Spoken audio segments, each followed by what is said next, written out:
Alright. I went and said hi and stuff, and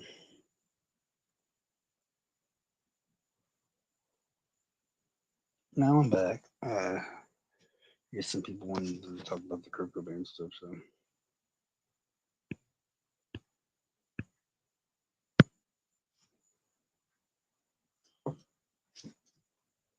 I might break this shit to myself.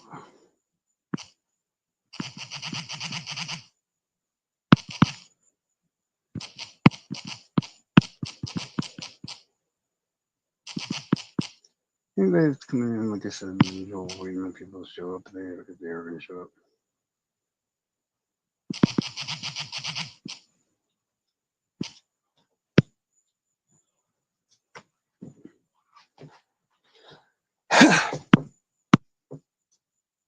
Well, we got one, two.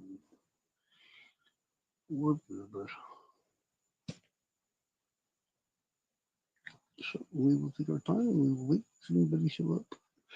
Names don't land at the same time, but as I said, I already got some messages of people that want to talk about this, so I was already gonna just say hi and leave there anyway. So now I'm back again. I do apologize for the brief interlude, but I have to go say hi to my boy Dave because he is Dave. So I'm gonna go ahead and mute myself while I go and grab it. What's up, Hoosier? How you doing, my bro?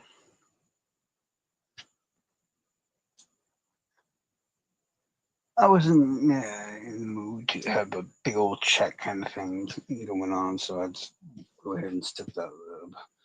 I said my highs and stood up and I left. You know how it goes.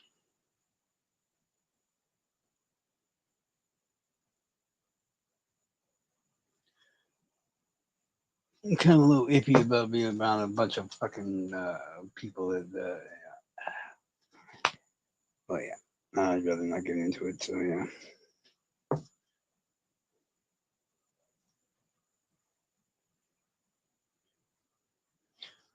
These people are not loyal. So yeah. Do you want to come up, Hoosier, or what? In fact, I'll just throw a link in the chat or whatever. As we wait to see if more people show up.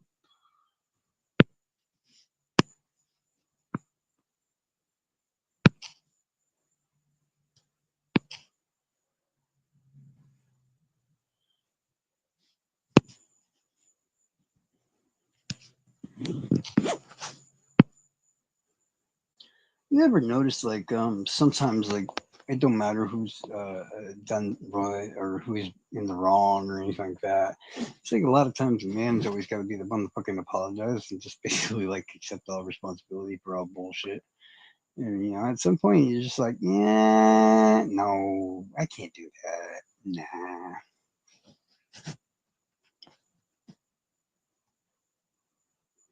it just ain't worth it.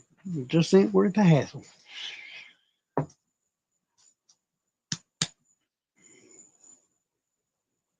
All right. Here we go.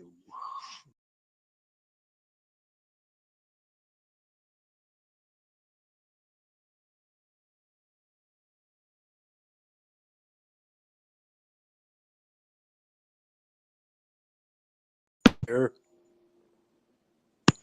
What's up? Hey, what's up? Yeah, same old shit, bro. Just a different day. Yeah, I hear you. Left a couple comments last couple days. I think I texted you the other day, called maybe. It was Yeah. One of the phone numbers in the middle I don't have anymore. So the old one I have, and then I have a new one, and then I think I tried to text you under at least one of them, but I never got an answer. So I'm not. Yeah, I'll figure out a way to send it to you. So no worries. yeah, it was no big deal really. I think I was in fact I don't even remember at the moment what it would have been about. Right. No, I mean I'm sure everybody knows what it would have been about, and I was fucking going off because of some bullshit yesterday. So. Well, I try to don't pay too much attention to the bullshit. I got my Yeah, that's how I saw it too. It was like, you know how I am. It's like, um, I don't. I gotta feel like somewhat. mildly threatened before I even started unleashing fucking my abilities. And I was just like, when people gang up on me, I was just like, you don't want to do that. You don't want to do that because it's not going to be happy when I go off. Well, I've had that shit in and out of my life, and Hmm. so it's best like mainly to ignore that shit or extinguish the flames. You know, it just you know I get it with these all Well, these. I mean, do you know what happened yesterday? If you don't mind me asking. What was that? Do you know what happened yesterday or whatever? I'd rather. I mean, I'm not going to get into it big time at the moment, but basically, it was more about the person that I got into the argument with or whatever, and that's basically where all the shit came from. So, Well, I think I started off getting on with you because I slept real late. I mm. think I took a shower at like a one or two. You know. I did see you show up later on for the third show or whatever the hell it was, and by then I was just not feeling like even coming into the chat by that point. So, Well, right. I wasn't quite ready to get on. I still had to right. finish things up. I napped on and off yesterday, and by that time, Diane was going live, and so I just went on there for a little bit. Oh, I'm not worried about it. Everybody go hang out with Diana and do whatever the heck you want. Honestly, whoever's like her people, this and that and the other, go have at it. It's not my business whatsoever. Um, Well, yeah, I yeah, feel the same. I don't really, you know, I'm too busy following myself. right. That's all it So is, man. I'm doing my own thing. Ain't got no time to deal with no bullshit. That's all it is. yeah, and I try to, I'm subscribed to so many channels. A couple of my friends Mhm. have, and I got a live, and I try to balance it out to Right. where I'm not. I don't want anybody to feel like I'm ignoring them and not getting on because I like to give everybody an equal opportunity, and I appreciate what everybody's trying to put out there. Like tonight, you was mentioned the Cobain thing, so I saw the notification. I said, "Well, that'll be Right. interesting," and I knew Dave would be going on, but I Yeah, I don't. didn't. I was like, I forgot they were supposed to come on, so I jumped off to say hi and then jumped back in here. So. Yeah, you might as well figured everybody was going to go on over there. Whoever was Oh in it. man, I don't do this for an audience and stuff. Yeah, I'm not like that. It's just like once I already started it and I saw that you had commented, I was just like, okay, I'm gonna start it right back. I was gonna wait a little bit and then start it up. Well, But then appreciate yeah, you I saw your comments. So. appreciate you starting it back up because I don't think there's anybody else out there that is most of our people, so to say, that they're going to be over at Dave's and they're going to stay there. And I just saw the topic, and I thought, well, I ain't talked to Charles in a while. It'd be a good time to get on and talk about Kurt Cobain. Dave's got a good channel, but it's Hmm. not something that I like to sit through at 1 in the morning every Saturday on a Saturday night. It's just basic normal cases, and Yeah. even though I've been into a lot of cases and cold cases and studied that shit thoroughly more than anybody I know, like Hmm. so to say on the street besides you, Right. that I kind of laid off even about the time I started getting into Delphi, but about trial time with Delphi, I kind of jumped on the bandwagon. And I thought, well, this is close, and people ask me that kind of look into it, that Right. were into it, but they didn't have time like I like to spend on it. So I did. I mainly did it for interested parties, and I started getting curious too about shit I was hearing about it with the Of corruption course. and just Yeah. what. So I thought, well, fuck, I'll check this out, and I started with Sleuth Intuition, and nothing against Patrick, but I just didn't feel like he was open minded enough to. No, I didn't. I ended up leaving Patrick for one because, well, straight up, he's not telling the truth when he tells everybody that he's fucking neutral. And that is not the true effect at all. Because for No, whatever, for a neutral person, why am I banned on that channel? And why is Jinx the fucking head mod on there? Any channel that Jinx is a head mod on, I can tell you right now, is not neutral. yeah, I've seen their grift and hmm and heard their drift. He leans one way, and then he leans the other way, and so I ended up getting off. I think, yeah, they really want to find Patrick seemed to really want to find the link with the Kleins and Richard Allen and stuff like that. So yeah, he also thought that Richard Allen was guilty or whatever, but he thought it. Yeah, I couldn't discount him out, but he knows I'm straight up as it is. I'm like, I'll just be like, hey, I don't know, I can't eliminate the Kleins from having nothing to do with it. And Keegan himself did admit that he was supposed to meet the girls that day at the bridge. He looked up the gas station. We can't tell what happened at the gas station because the video footage was corrupted by the FBI. There's just a whole bunch of blah blah blah blah blah blah blah. And then we also hear that he was his claim of he was there at the bridge in the red Jeep with his dad and somebody else. So, there's a lot of like what the fuck's there, but there's no evidence of the what the fucks. You know what I mean? So it's like, Well, like we said, it's like it's gotten way more complicated than what it really was, and what's far more now? Far more your complicated now. feelings of the situation. And I'm Mhm. I'm pretty much I'm kind of 50-50. In a way I don't see that he did it. Then some ways it might be obvious. And I'm not, I'm not pro Allen or anti Allen. I'm just pro truth. You know, Yeah, I've said it a million times. I'm just like, I feel that there's enough there for me to want to question fucking what the hell that Rick Allen had to do with all this, which I will still say that's fucking truth. I will say that the state did not seem to prove the actual charges that were against him. Maybe the second half, maybe if you're lucky and think about it really difficultly, they got the felony murder. Maybe, you know. I mean, And- from my perspective, sure, I can say that because I did investigative shit that the cops didn't do. Period.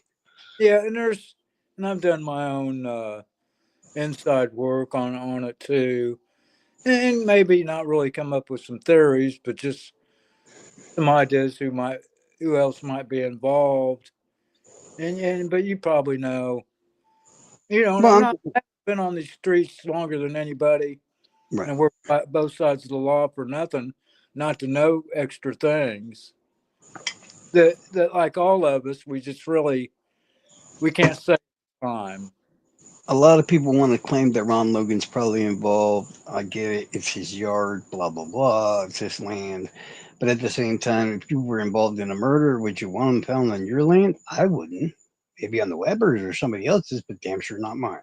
And that's why I'm like 98% sure that Logan is probably innocent, plus his cell phone fucking records and all that other shit on top of that. And then Yeah, I've heard your now theory. the clients get it real difficult there because yeah, Keegan's phone was like Country Club Road, blah blah blah. Yeah, but his cousin lived on there. He could have just handed it to Travis, and Travis would have fucking been on there looking at porno, and then Keegan could have went and did whatever. Well, there you go, Yeah, ally. And then Kagan could have helped him if the girls were targeted. If Alan didn't have the sophistication or whatever to do so, Keegan could have helped him before the crime. But that's still part of the crime, which still includes and would be susceptible for felony murder charge. Two of them, and or after the fact, if there was a digital piece of footage or something like that taken of the murders, they hauled ass to fucking Vegas, which has a blossoming fucking black market for things like snuff and all kinds of other shit. So it's like just I just happened to find a phone inside that cab. You're full of shit, bro. That's probably fucking Rick Allen's fucking spare phone that we don't know about right there. right. And with TK and KK, I don't really have a theory, but just in my understanding, of what I've heard that, supposedly TK went down there and probably dressed the situation up, maybe to cover shit up for Keegan because he, possibly Oh, I thought he catfished was supposedly girls. went there. I thought, yeah, Keegan said he was with him. For one, no witnesses at the trails that they ever saw a red Jeep. But apparently, Right. Keegan and his dad and somebody else was in the red Jeep. Yeah, Like that's as far as I know Tony was too. supposed to be hiding at the scene itself. While Keegan waited at the Jeep, he said, and I don't know where this magical third person went, where they happen to be, who they happen to be. I I would just really, don't buy it. Yeah, I don't buy it. So really like to. I would really like to go out there and see that area at some time. I It's will, not. but at least by It's not. December or whatever, I'm gonna. Sorry, You're fine, but it's not taking priority in my life, and I'm getting no. a little. I'm interested in see what happens, but I'm getting a little burnt out on it. Hmm.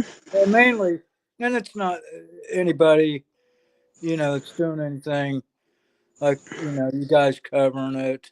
It's just things that I got to take care of my in my personal life, and that's got to take priority. I'm just tired of talking about it. Period. Well, I mean, that every time I turn around, more shit comes up, and I'm just like, I don't even see the purpose of me going through all this crap because I don't even feel like Richard Allen's innocent in the first place.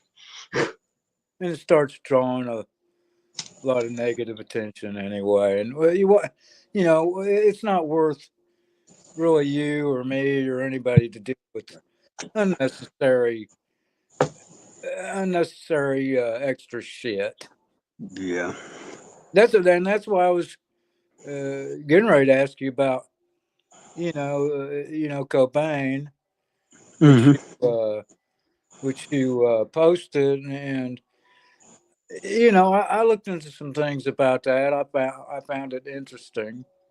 There's a lot of interesting facts about it and stuff, and I'll be the first one to admit it. Although I'm really, really, really not happy, and I'm still under the assumption that yeah, he probably blew his brains out. Yeah, he probably blew his brains out for sure. I don't count out the possibility that somebody else might have done it or whatever, but I do believe the heroin overdose damn sure was his own doing. So either way it goes, he was going to die. But I think he was the one that shot himself in the head. I really do. Yeah, I So, think he was. I yeah. mean, understanding and what I've heard that there was times that I think he was to that point. Hmm. And you hear about some of his closest buddies being around. They had the drugs going, and Hmm. and you get some kind of theory going about one of them people killed him, and but with what I understand too, that I think he was depressed Of course he was. in whatever way, and just decided to do it himself. Yeah. I mean, it makes the most sense. Okay, he's the one that got himself out of rehab. He's the one who went and got himself the dope. He's the one Yeah, that went home and knew the right place to hide and everything else. So yeah, maybe is there a possibility that somebody found the body before that gardener, or electrician, whatever the hell it was, did? Sure, or private investigator, I think it was. Yeah, sure, that's damn sure possible that somebody else found it. I do believe somebody took his drug kit and put it all back together again and shit to make it look like he looked like yes less of a junkie and clean the scene up a little bit and all this other crap. It happens all the time. yeah, Um, that too. And the Courtney Love angle. Uh, I've seen the movie and I've seen plenty of documentaries. And of course, when it comes to all these cases, we don't really know because we just weren't there. yeah, we weren't. And all And we even if can we do, were, I mean, we'd have to be there at the exact fucking moment. And honestly, I don't think I've seen the multiple suspects or whatever they always talk about, including Courtney Love herself. And I'm just like, I'm sorry, y'all. I don't see the mastermind calculated all these things together. I mean, you would need somebody that has a high level of fucking intelligence and stuff like that. And the only person I see on the property that did have that foreseeable fucking knowledge was fucking the guy who killed himself. Well, right. Yeah, Yeah. Kurt Cobain was the only one. I mean, if I remember right, it was probably most likely that the rifle was turned upside down and fired off probably with um, like a pinky or a toe even and all this other crap. Yeah, it's not And hard to do. the gunshot shells are in a bag right there by his foot. I mean, the whole damn scene, yeah, it does look like it's been cleaned up and everything like that. But in reality, also, that's a common thing that happens all the time for suicides and freaking overdoses and all kinds of other stuff. Yeah, Yeah. or yeah, oh, he had a heart attack, but there's cocaine and everything else all over the place. Hold on, let's get rid of that. And like I've told people about, these celebrities and musicians, and you find them home alone, like hotel rooms or at home. Uh-huh. Can't handle the yin and yang of like being alone, or you know what I mean, with all the attention that they get, and they just, for whatever reason, they just end up being alone for the day, and a lot of them just can't handle that shit, and so instead of turning to people like they're used to being around, there might not be really anybody to turn to, and they can't handle the loneliness of shit. And like a Mm, lot of us, we got certain mental illnesses, yeah, but with some of these people, and I've heard them talk about it, that it's hard to, like when I would go out and sing, right, right. and I'd win a contest for one night and sing in front of a couple hundred people and get all the attention and the Hmm. praise and applause. But then to the night, you got to go home, and you got to be able to handle the being alone as well as the attention. And a lot of them celebrities and musicians, they can't handle that. Well, honestly, I think Cobain would have been more like a person like me, kind of. Yeah, we do feed off the energy that we receive from the people when they're all around us going, "Yay, you're so awesome!" Blah blah blah. I think everybody damn near does, except for the extroverts or whatever the hell they're called.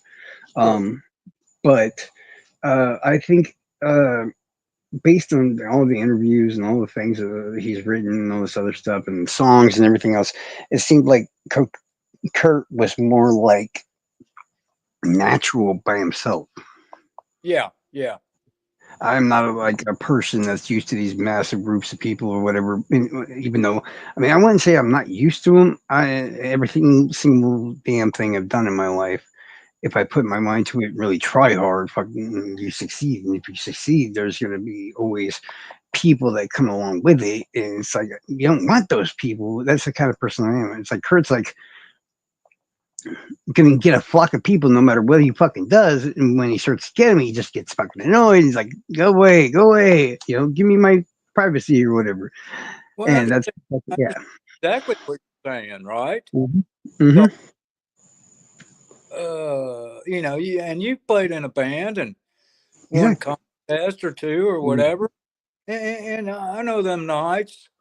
He was getting plenty of praise and attention, and I've had them nights too where you're the center of attention, with all these people, and but there's people like me that I can feed off the energy, and I'm really humbled by it, and but I'm pretty much solitary by nature, and because I grew up always around a lot of people with a big family, and there was always friends around, and that's why I think I'm content to be alone a lot, because it gives me moments to reflect and just kind of charge, get my energy charged up.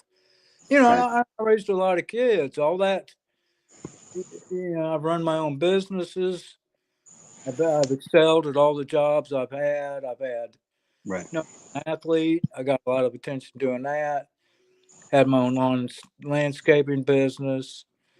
You know, I've had Mm. all the attention a person would want. Enough to make Brad Pitt blush. That's what I'm saying, man. I don't need all this damn attention. I like just being regular old Charles.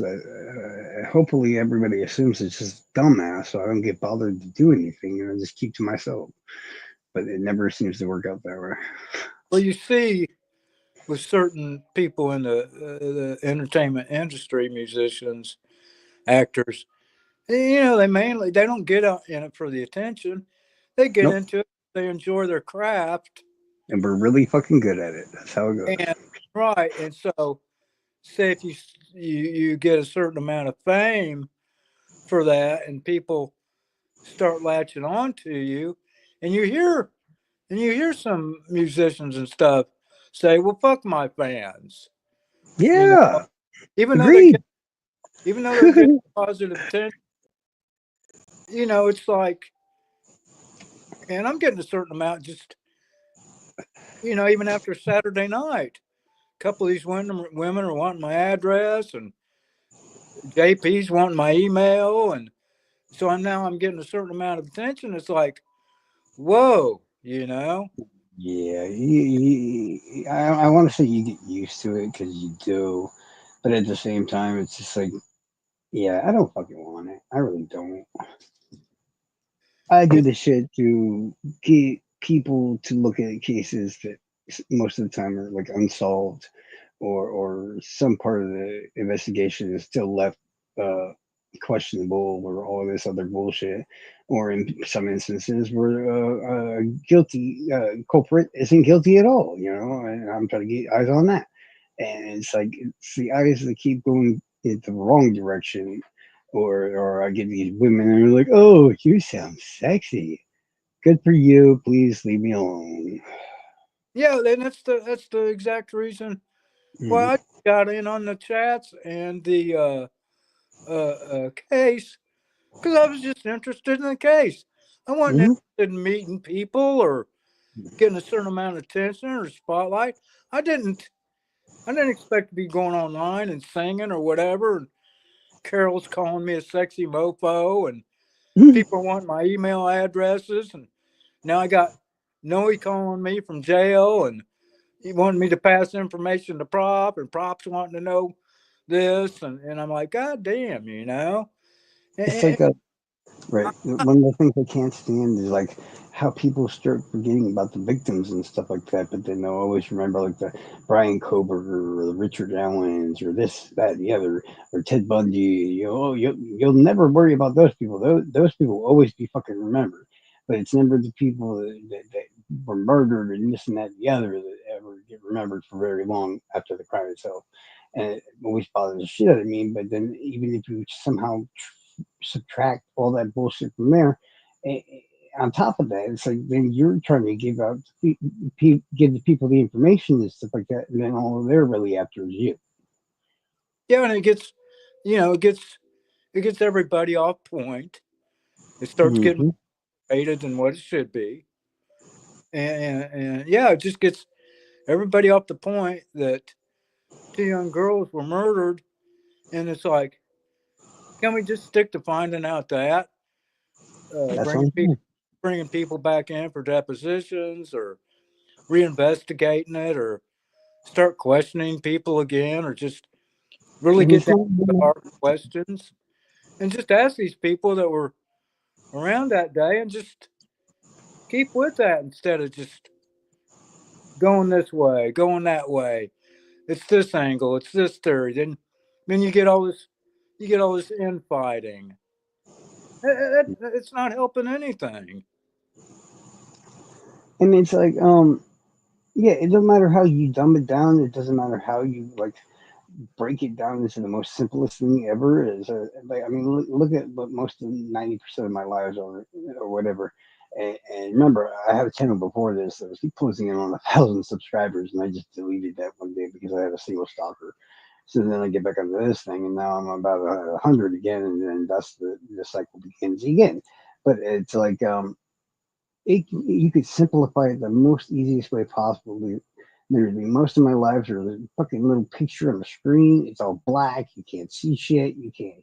All you can do is sit here and hear the details about the fucking crime by some fucking weirdo who is not even trying to make it sound all that fucking glory awesome. It's just like, this is what happened. This is who probably do it. We're not sure. Blah blah blah. It's over. That's it.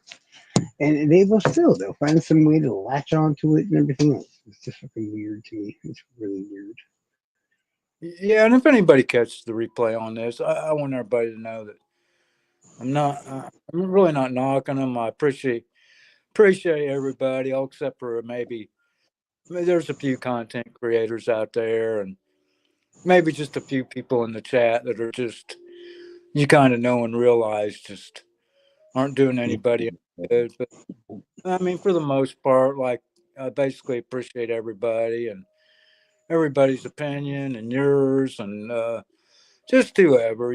So I don't I want try to people I knocking try to them. love everybody, even the creators that most people hate. But it's like sometimes you find things out about them, and you're just like, you know what? I don't see why you would be in this kind of area whatsoever. We're trying to catch murderers and stuff, and you're a fucking big time criminal, and this, that, and the other, and it fucking bothers me. And there's just like a lot of motherfuckers like that in Delphi. Oh my God, there's so many fucking felony creators with felonies and all kinds of other stuff. And it's just like, why Yeah, are you here? yeah, and I don't. There's two sides to this case when it comes to people. You got the blue trolls on one side, the red trolls on the other. I mean, I still, even though I don't care about Sleuth or now I haven't watched Grey Hughes in a while or Frank Meister. I still, I'm still interested in their opinions about stuff, and I'll still watch them when I got time. And like I said, I just try to balance it all out because I give, and I if I give was all creators. Sorry, yeah, go if ahead. I was on all these subscriptions that I'm subscribed to, I Mm. would have no time for myself. Yeah, I mean, honestly, it's like I rarely really don't watch anything new in regards to Delphi and all that shit's concerned because it's like until the moment, or at least at some point, all the information we're gonna be able to know for quite some time is already fucking known. Hmm. And my freaky deaky brain works is like it has a big massive stockpile file cabinet that says Delphi on it, and I give a lot of creators a chance. I don't care what you say. I don't care if it's like conspiracy theory. I don't care if it's he's innocent. I don't care if he's guilty. I don't care about none of that. I really don't. I give everybody a chance. But when you start leaving shit out, see the way I see everybody is, I thought at least everybody was here to help investigate a case to Right. somehow get justice for two young girl victims. You know, Right. the Yeah. lady. Yeah. And it doesn't seem that way because um, I don't know. I've been doing this shit since I was a little damn kid and stuff like that, and I had nothing else better to do. Looking at Jack the Ripper freaking pictures of his victims after autopsy and all this other stuff. Same Like, here. Yeah. at, like 6 or 7 years old, you shouldn't be doing that. But hey, it is what it is. Oh, same And, here. and, Yeah. and I started when I was 9. yeah, I mean, I it grew is up. what it is. I grew up with thousands of books, and my mom was big on books.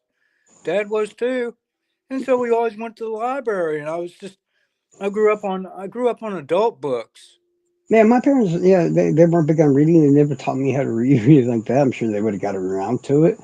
But yeah, I'm just a freak of nature apparently because one day they walked in and just I happened to be reading a book by myself. Nobody could figure out how. So they had to test whether or not I actually was reading it, and then I was actually somehow. This is their story, not mine, FYI. But I was able to understand what the words were or whatever. Nobody knows how the hell I did it. They just know I did.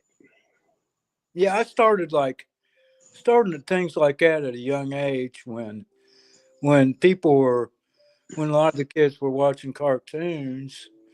I was watching like something more realistic.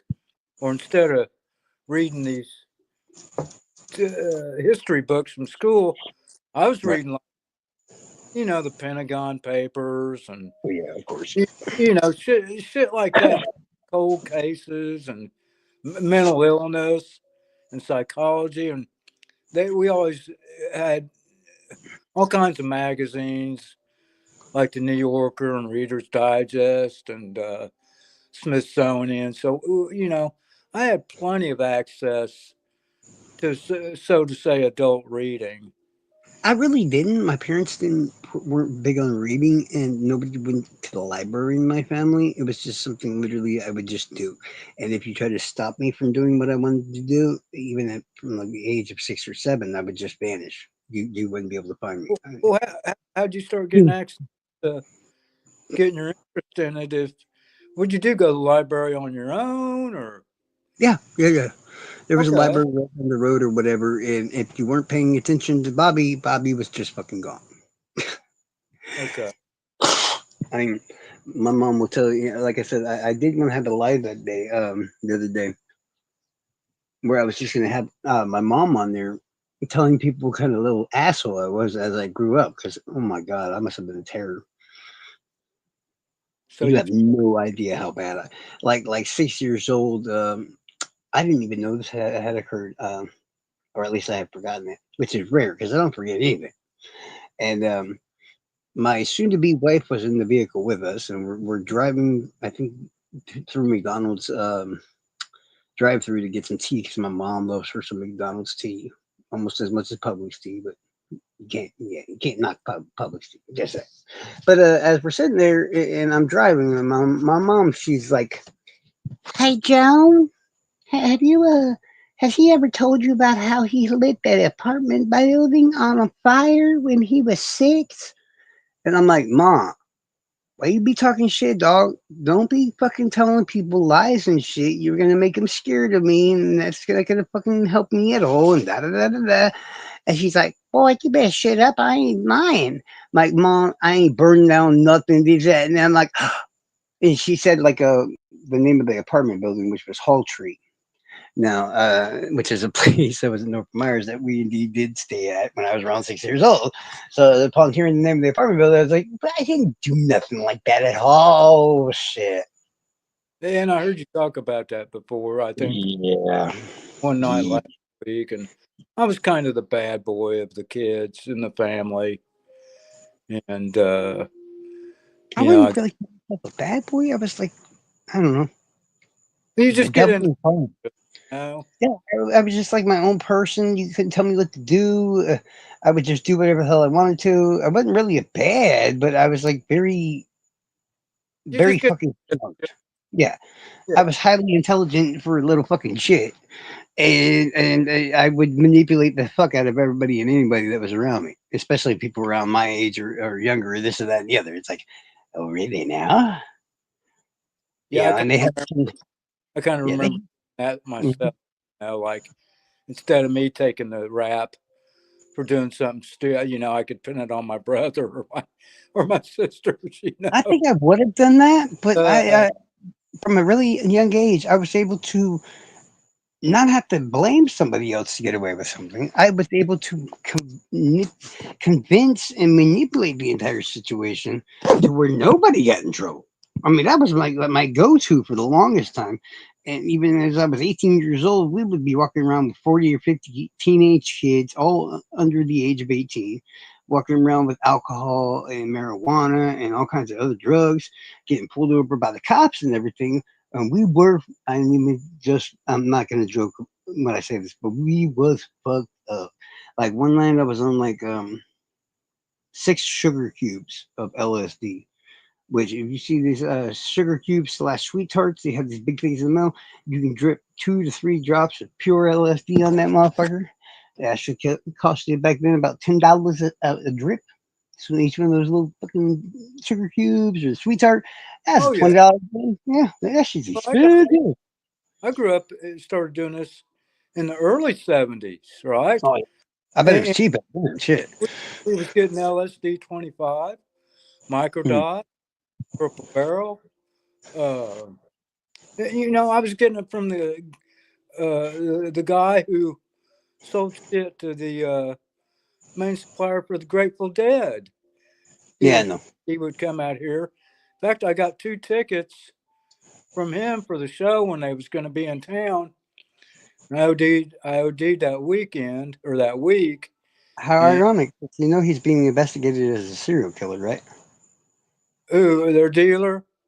The guy itself that was making the LSD, which I do believe he was also selling the LSD to the Grateful Dead too. Yeah, I'm trying to remember his name right I, now, and it I may got have been Brian or something like that, but there was a lot of deaths connected to that dude. A lot of fucking deaths, and for many years now, people have been investigating two possible serial killers connected to the band The Grateful Dead. One was where these people would randomly go to one of their concerts or festivals or whatever and just never be seen again and finally get identified like 40 years later. And then the other one was this LSD guy. Hi, looks Miranda. like I caught maybe a little drift of that. And Yeah. it started out. It was that Vito Politis that The that was how you missing got 411 guy. that was how you got the hippie movement with uh, Tavistock with the social engineering. He would drive Yeah. around in a bus, stop at all these clubs in L.A. and Mhm. the Sunset Strip, and these girls would get out there and dance and they would just pass around LSD. And the Dead was one of their main, buyers, along with the Doors. It was that Laurel Canyon Yeah. time period, and a lot of them Yeah, musicians, where the Manson family was there and everybody else, and the Beach Boys and all the motherfuckers. yeah. Um, Yep. and with Brian uh, Wilson. and with the Laurel Canyon, a lot of them musicians that came out of there, they're I had to pull up my notes on that, but a lot of their family was into the military and psyops. Frank, I get uh, that, but they were really trying to think of a way to to create a Manchurian candidate back then. But honestly, I don't. Yeah, it failed. It obviously failed. Once you're on LSD, you know that the government itself had to have failed. It just doesn't make any sense because you still have a lot of control. In fact, I'd like to say on LSD, I probably had more control over myself than I normally did when I wasn't on LSD. You know what I well, mean? yeah, I was on plenty of trips back in the day. I mean, everything was available. I mean, we had mescaline also I've back in the tried day. Bristol a few times, but it doesn't. I really, really wouldn't call it a superb, like, mind altering kind of drug or whatever. And shrooms, neither. Shrooms, I had full control over my capabilities and all this other shit, mentally and all this other stuff when I was on shrooms. Sure, even when I saw something, I'd realize that it was just a evolution of something I saw that it was actually there. You know? Okay, right. And with the mescaline, yeah, it was a more milder form than LSD. Yeah. You know, and I mean, everything was available back then. Um, and so I was glad to overdose and get off the street drugs. Actually, I got hooked on. I think my doctor, when I got out of the hospital, he put me on Valium, so I got hooked on them. Was getting them on the streets too, but then Well, let me ask you on this after topic, about okay? 3 years, I Out just of gave all the up. guys that ran around saying that there was they were like MK Ultra and they did this and they did that, who of all do you think would be actually believable in that context? That somehow they were created by Actually, the government to kill people. yes, actually, I was getting ready to bring that up. Mhm. The ward, the psychiatric ward I was in, and it was an MK Ultra. After what I've learned about MK Ultra and what they was doing, I've seen the movie, documentaries, and hearing about things from people in the military complex that that psychiatric ward I was in was doing. I felt like they was doing MK Ultra type of experiments on people, and that was when you still had your psychiatric wards, back in the 70s. Right. Yeah, I think they supposedly ended the MK Ultra program. I think 75. I OD'd in 76. Because But you know who I would call like questionable when it comes to those regards. I would think like somebody like most people will tell you Kaczynski, and I'm like maybe, but I don't think so. He just sounds like he got afraid incoming technology and freaked out, which we see all the time now, and that's why he did what he did. yeah. High amount of intelligence, and he couldn't get over things. Now there are two though that make me wonder. They're not like serial killers though. I can't buy any of the bullshit that serial killers say. I just can't. Right. Did they do it in regards to Manson? I'm not really entirely sure. I know there was a lot of weird motherfuckers around Manson, especially once he got arrested and everything, all kinds of shit. So that I'm not sure about either. As far as him being guilty, Mm, or just Honestly, what? I'm not Not even have. sure if he's guilty at all either. Well, Because if right. you, yeah, I'm sure you at least heard my theory when it concerns Manson, right? Yeah, we've discussed it. Exactly. It What I takes a mean lot. is, how do I put it?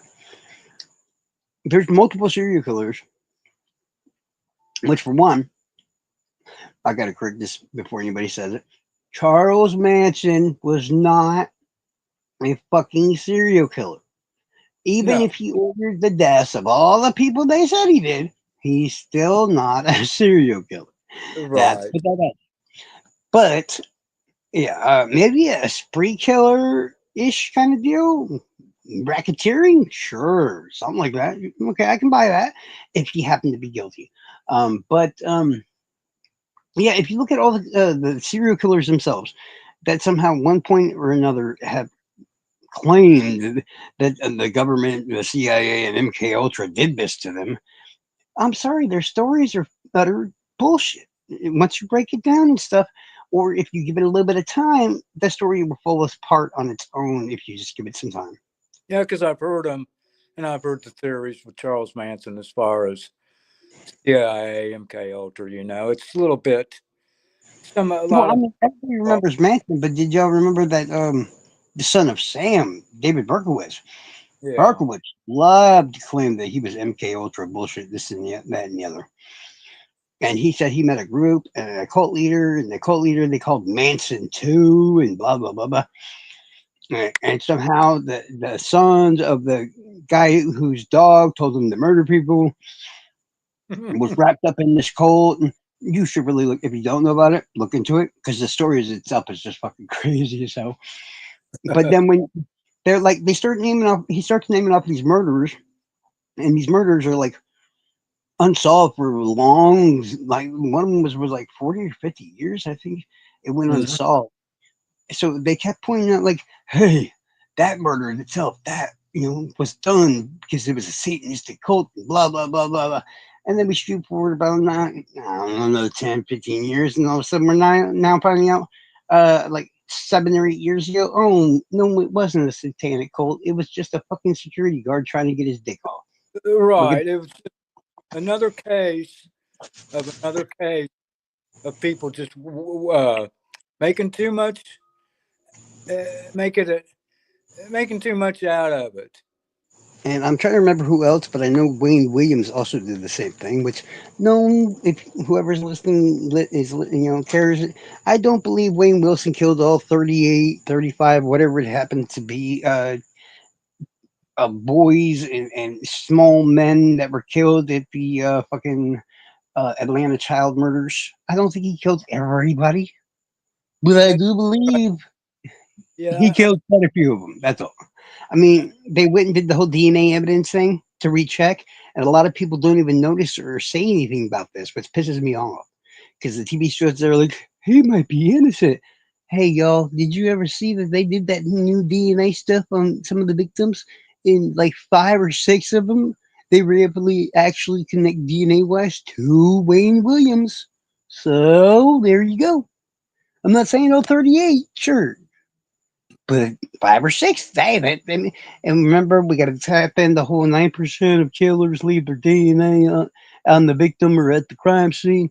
So if Right. we got 6 victims out of 38 that have Wayne Williams' DNA somehow on them, in reality, technically, figuratively, that would mean at least 17 or 18 of those victims are probably Wayne Williams. They're Okay. all, yeah. And so like me, like you said, but around 9 to like 10%, these Mhm. children leaving their DNA. That's You what I don't know. get about everybody asking about Richard Allen. I'm like, they're like, but his DNA is not at the scene. I'm like, for one, we don't know if his DNA wasn't at the scene. They're We don't assuming know, that right? there's a massive pool, multiple pools of massive that are massive of blood. Are we going to say for sure that somehow in that massive whole entire pool of blood that there's not a little bit of Richard Allen's in one of those? We don't Right. know. They're not Right. going to test every single drop of every of the entire pools. Yeah. So his Right. DNA could be there. It could be, but we'll never know. That's So it. that's not. It's and they're keeping, I think, some of that evidence from us. Well, there's certain evidence things they cannot use because they can only use the evidence in either the defense can use some evidence in regards to a third party theory, or um, the evidence itself cannot be used against Richard Allen. Let's say if there's two I shirts and a I pair of got you. pants that were found in May of 2017 by Kelsey and Case.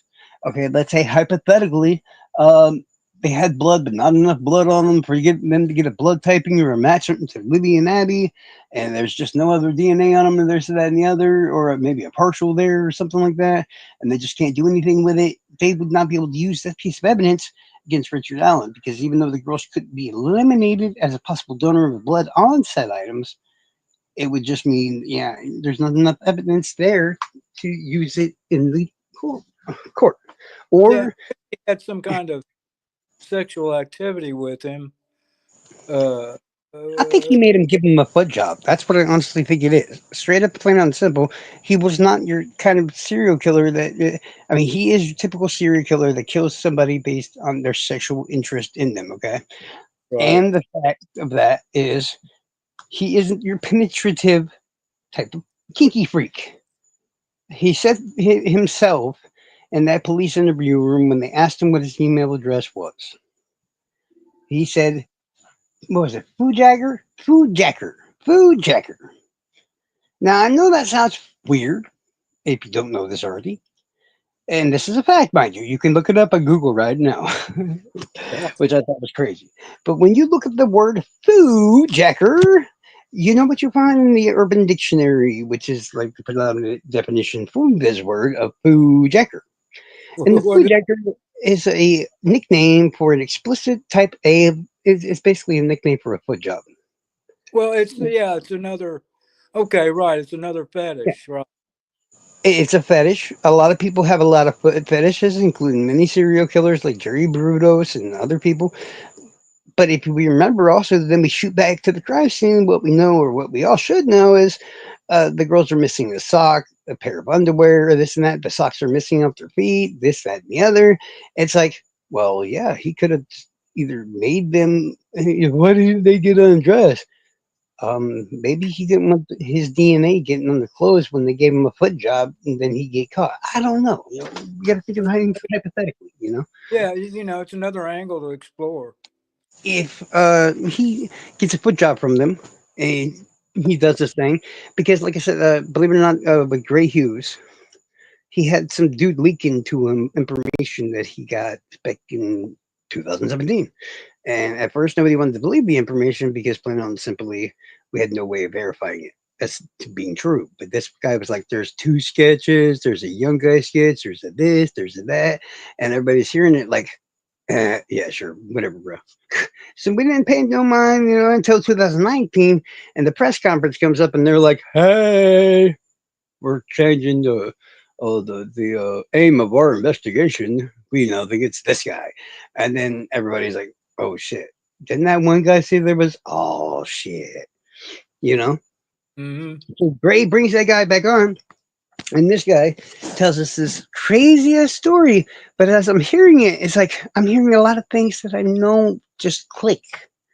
And at one point he goes, and the police, and he was trying to find the best way to word it at the time. And I remember as soon as he got done wording it, I looked around and I was like, y'all know what he just said, right? They're like, no, what do you mean? I'm like, he's basically saying that the cops know that Bridge Guy was out there and jerking off. Like, what? I'm like, dude, trust me, that's what he just said. Because he's like, he was like beating around the bush about it because he was like, they knew that he was out there doing stuff, but to himself, and they think he might have used a condom or this, and it's like, what are you getting at, dude? You're like giving me a tongue twister riddle over here. What the fuck are you trying to say? And like, guys, they're saying he Bridge Guy jerked off. That's what they're saying. Mm, yeah. And now with all Yeah. the evidence here, it Yeah. makes perfect fucking sense. It makes perfect sense. And that's that's just as much possible more than is impossible. Yeah. Well, I mean, hypothetically speaking, Richard Allen's own excuse for why he, even though we're not going to see it's valid to use in trial, his own excuse for why he committed those crimes was he is like a sexual deviant or a pervert or whatever the fuck it was, if I remember right. Well, So yeah, if you're a that's the foot, thing. Like we can't until we have some kind of motive with him or whoever. Then I think we yeah, have the motive. I think what we're missing is the trigger. That's what I always thought. the what trigger The trigger. as far as what? Okay. I've seen the crime scene photos and everything else. I'm not sure if you have, but No, it was vicious, my friend. Fucking it was what? vicious. It was vicious. Now Oh, Abby was filled with so much mercy, and that's one thing. And you heard his own testimony about how give Abby's family my Bible and this that and the other. So that almost makes sense in its own way. But then that's not the one you want to look at. It's crime against Libby. And you also notice Richard Allen doesn't say, hey, I want Libby's parents to forgive me or this, that, and the other. No, he never says that. He never gives remorse in regards to Libby. He never does this. He never does that. It's almost like in his mind, if he is the culprit, I got to say that because you know how people are, but it's like he's basically telling.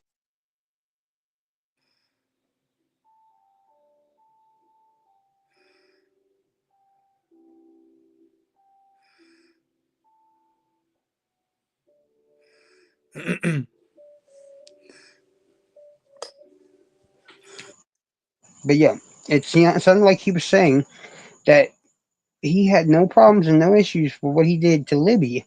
It was Abby. well, and I see that with this case, as far as what I know is somebody had different feelings, emotions. For the girl, one girl, it was like one of the girls was treated this way, then the other one was treated a different way. They weren't I treated wonder. like, yeah, they weren't treated. One was dressed, one was not dressed, and that shows you right there that this person or people had totally different ideas. Like what you was saying about, uh, That's possible too, but I have a weird little different theory about that. Like, I believe that their clothing, what they were wearing, and all this other stuff upon their death and stuff, or when they're attacked, more relied on the fact of who got attacked first, when they got attacked, and how they got attacked. and like you said, I No, think, and yeah, I thought too, like she didn't have no time to react. It was no, yeah, just yeah. Abby never had a chance. She never saw it coming. If in my opinion, she was looking away in the opposite direction as Bridge Guy wasn't. that's Like kind of theory. she's getting Oh yeah, dressed, she's buttoning up the clothes and all that kind of stuff. She's facing the entirely other direction. and she didn't. She's using her hands to pull the clothes up, do whatever she has to do, and she's probably kind of relieved in this that she's done with this bullshit. She could finally go home and this and that and the other. She's her mind's somewhere completely else, and then all of a sudden her ponytail gets yanked and she's gone. Yeah, either she was. So that goes to tell you, she might have been with somebody she was comfortable with, or just was just surprised about what happened. If it was even somebody she wasn't comfortable with, Well, I but mean, you want to say that because she turned her back on him? I'm not sure of that. I mean, if a girl's just modest or whatever, because she's tiny and she's young and all that other stuff, she's naturally going to turn away from people. I assume. yeah, yeah, yeah. Because they want to hide their body and stuff like that from the guy who is as creepy as fuck or whatever else. But this is where it changes and all the other stuff. The reason why, for one, Libby couldn't just get dressed. Abby was wearing her jeans and stuff like that. So it's not like Libby at this point in time is being able to have the option herself to get dressed, get cleaned up, get this, get that. But the injuries and all this other shit that's on Libby, the marks. I mean, Abby also had a small nick and other stuff on her chin and other parts of it, of her. So when you hear that, "Oh, there was no defensive, and it's bullshit. Unless you Yeah, happen to want to punch him and other stuff for whatever reason, each victim has definitely different injuries in certain particular, especially in the head and it all that. didn't. Okay, didn't one or two of them have ligature marks? I'm not entirely sure. I have to look at the transcripts itself, but I think there was a possibility that one of them or both were tied up. I personally don't think so. I mean, it's a really easy theory that kind of points to the fact that, you wouldn't have had to tie him up. You had the gun. I still don't get why he didn't shoot him. It Uh, bothers me. It irks me. I don't get it. You have all those knives. You got 50 fucking something knives, enough to fill up two fucking pictures damn near of just your knives, not the box cutters and the knives, just the knives. Two fucking pictures. But you have all those fucking knives. Some are like 16-inch fucking paddle ass combat knives, all the way down to little fucking boot daggers and stuff. How the hell do you go home to get the gun, and this, that, and the other, and not grab? I mean, it's like they're saying the box cutter was always supposed to be the main weapon, and that makes no fucking sense. That's like a crime of opportunity kind of thing or whatever like that. I mean, it just doesn't make any sense. it Now, don't. on the other hand, if you knew you were going to kill somebody, which everything else Rich guy did that day, once he got to the trails, he knew he was going to kill somebody. He kept his face covered. He did this. He did that. He only removed the face covering when he was at his trap and all this other shit. No, he was going to kill somebody. No, somebody was going to die. If somebody else had crossed that bridge, Betsy Blair or whoever, trust me, she'd be dead. Yeah, if it was Allen or not Allen, I think But the I'm just talking killer, about bridge guy because bridge killer, guy had his face covered. yeah, the killer or killers was out there for a reason. Oh, Like, definitely. They were power yeah, walking. Like the witnesses say, he was moving with a purpose. well, and that's it does, and walking with a purpose. And I've heard it. Does that mean when he was on the bridge? It means in general period, like he was power walking from the moment the Okay. witness spotted him on the trails, and that makes sense. But it doesn't make sense in regards to Abby and Libby because Abby and Libby get to the scene after Bridget is already there. So Yeah, and who is he power walking for? that don't prove no guilt. No, I Sometimes, mean he could have I, known and thought that they were already there, sure, but maybe he was after Betsy Blair. I mean, maybe. So, say he was trying to keep up with somebody. Still, and I move at a fast pace, or used to, you know, Right. wherever I was. And sometimes maybe time gets ahead of you. Say he's out walking in the park and he looks down at his watch and say, "Oh, I need to get going," because maybe wants to get other things done or whatever. So he starts walking at a brisk pace. That's, I don't take no stock. And yeah, I mean, look, we need to look at all the angles, Yeah, you know. But like you said, some of this stuff is just it's they're all making it hard. It's simpler than what everybody's made it out to be. obviously simpler. And a lot of people are leaving off all these huge stacks. The way I was always taught how an investigator does a crime is they have to look at it from every single fucking angle that they possibly can find, Yes. and then figure out what the best fucking course of the investigation is going to go and follow it. And then they hope to find something, and if they didn't, and the track ends, then they go back and do it again with a different one, and then keep going and keep going. That's how the way that things are supposed to be done. My Yep. problem Yep. is how or why are not internet sleuths doing it that same way? Right. The cops, I'm sorry, the cops will always be better than us. They know what to look for. They know what the evidence is. They know how this. They know how that. Sure, you're going to have some people that have been doing cases for so many fucking years that do know that stuff. Like Well, like you, me, me, or this, that, and the other, you know? yeah, we grew up at a young age, not really looking at the stuff, but studying it. Yeah. My aunt did cold cases out And in it irks me. It's like, why are they coming out with suspects? Like, I think this person is innocent or guilty. How yeah, much about the case do you actually fucking know to make that actual uh, assumption? you're right. I mean, Oh, you hear about what they know, and it's like 12%. It's like yeah, what? I know that I've known detectives. I've studied Hmm. profiling and psychology, kinesics at a level that a college level where, and I've studied how to investigate a case. I've learned under people, under PIs, Hmm. law Hmm. enforcement, watching movies, Hmm. documentaries, and I know you've been into this stuff a lot.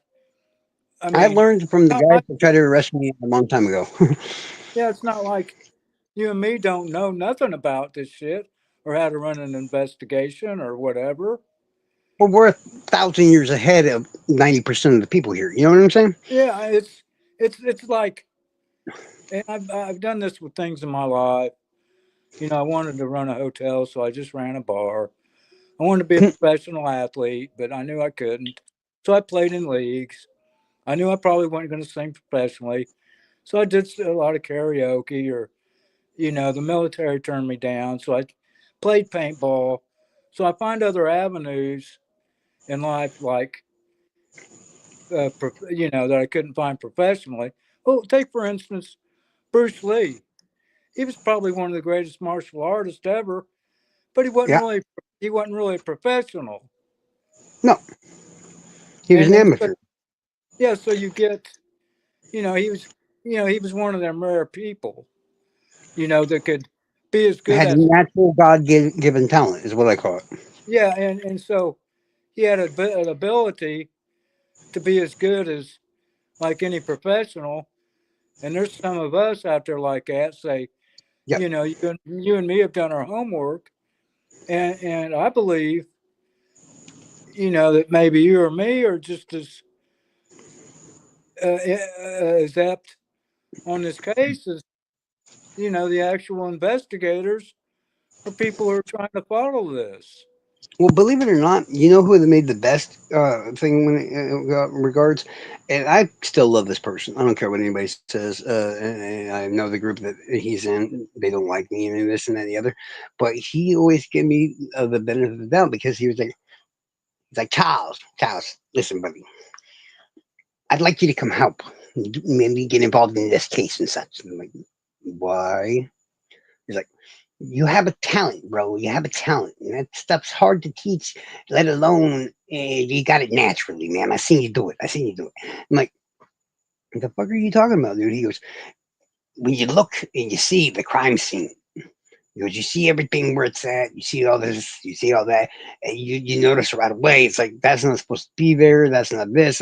You almost start to get a movie inside your little fucking head about what had to happen at that scene. You're not seeing it yourself, but it's almost like you're seeing it Yeah, and I know what based you're on saying. how items are, yeah, how the items are moved, what they're doing, the trail, the blood, this, that, the other, where the body is, and it occurred to me, and this was a long time ago, and that's why Captain Howdy, I mean, it wasn't Howdy that told me this or whatever, or told me that he needed help or whatever, but Howdy was another one that was just like heard what I had to say in many cases, and he was like, "You need to be a creator, dude," and I'm like, fuck are you talking about, dude? I'm like a researcher. No, dude, you need to be a creator. I'm like, I don't want to be a creator. You still need to do one. You're really good at this. I'm like, whatever, dude. And Howdy was the one that got me even to start doing that shit because I was like, Well, I'll research for y'all now. people are pushing me into it because I pushed my young buddy into it.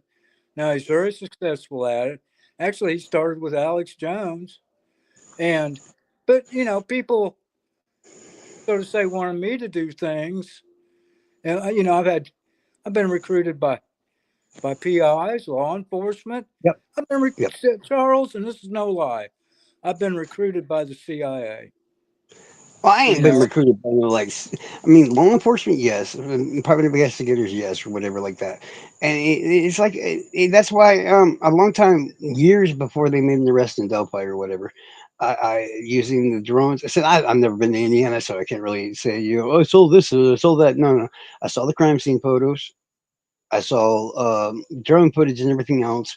Right around the time of the murders, through Greeno and all kinds of other people of the entire area, and it was just like based on everything and how it was left and all this other stuff, it's like using that talent how you assume, they try to teach it, but if you ain't got really good fucking common sense or something like that, you just won't be able to do it. And the well, person who told me obviously, at the time, yeah, it was yeah, Ruckus. yeah. You Yeah, grew up. Ruckus Rock was like, dude, you look at a scene, you see what happened there without having to see what happened there.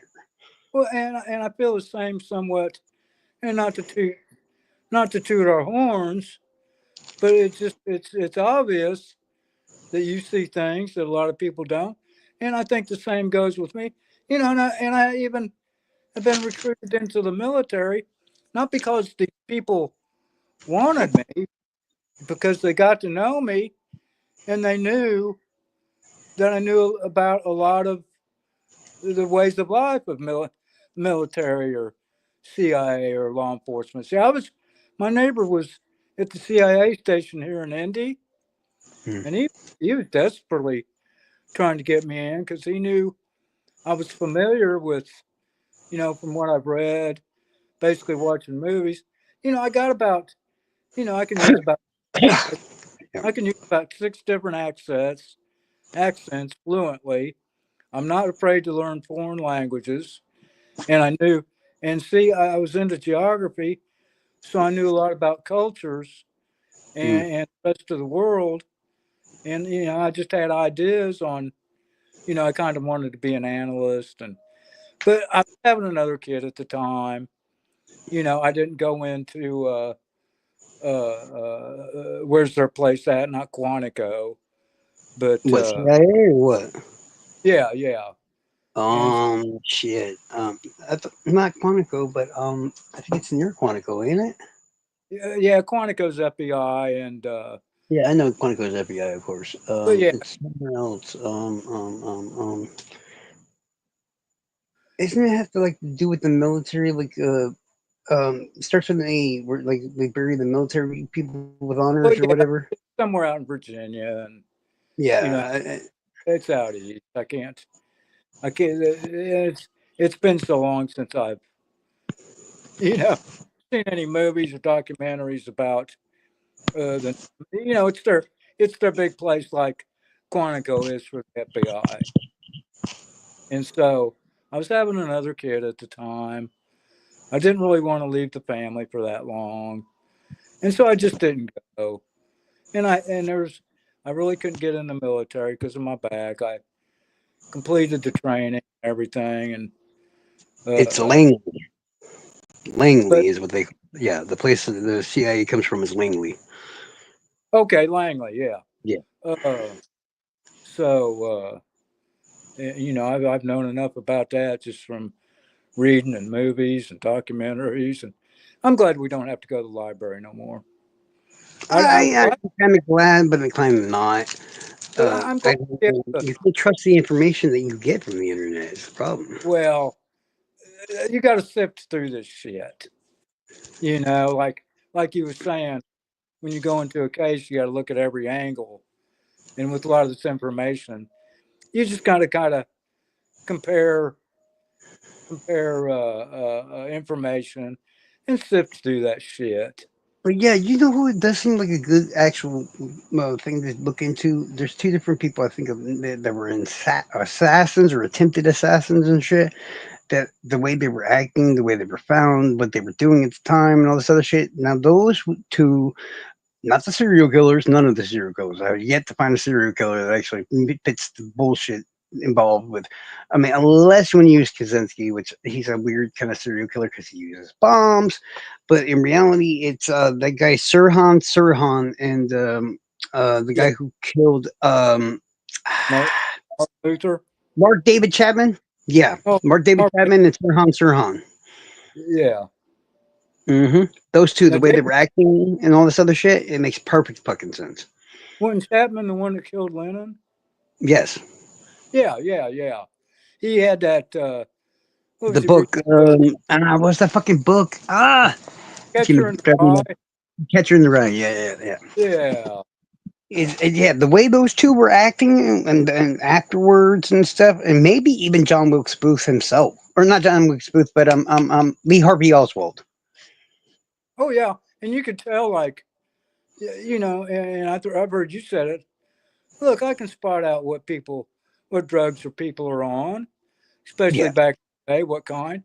Man, when you Hmm. look at Sirhan, he's either gone, he's either been also gone through some hypnosis, and he spiked up on some type of hallucinogenic. He seems more like straight up fucking mind altering something. I'm not thinking. I don't know if it's drugs like antipsychotics or something like that, which back then would have been like lithium and all kinds of shit. I don't know Right. if it's just like a mentalist fucked him up or something like that. He definitely seems like something like because okay, usually when somebody is on drugs, okay, you can get both pupils in rapid increase or decrease or this, that, and the other. There's many different ways that you can go back and forth and Yeah. single out specific It's drugs what because of how, drug. yeah. Yeah. It didn't look like drugs to me because when I saw the one video of Sirhan, one of his pupils was severely dilated, like massively, and the Yes. other one was fucking tiny as fuck. And I was just like, I ain't never seen no drug that do that. Yeah. You know? I Yeah, noticed. Yes. and, maybe frontal lobe damage or something like that, which is another weird situation that you have to go through, or somehow, what's the thing where they take the hook and they put it in your brain, a lobotomy, or I don't know. I mean, there's kind of, I wouldn't just rely on the drug part of it when it comes to MK Ultra. There's things using surgery and lobotomies and all kinds of shit that they can Yeah. alter somebody's fucking brain waves to the extent that something like that could happen. And yeah, Chapman probably was hot. Let's just be honest. He was probably hot of something. But Sirhan, that's where it irks me. Maybe not Lee Harvey Oswald, but Jack Ruby. That's another one. There's another one. Yeah, it's like it's same case, damn near. Ruby comes out of nowhere, kills fucking Oswald and shit like that, and we never get to have Oswald around for the rest of his life to question and find these informations out that we could have, this whole time because of what Jack Ruby did. That seems like way too much of a fucking coincidence. It's like, Well, hey, it's like Ruby an was Epstein. It's like Epstein, bro. It's like, why we can't question Epstein no more? What the fuck happened? Well, who Ruby was you? Yeah, sorry. Ruby was in debt with Tropicana and Marcello. And the CIA and the fucking the fucking mob. Yeah, I know. Yeah. Yeah, they And were spotted in his club and shit like right before that. yeah.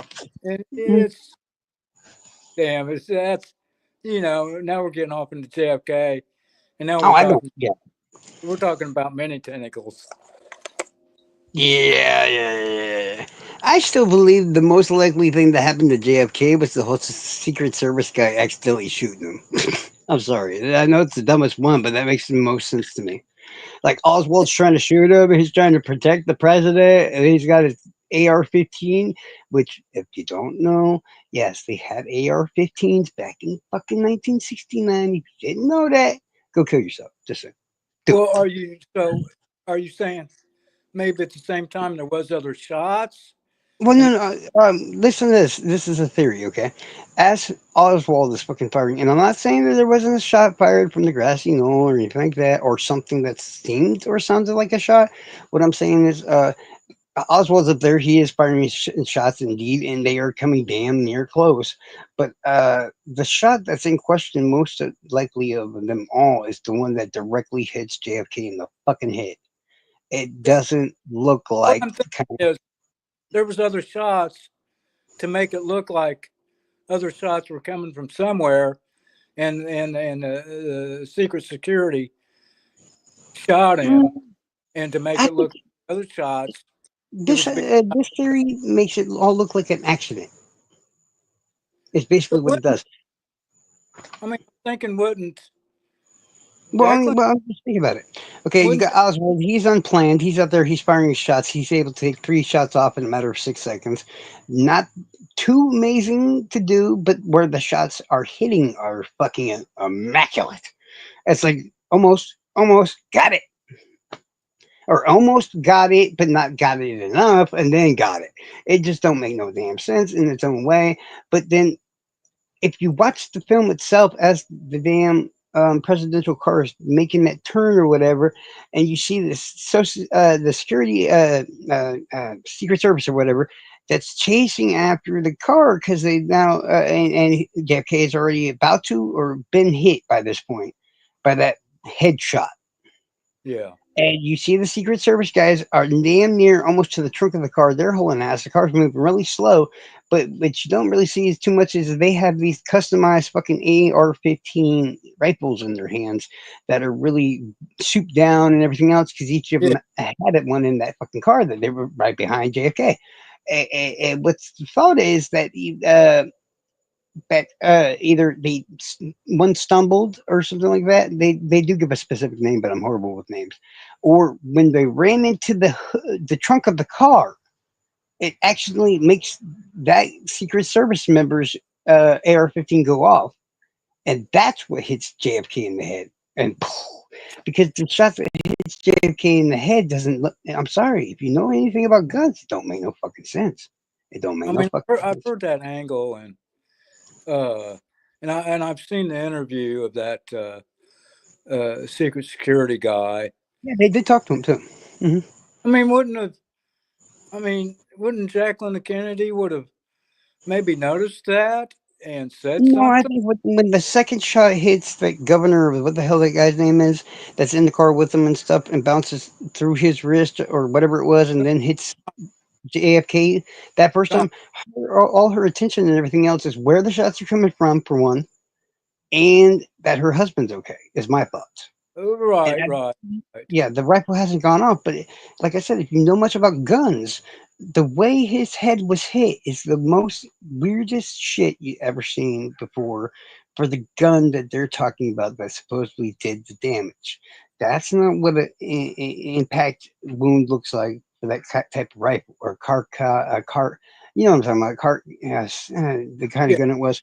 That's not. No, I'm sorry. It's just not the way it's done. That bullet damn near looked like it exploded in fucking his head. That's how it yeah. looked, and Well, that's and I not yeah. of a chemical or whatever the fuck it's called. I mean, it's almost the way he got hit. Looks like it could have been the angle from the grassy knoll, but it seems too much. But it don't seem like it. It's more like a maybe like a closer shot, like you were saying, Well, or from my angle, I go by the not the where the bullet hits or anything like that. I look at how the head moves hmm once the impact is made. and you have to watch it carefully to see where the head, like, his head's right here. It's not normal. It's normal. He's, kind of hurt at this point in time, but the head's not freaking out or anything like that. It's kind of still stirring. It's solid and stuff.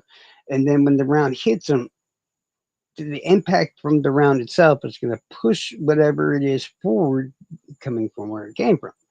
Right. And sadly to say, it does seem to come from the same direction as where the Secret Service guys are, which is right behind the car, and then Mm-hmm. B, also where Oswald happened to be firing from.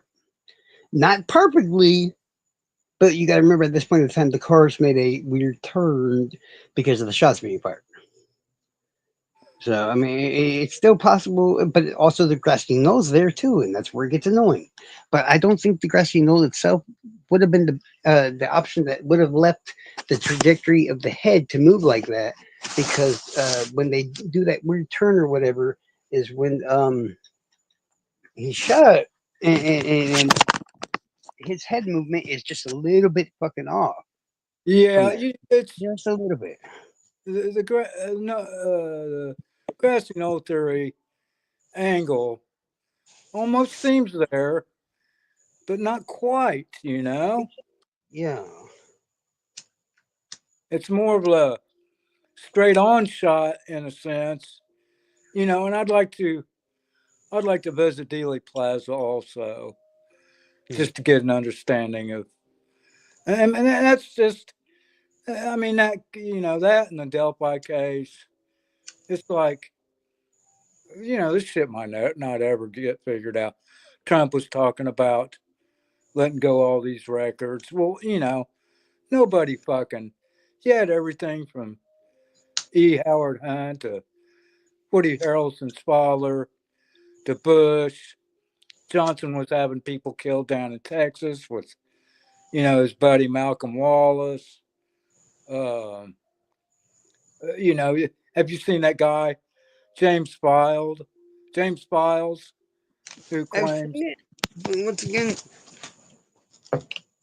I don't know. That's a big fucking risk to take. You either got to seriously, personally, like, okay, in the case of like Bobby Kennedy, right? yeah, We know why he gets killed. Basically, we know who he's offended, and we see it's on a highly personal level. It makes sense. JFK, on the other hand, people talk about the I think it's the what is that, Panama Canal, I think it was, and all kinds of other stuff, and how he didn't go to war or something like that. That's Vietnam, that. Vietnam, and Yeah, yeah, I know there was something to do with that, and he wasn't willing to do it, even though he said he was going to. That's just not that personal connection to me. I That's mean, about money. Yeah, that's some money shit right there, dude. he And wanted to cut the oil depletion allowance, which a lot of them fat cats, but they that's were money. they Yeah, were I just down don't in think Texas. it's money. Yeah, they were in Texas. He wanted to fucking slash spending on like the steel workers, and then you had the Cuba and Russia, and in fact, the day Kennedy was shot, the White House got a visit for papers for Johnson to go to prison for his annex with Bobby Baker and Johnson, some of the like some of the, Johnson, like what's his name? The president Johnson. yeah. Oh well, that shit happens all the time. Look at fucking Trump and Nixon and blah blah blah. Oh, you're gonna have tons of presidents that just do dumb shit. That's why most people won't kill them, because usually the idiot below them is like much worse. So it's like that's your best regards of not getting assassinated, is to make sure that the idiot you pick as your running mate is a moron, or somebody like a black woman or something like that. And I hate to use that example, and we all know why I made it, but I'm just saying, it's like you will make sure that you don't get assassinated as long as the person below you is the far worse than you are. Oh, and there's been plenty of them, Yeah. Gerald Ford and uh yeah, I kind whoever. of like Gerald Ford, honestly. I kind of do. I don't think it takes a massive brain or whatever to be the president, as because the massive brain is required by the cabinet and shit of the people around you. You know. Well, exactly. You want to surround your the leader, and always the leader's the guy who puts the right people together. Well, I'm just saying, think about it, because idiots usually just do what they're told. You let the smart people think of the ideas, and then you just enact them. That's Yeah, smart. yeah. Smart people, on the other hand, are like, I don't think you understand, sir. You aren't allowed to tell me what to do because I'm smart. They will literally shut down the perfect idea just because they didn't think of it. Well, it's like That's where it Steve becomes a problem. Jobs. Like Steve Jobs, he didn't know shit, but you had the people to fucking be able to do this shit. Like, with our iPhones and all that shit that was coming out, he's like, and he'd be in a room or go down into the work area, and he's like, man, I don't hear you people working. He's like, this is what I want to do. I want to fit this information on this little thing, and I want you guys to get it done. It's yeah, it's not always the one guy. It's like you said, it's the cabinet, the There's Congress. so many different things. Just making that first MP3 player or iPod or whatever the hell. I know it was an iPod at this point, but there's so many different little things that have to be created that didn't exist to make it work. This work, to make that work, to make this work, and then you got like so many different new inventions that are inside this thing that is now known as an MP3 player. Basically, it's just insanity. But it's more like Jobs was more like a Edison. Yeah, He rode the dicks of everybody else and tried to act yeah. like it was him. Because Edison wasn't exactly the guy. It was that kid in Iowa that, Wasn't he? Oh no, huh? no. Oh, okay. You're talking about the kid that multiple people actually who created the light bulb. There was a Yeah, French guy. There was a kid. There was all kinds of different people that made the light bulb. I don't think 90% of Edison's inventions he didn't invent. Somebody else did, and he just either bought the patent before they could, or that, something like that. that was what happened. He got that kid gave up basically. This farm kid from Iowa, and Edison got in with David Sarnoff, who was head of RCA. Hmm. My dad was at RCA, and I've seen and heard the stories and the history. But that's basically how Edison, you know, uh, started. He got hooked up with David Sarnoff from RCA, and it just Edison yeah. back then. Well, you're talking what 40s or 50s or No, I mean, he might have lived that long, but I thought Edison was like more like 1910s, 1915s, or whatever when he's getting shit done, because that's when Tesla's still alive.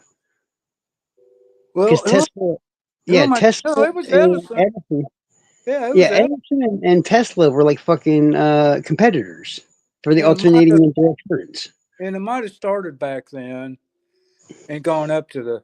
I'd have to like rewatch that movie or some of them documentaries. But yeah, as far as I remember, it was Edison that hooked up with Sarnoff, and I think what it was, I think Edison already did the electricity thing back in the day, but I think well, I don't know, Charles. It's just my mind's The back to reason I full. know a little bit more about Edison is because, believe it or not, Fort Myers, where I'm from and where I was born at, and all this other stuff, is one of our founding things to that we always love to run our mouths about. Apparently, here is that we are the winter home for fucking Ford and Edison. Like Okay, their yeah, houses are massive museums to these guys. okay, right.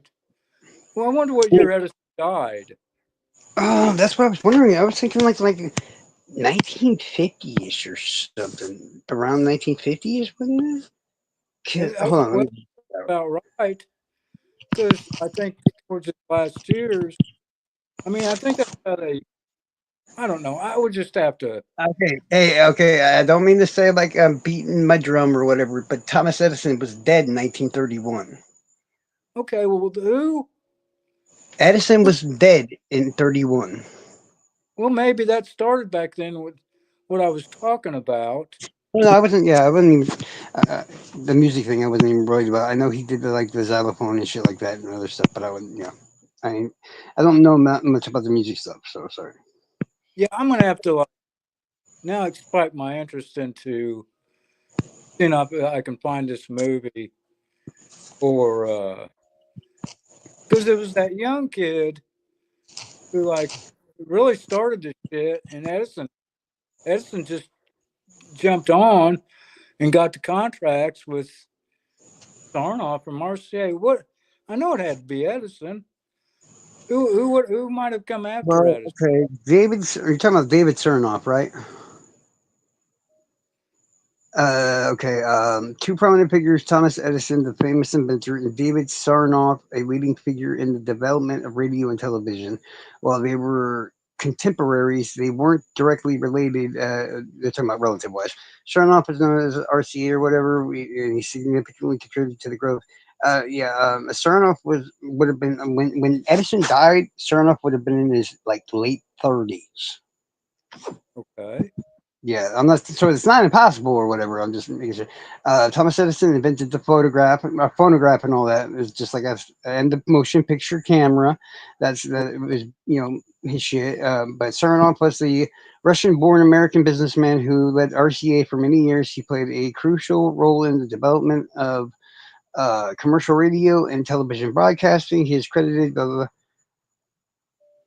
they was Um, both. They was It's both. yeah, they keep saying they're not directly related. I mean, it doesn't sound like a relative. It sounds more like they're saying that there's no connection between the two. Well, it sounds like they were both in the same Yeah, type of. because the phonograph got used for music, but yeah, you know what I'm saying, right? Yeah, then you got into motion pictures, television. But it There- is a weird theory that gets talked about a lot. Yeah, so that is a fact. So maybe before Edison died and Sarnoff was young, maybe they got together to start the first TV, or I don't know. I know there has to be something to it. I'll see if I can look that up. Yeah, I'm trying to hold on. But Edison was sometimes, born in 1847. So in 1931, when he passed away, that would mean he was 84 years old.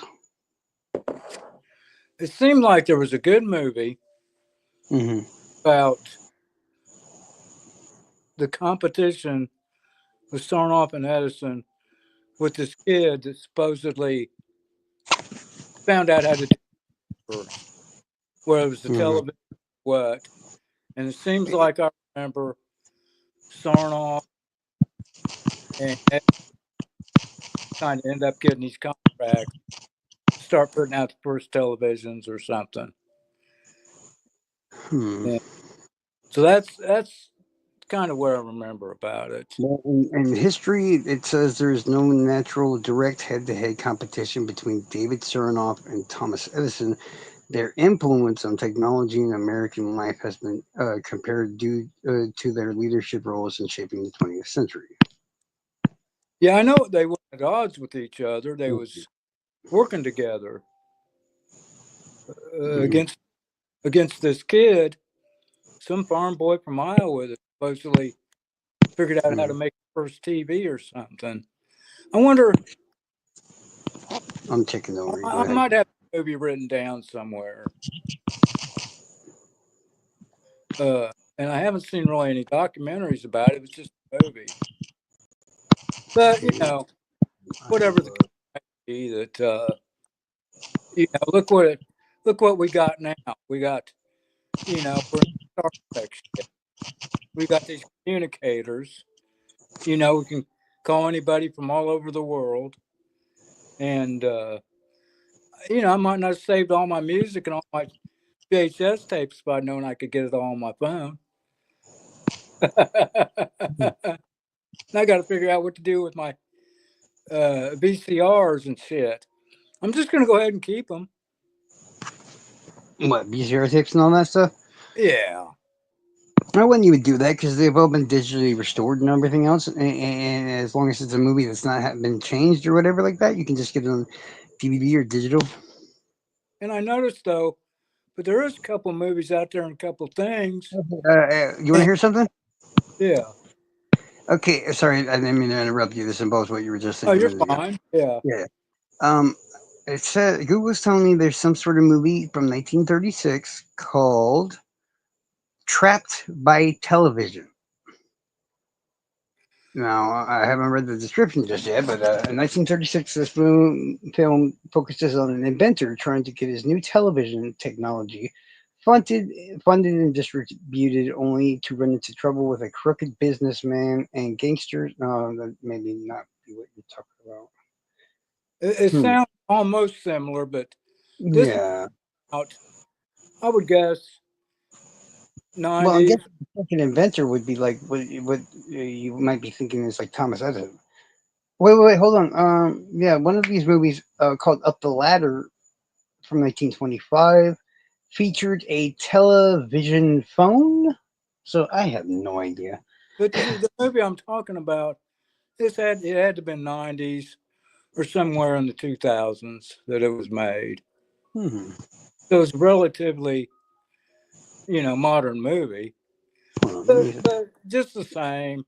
You're You not talking about like Showman I mean, it really does sound like you're kind of there. I know there was like a Tesla movie around that time too, and maybe but you know what? Maybe it was Tesla instead of Edison.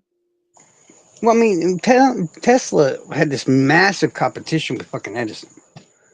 You know that's why a lot of people talk about it. That included executing criminals, and like I said, it was massive because of how we know things are electrified now. Is like alternating current, direct current, aka AC DC. You know, like the van, Well, and I a lot of wonder. people. Go ahead. Yeah, Edison invented direct current, I think, and Tesla came up with alternating current, I think. Well, I wonder if I got them mixed up. So maybe it was Tesla that we got mixed in with Sarnoff. Well, there was a movie around the 2000 marks or around that time or whatever that I think had Hugh Jackman and somebody else in it, called like The Showman or The Magician or something like that, which, yeah, had a lot to do with something along those lines. Um, I gotta remember what the hell it is that I'm trying to think of. Movie about. When in the 60s and 70s, we didn't have all this shit in our head and we knew everything. Now we got so much shit in our head we can't remember Okay, shit. okay. A 2006 TV movie, Philo Farnsworth. Oh, That's it. Farnsworth. Yes. A Vision of Genius That's is a it. biographical account of the inventor of electronic television, Farnsworth. That's what the first TV was called. It was Farnsworth. That I Yeah. remember that now. Yes. Uh, yeah, Farnsworth, often called the father of television, was a farm boy from Iowa who conceived the idea of electronic television by the age of 14 and built the working model shortly after his 21st birthday. The movie explores his struggles against deceptive practices, lawsuits, and personal heartache aches as he fought to bring his invention to the world. Yeah, Huh. he was fighting Sarnoff But and this is maybe like a documentary, FYI. I'm just letting you know. yeah, and yeah, it wasn't very long. It was like a documentary film, Yeah, and yeah. uh, and maybe it was Tesla and Sarnoff he was going up against. Let me. I'm about to find out. Actually, okay. So now I got his name, or at least Farnsworth. That's an important part. Because Farnsworth, I can't look this shit up. Tesla, maybe, and I'll throw Sharon up in there in a minute and see what happens. Okay. There is another movie. Okay, hold on. Yeah. Let's remove Tesla. You involve Tesla and anything, it fucks everything up. Okay, Farnsworth, Edison, and Sarnoff. See what we Well, got. actually, Well, I probably look at the movie and tell you. okay, the Farnsworth invention, basically. There you go. Okay, Farnsworth's first fully functional and completely all electronic television system and David Sarnoff, the RCA president who stole the design. There you go. See, now we found the connection and what Farnsworth had to do with Sarnoff. It wasn't Edison, it was Sarnoff. He's just a dirty little bitch thief, I Well, guess. Sarnoff was working though with Edison or Tesla or somebody. I'm about to let you know as soon as I find it. Yeah, uh, look up the uh, movie, see what it says. oh, I'm actually on the actual Farnsworth invention. Oh, yeah, yeah, yeah. Screenplay, stage plays. Come on, tell me the thing. Tell me the thing. Come Because on, brother. as soon as you see the first guy or whatever, no, no, nothing there. Come on. He's talking about James Cameron, but I don't care about the damn Titanic guy. Shut the fuck up. Nobody cares about Facebook. God.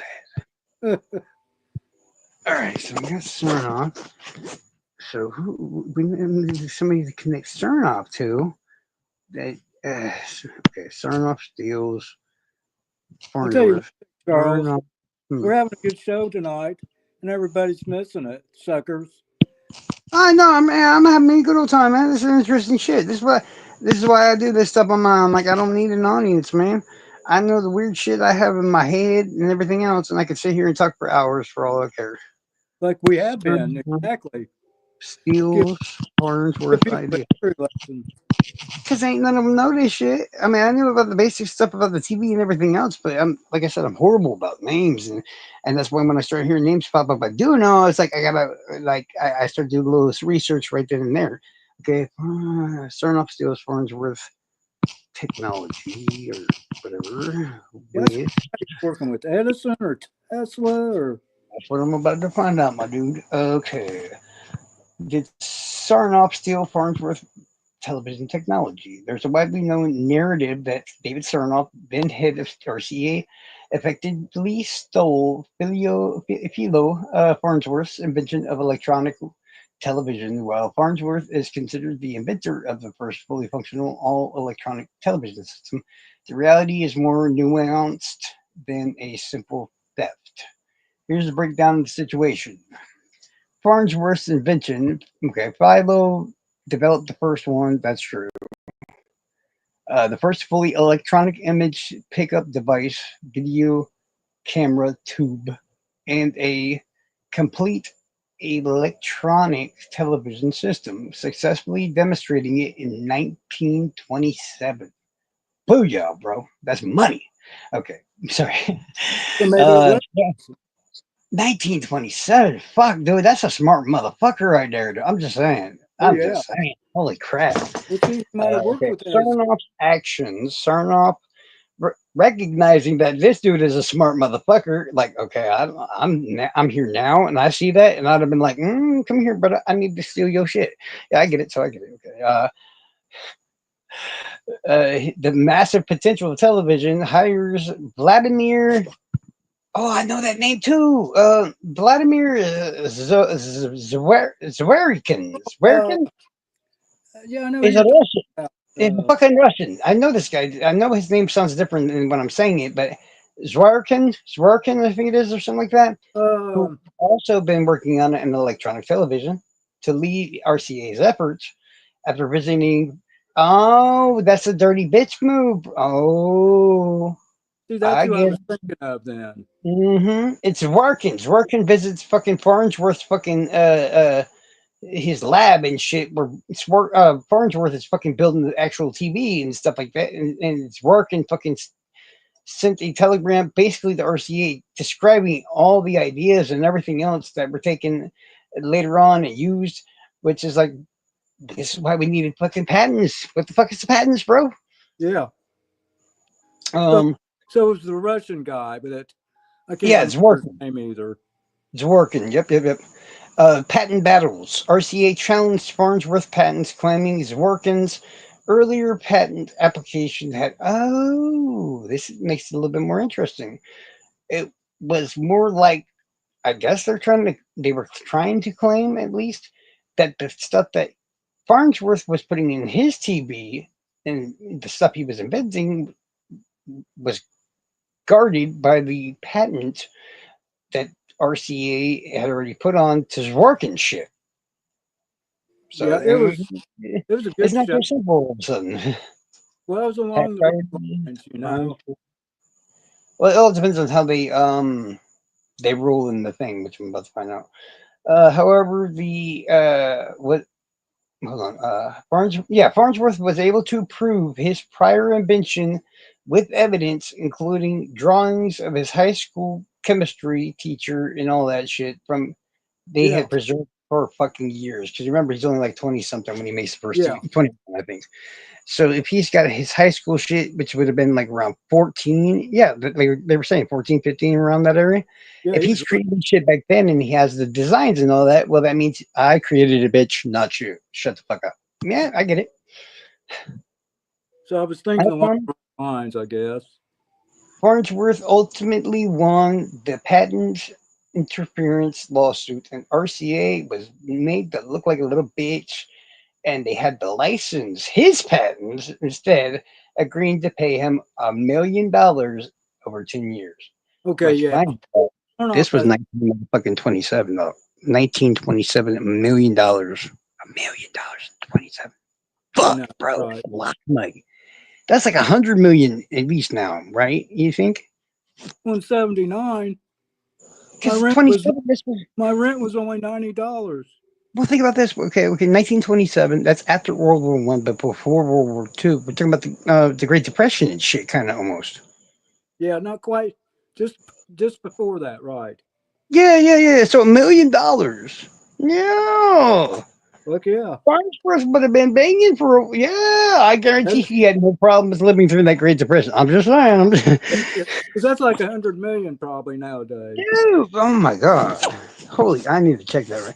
What is $1 million and what is because remember it says in 10 years they have to pay him $1 million, so it's from 1927 or whenever it was that they got the lawsuit that he won from 27 to I guess 37 they had to pay him $1 million total, so yeah it would have covered the whole damn depression I think, or the depression was right before that. I'm trying to remember. I thought the depression was like 1919 or 1920 or some shit. I'm trying to remember. When was the Great Depression? The Great Depression. While you're 1929. Holy shit. while you're I'm gonna run to the bathroom. Yeah. So he would have gotten all this shit done in 27 and be getting $1 million, or at least 10 years. He got $100,000 a year for 10 years. So Farnsworth wouldn't know. He ain't worried about no money in 1929, when everybody else worried about food. Okay, so how much is Oh shit! Can you imagine making $100,000 a year now? That's decent money. Okay, imagine making it that much a year in the Great fucking Depression. Ooh shit! You know what I'm saying? Holy hell! What was it? How much is $1 million in 1927? Or let's say 1929. uh, worth today. Not 100 million, just 1 million, you dumb bitch. Stop trying to change the number. God, just one. Just one. Okay. How much was 1 million, or say 1920? Okay, $1 million in 1929 is equivalent in purchasing power to about, I expected more, honestly. It's about the same as $18.9 million today. That don't make Okay. no sense. Well, I That's guess weird. that would work back then. I mean, I guess. Well, hold on, let me check something. Let me check. Is that because of the Great Depression? Let's try 1933, just for shits and giggles. Okay, 1933. Thank you. In 1933, that same $1 million just for 27 million. Oh wow, The Great Depression itself made the $1 million worth less. So if wow. RCA and all that shit was smart, because you got to think he's not only getting paid from RCA for the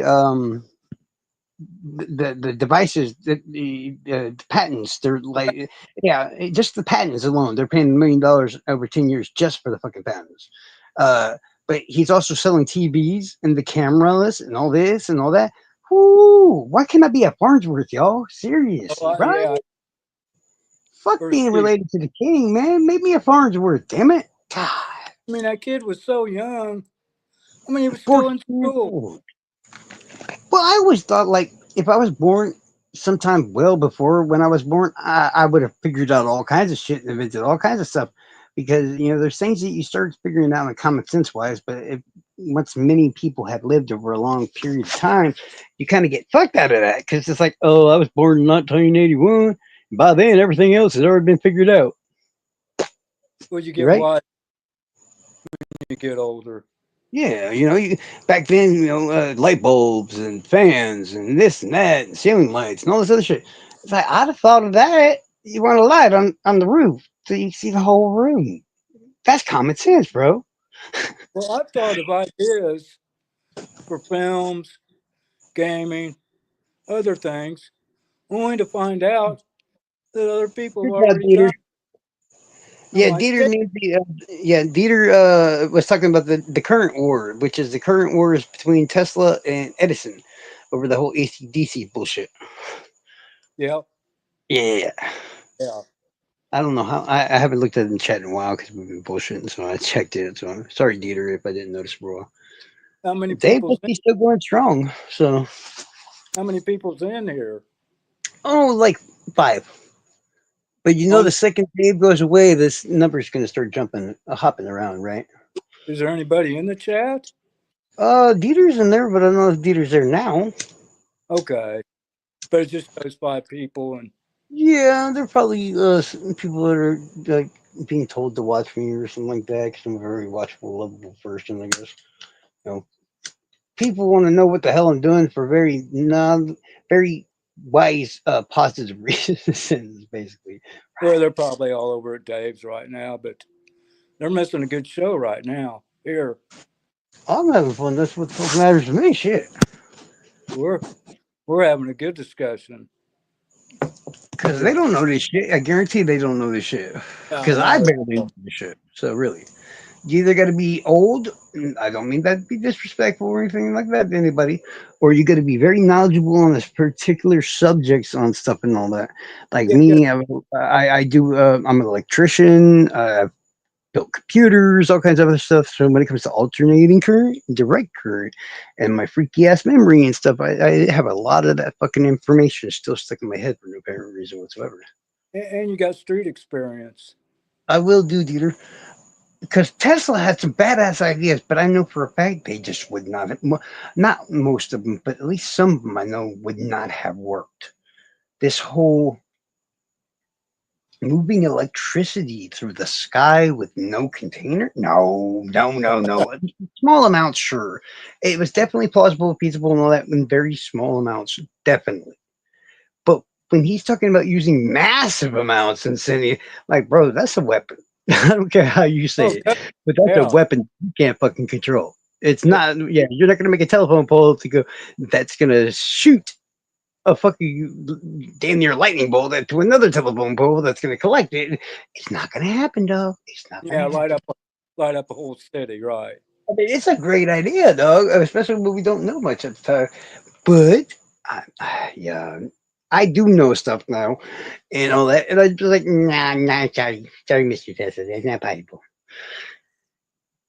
It is cool, that they think of this stuff. And it's like, hmm. Yeah, like I But, said, I've thought of a lot of stuff, and I could probably got past for one good yeah. ideas, only to find out other people already done it.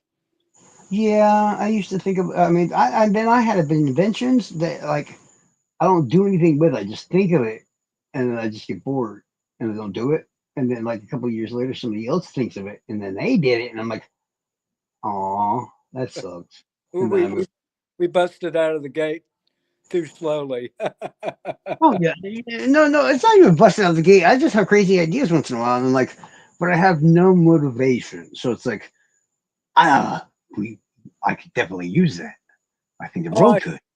And we're then I'm working like, regular jobs. I'd Okay. have to get up, and I don't feel like moving right now because I'm Yeah, hired. Something like right. that. I'm like, fuck Yeah, that. It's not important enough. right. and we got our regular life to take care of.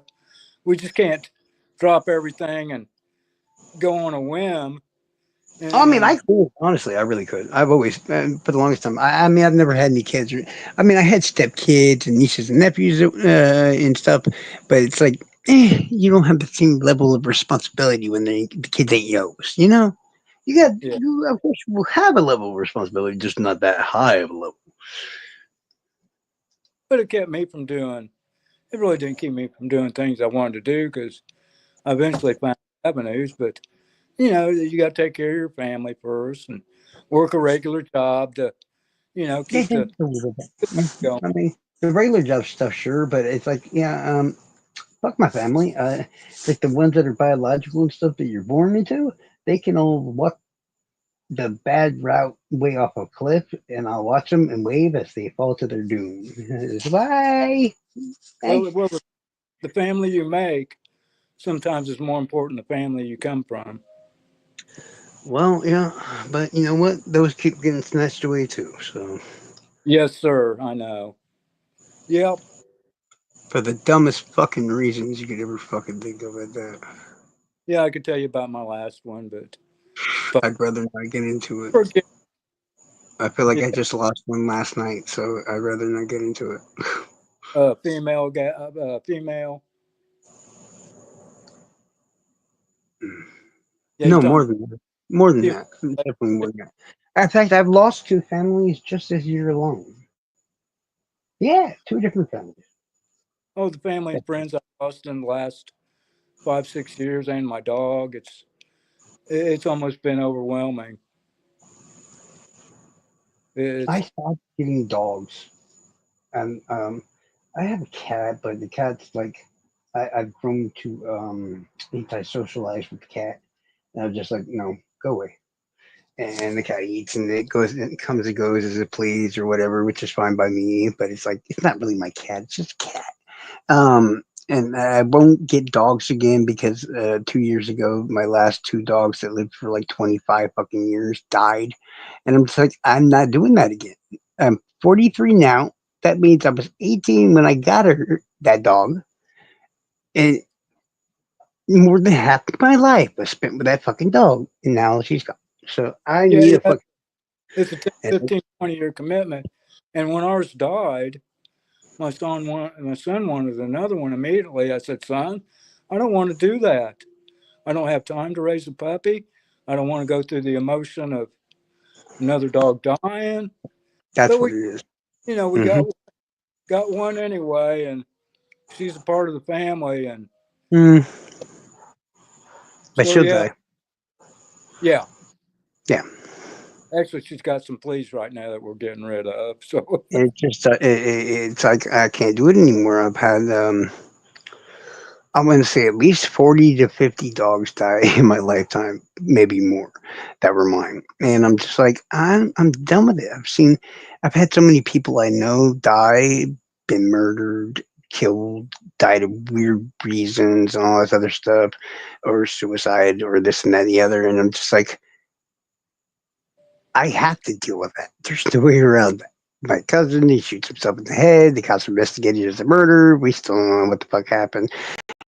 It's all these damn things stack pile, and that's why. I mean, people get bothered so much by death, but it's just like I've been tiptoeing with that motherfucker since I was damn near born, and it just doesn't bother me. And most of it, like literally, I don't know how most people get bothered, but like you can have a direct damn family member fucking brutally fucking murdered by a serial killer at that. And it's just like you're like, oh, okay.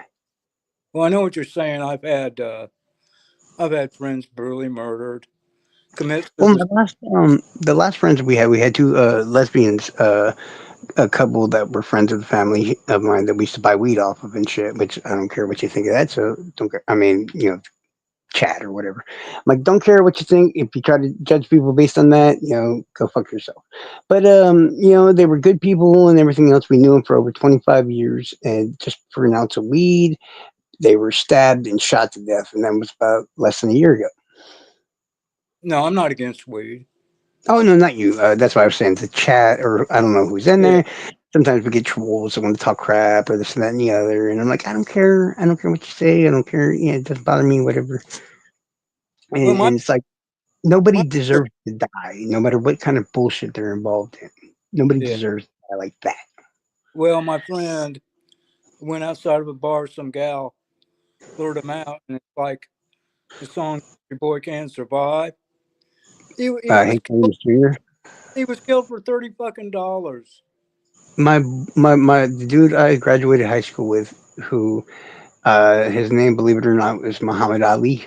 Um, Oh yeah, because you he's heard about. yeah, I say that. he was a manager at a store that I worked at, and I didn't even know at the time that I had graduated with him at Norfolk Myers High School. And he pulled out the yearbook and showed me, and I was like, "Oh shit, that was you, dude! I remember you." Da, da, da, da. And I didn't work that night because he sent me home, and he was killed in a robbery. Right. And all the killers got was $4.75 in quarters.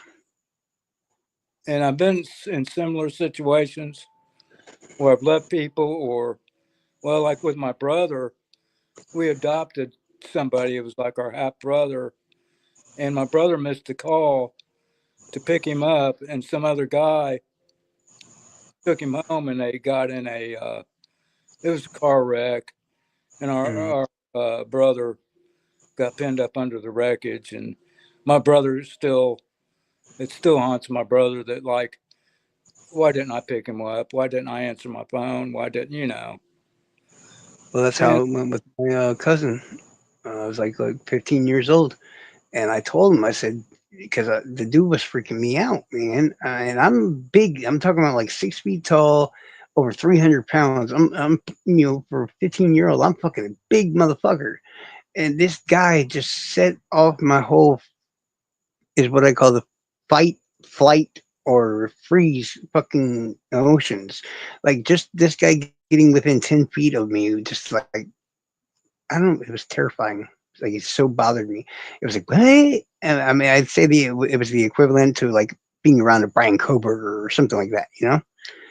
Like when they get real close to you and you're like, dude, they give you the fucking bad, nastiest vibe you ever felt in the world. And the only thing you can either do is you attack them, you run away, or you sit there like an idiot trying to figure out what to do. Thankfully, I've yeah, never had too much flight as an a freeze, and I just like, what am I gonna do? I never had much of that in my life. It was either jump out and fucking start attacking whoever it was, whether no matter how many it was, and everything else. Like in times when I got jumped and stuff, I saw it coming, and I would start attacking before they had a chance to start attacking us. And that, honestly, we get out of situations a lot because I'm paranoid. But that day, it's like I either wanted to attack this guy or run away from him. And he's, yeah, probably 2 inches taller than me, weighs less than me, oldish. And I'm just like, why is this dude bothering me that much? I well, know I've he's been trying in to pick me up, but it just bothered me. But I told my cousin, I was like, dude, get the fuck away get from that fucking away, pervert. right? And And I've been I gave him that loud crack of a voice that you do to your dogs and shit too. Like I know I made it known, but for the many years after this, I blame myself. I was like, I didn't tell him enough. I didn't wasn't angry enough. I didn't. And now I'm just like, no, motherfucker, you warned him. You said get the fuck out of there now, basically, and he didn't listen, and that's why he's dead now. yeah, and you know I got similar guilt to some people that He's not the only one, but yeah, that's the main one I think of right off the bat. The main one, or somebody was taking drugs, and I was like, "Yo, bro, you need to chill out on that." Or and later on they overdosed or something like that, and I'm sitting there going, "Damn, maybe I just didn't tell them, well, strongly enough." that's what I was finally going to mention. And I've been Sorry. crazy characters too. That, but yeah, it's I've talked to people about, and I've helped plenty of people. Had plenty of people, a lot of young ones, get them deterred off drugs and drinking, Yeah, and same. and but some of them didn't, and they kept doing what they was doing. It's like, I wish I would have done more. I wish I maybe should have been there, and so it sounds like we got similar experiences, and we stayed educated in a sense, and we've been on the streets, and a lot of people, at least in the chats we get on, they haven't. I don't think I sometimes. was born on the streets, man. And I think that's why I knew that guy was something was just not right about him. I felt that same feeling several other times, and it was like a creepy feeling, just not at that level. Like I knew if I didn't either beat this guy up badly or get away, that I was probably going to die. And I didn't understand why I felt that way. I thought it was just being paranoid or something like that. yeah, And that was so I'm sure 11 years later. if I Yeah. was situations that I'd been in and stuck around, I'm pretty sure that they probably would have killed me. But it's Yeah, either yeah, I've been in plenty of those too, where something just told me I need to pursue to check out the situation, to do this or do that, and so I would put myself in a situation where I could do so. Whether it take done by there were times where I pretend to be drunk, and of course, when you're drunk and throwing up, they want to move outside, and they help you outside, and then once you're outside and they're back inside, you're like, okay, now we got to see what the fuck's going on, yeah, I've because heard yeah, yeah, I've heard the story on. Like I it's said, like a yeah, yeah. Mhm. basically for situations, and I'm glad I'm not around. Well, when my girlfriend lived next door, there were some shady situations with her daughter's people that she was running around. It just I'm glad to be out of all that shit and away from all that shit now. Yeah, I tell you one thing: people have not egos, but reputations. And the easiest way to get yourself not to be fucked with by a lot of people is to have a crazy ass fuck. And I'm not talking about where everybody's so afraid of you because they think you're crazy. No, it's like you try to plan out as many events as possible, but only once in a while do when these events actually happen right as you planned them to. But if you time it and set it up properly and everything else, that one event will somehow stick in people's minds for so fucking long. Well, you got to give them information or Well, what tell you them. do is you direct them into that area that you want that your plan set up in. It's like once you see the plan starting to fall forward, you're like, well, this could happen. So I'm like, well, if it did happen, I'd prefer to have that, that, that, that, that, that, that, that, that, that. And so you're like, well, I got to go check if it's going to work out that way. And if it's not going to, you have to nudge, like carefully nudge or change the timing of certain events or this and that. Because once you change the timing, you change the events. Because people that weren't able to move around because of that person being there now are able to move around because they're not there yet. You know what I mean? Yeah. Or like the time I was talking about when I was pretending to be drunk, they took me from the inside of the damn mobile home to the outside of the mobile home, and as soon as they went inside, I was like, "Bitch, I ain't even had a tenth, like a quarter of my damn screwdriver yet. Y'all dumbasses think I'm plastered." Honestly, though, all my friends also thought I was plastered. They couldn't believe, and they were so shocked when they found out I was actually sober, because they were like, "Bro, we were wondering." I'm like, "What are you talking about?" They're like, "Dude, we only poured you that one drink, and you like had 3 sips, and you all of a sudden you're falling over." I'm like, "See, you're smart, and I'm very happy you didn't say that shit out loud because we wouldn't have gotten through this like we did if you had." And they laughed it off or whatever. I'm like, "No, you don't understand, because the bad guys helped me outside because they knew me, and I was doing this amazing act of being wasted and practically about to throw up and stuff like all kinds of sound effects, the whole 9 yards. They happily carried my happy ass outside, left me on the ground, made sure I was okay, even patted my back, and they went right back inside to start more shit. And while I'm outside, I'm like, I'm looking over the fence. I see multiple cars out there with people in the cars and this, that, and the other. And I'm like, yeah, just what I thought. Those idiots would not have come with just three of them when they knew there's like 20 of us sitting there. So it doesn't make any sense to me why our enemy shows up and there's three and we got 20. It makes no fucking sense. So I'm like, okay. And then I see this dude we call Coop.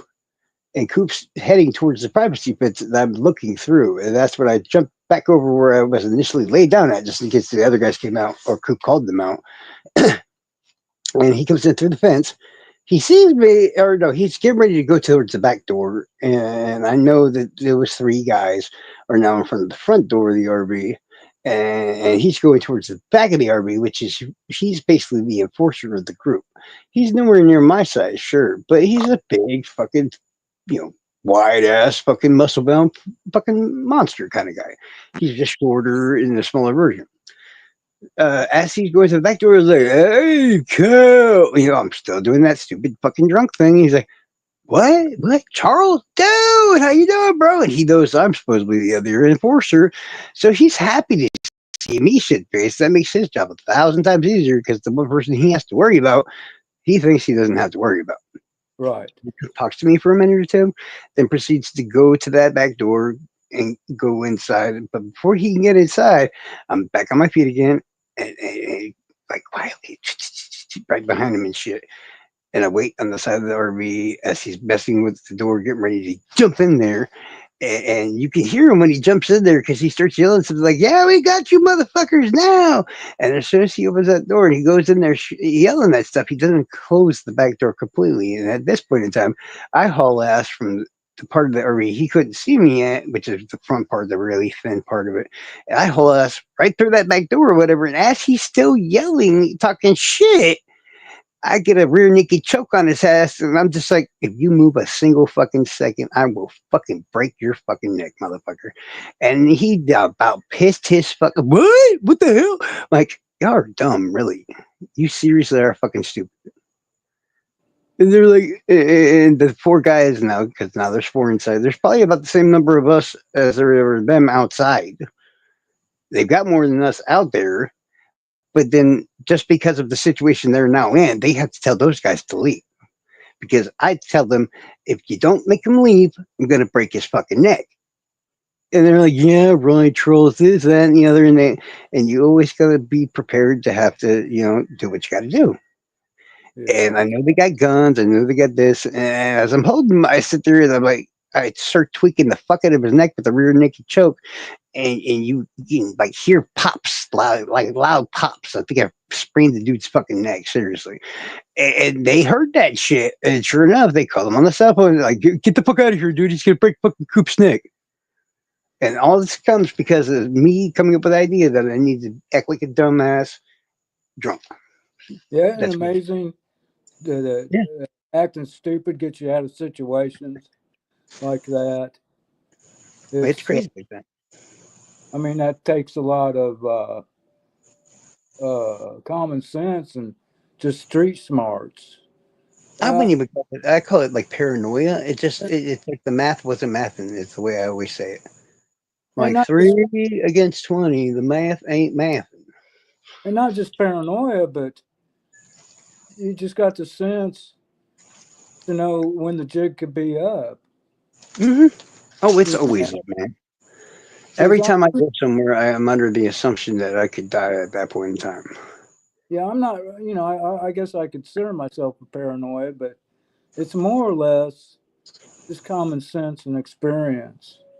I mean, You I consider myself paranoid, but I can't really call myself paranoid because all this shit happens to me.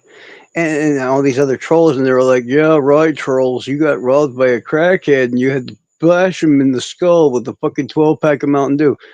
You can talk all the shit you want, but it's a matter of public record. There's a court date on August 27th of this month that I have to go to and make a deposition in that exact case, which I should find out about my fucking Mountain Dew. They better give me my Mountain Dew back or I'm going to be fucking pissed. oh no shit, that was my major question. They go again. August, I think it's August 27th or August 24th or whatever, which is actually about a week away to a week to 10 days away. I'm not sure which date it is because it's been a while. They served me 2 months ago almost with a subpoena and shit that I have to appear either in court or to the state, the lawyer guy, the prosecutors, whatever, to make a uh, video recorded deposition. But yeah, Which, deposition, yeah, right? yeah. Well, of what you know, I've heard that. that's I Hmm. can't remember where I first heard that. I don't think I was in a chat. I think I was just first starting out to listen to you, and I remember you talking about that. And you know, of course, it could have been more serious than what it was. But I remember thinking, "Fuck, I hope he at least got his Mountain Dews back." No, I don't. I never got my Mountain Dews back. I mean, I got Mountain Dews. I mean, I got like a 2 liter right here, but I never got those Mountain Dews back. And I'm just like, and oh, fucking cops. And then that's what I mean by these idiot trolls. They don't care what the truth is or what isn't the truth. You will have all the evidence, all the proof, which I posted on my community poll, the posts and stuff like that. There was pictures there of the case number. There was pictures of the officers involved with their names and shit involved. All that information is right there, which if you follow will find you Terry Richardson, if I remember right, is his name. Uh, the guy that fucking tried to rob me, who's honestly, yes, he was trying to rob me, but he's gotta understand that he's like a freaky deaky kind of um schizophrenic type of person, which Big Fishy or whatever used to laugh all the time because as I was working at CBS up the road here on the fixing their power and shit all the time, I used to tell her about it. I'm like, dude, there's a guy up here who's fucking the trees, yo. And they're like, what? I'm like, dude, he's fucking like he's dating. His bitches are the trees, and they would never, anybody I told that to just wouldn't believe me that either. And Well, then one day I was you just had like, you know people. what? I recorded him wooing one of the trees. He built a shrine around it first, and he sweet talks it. And Yeah, I'm not. I can't even joke about this dog. I swear it's the truth. If Fishy we were here, she would guarantee. Yeah, she would tell you. She would tell you. I guarantee it. we had freaks in our area too, you know, and And he's just that crazy. Like if you stand too close to that any of his trees, he will freak out on you. He would drop kick you. He'll throw a trash can at you. I mean, a big trash can. He will do whatever it takes. Why? Because you're next to his bitch. You don't fuck oh with his bitch, shit, bro. Yeah, you do not. be And watch. drilling holes in that Hold on. tree. Let me run the Discord real quick and see if Fishy's on. I'm gonna get her ass to come in here, cause she didn't believe.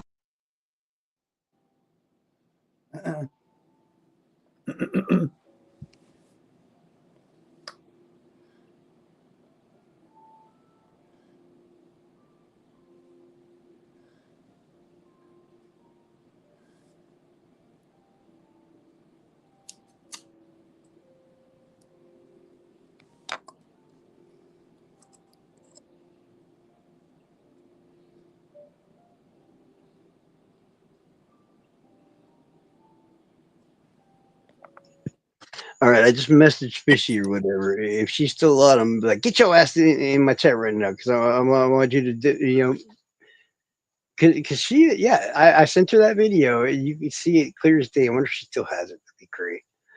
But it was, I'm sorry. At the time, it was the most hilarious shit ever.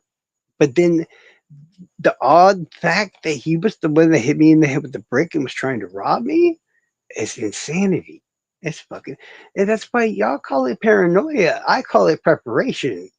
Well, I yeah. live in a world where this shit happens all the time. Oh no, you gotta. Every time I walk into a store, every time I go anywhere, I got highs in the back of my head. Yeah, I could, I could put the drop on you in just a second or two. You could pull up in a van. You could try to mug me. You can walk in my door right now, and I'm ready for you. I have what I call like ninja peripheral vision or whatever. Like if uh, I can see the field of view of my vision goes about let's say about 60 degrees, so not like 50 degrees that most people would have, but just a little bit farther. Basically, it comes up to nearly the back of your head almost. That you can look around without your eyes changing direction, and you can still see. It gets blurry the farther you go, but you can still see. I'm pretty good at it, and I can usually see if somebody's starting to sneak up behind me from either direction using that. Well, yeah, and this guy, we had a guy when I did maintenance and stuff. He'd always try to scare us. He'd Uh-huh. sneak he'd sneak up on us or whatever. And he said I was the only guy you could never sneak up on, and just say boo. I said, But brother, you can't do that with me. I seem to have that same ability, but I'm going to tell you right now. Even though everybody that tries to do this and fails, it's not because they failed. They think it's because they failed, but in reality, it's because I have what I call a delay. Every Yeah, time I go to a haunted house or something like that for Halloween, and it's one of my friends or somebody like that that's running this thing, their significant other, their brother or something like that, they always have a tendency to want to scare the biggest guy in the fucking room, and it's usually always fucking me. And they will creep around behind me, and sometimes I'll just be so stoned or buzzed or something like that. This was a while ago, so they would sneak up behind me, and I'm looking at Freddy Krueger, I'm looking at this, I'm looking at that, and all of a sudden this masked guy like boogity boogity boo, and they grab you by the rib cage and everything else, and that's why I talk about the fight, flight, or freeze. And they think that they're like, oh man, dude, he didn't even fucking flinch. And I'm thinking in my head, I'm like, yeah, but you do realize what actually did happen, right? And they're like, no way, you weren't even scared a bit. I'm like, bro, you scared the fuck out of me. I was just so scared, I didn't fucking move. So it seems like I did something amazing, but in reality, no, you just like, ah, and I just stopped. I was like, no. And they always think like we didn't do good enough. We didn't know. I'm like, guys, you don't have to believe me. I'm not trying to make you feel better. I'm like, trust me. I damn near would have pissed my pants if I actually had to pee right now. But right. thankfully I don't. It's just Well, they scare the fuck out of you and you just stand still.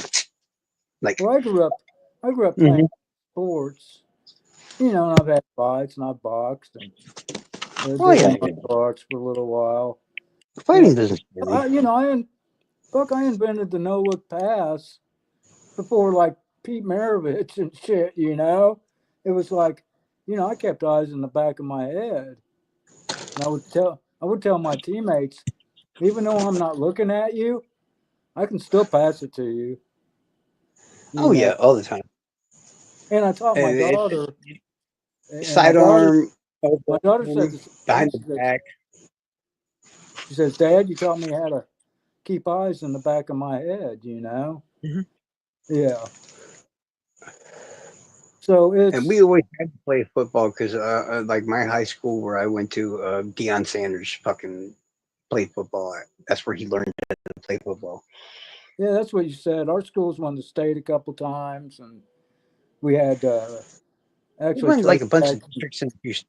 Yeah, Trace in my Jackson time. played. I played on the team one year, and actually, I wasn't really the big guy in the school, but I still played middle linebacker.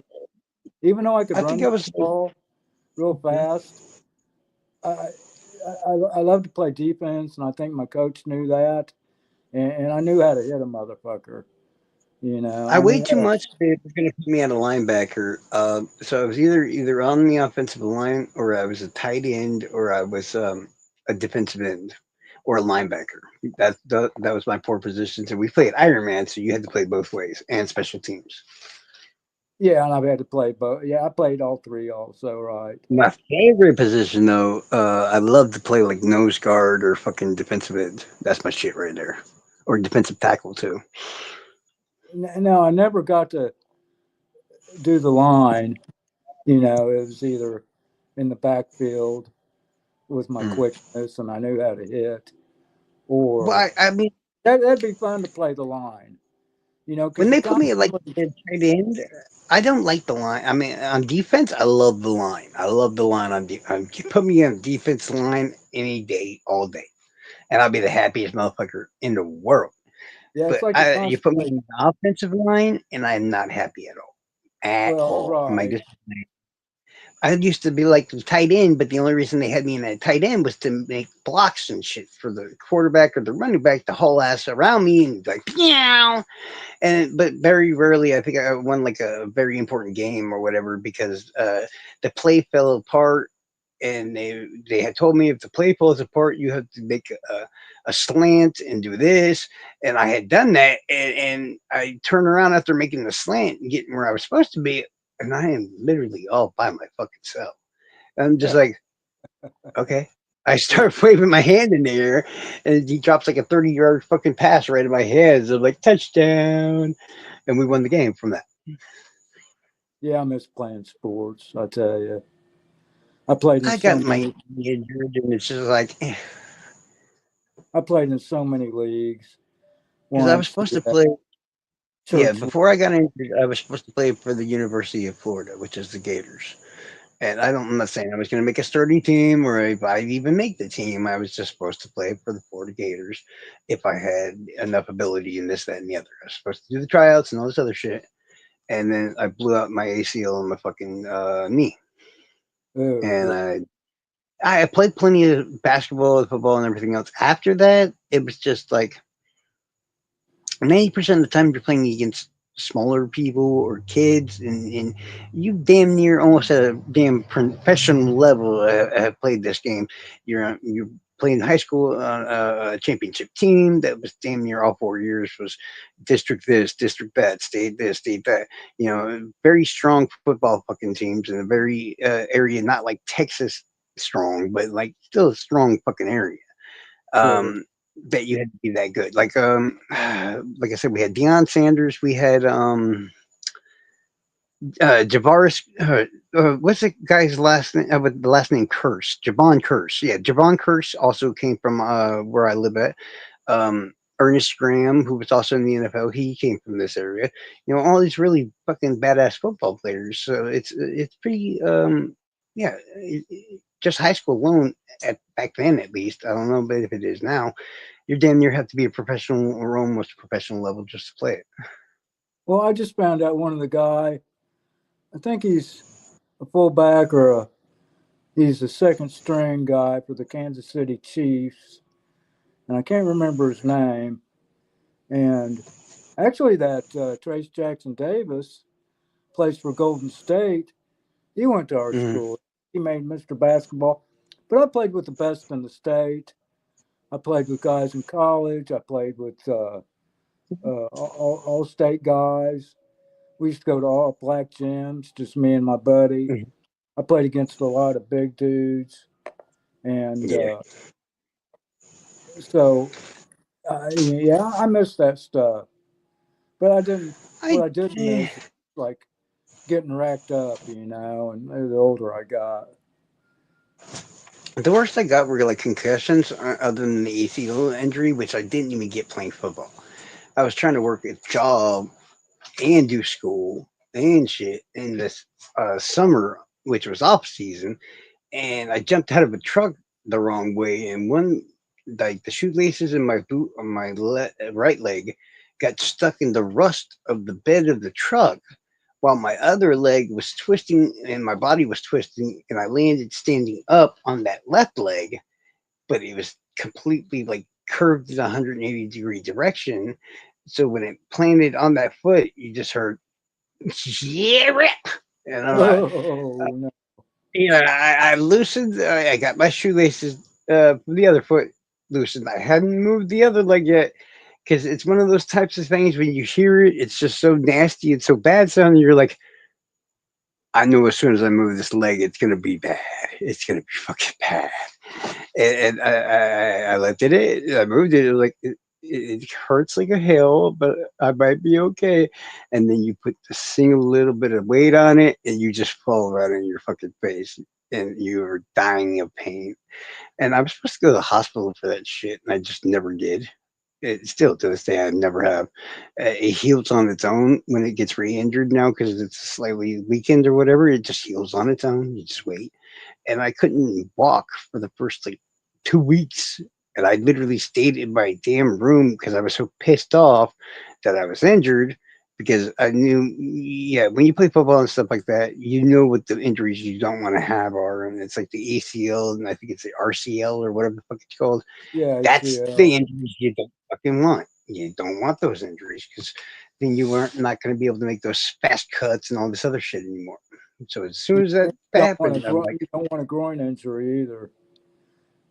um, I remember when I had it's like when I can't break bones for one. It's like impossible for me to do. I've tried.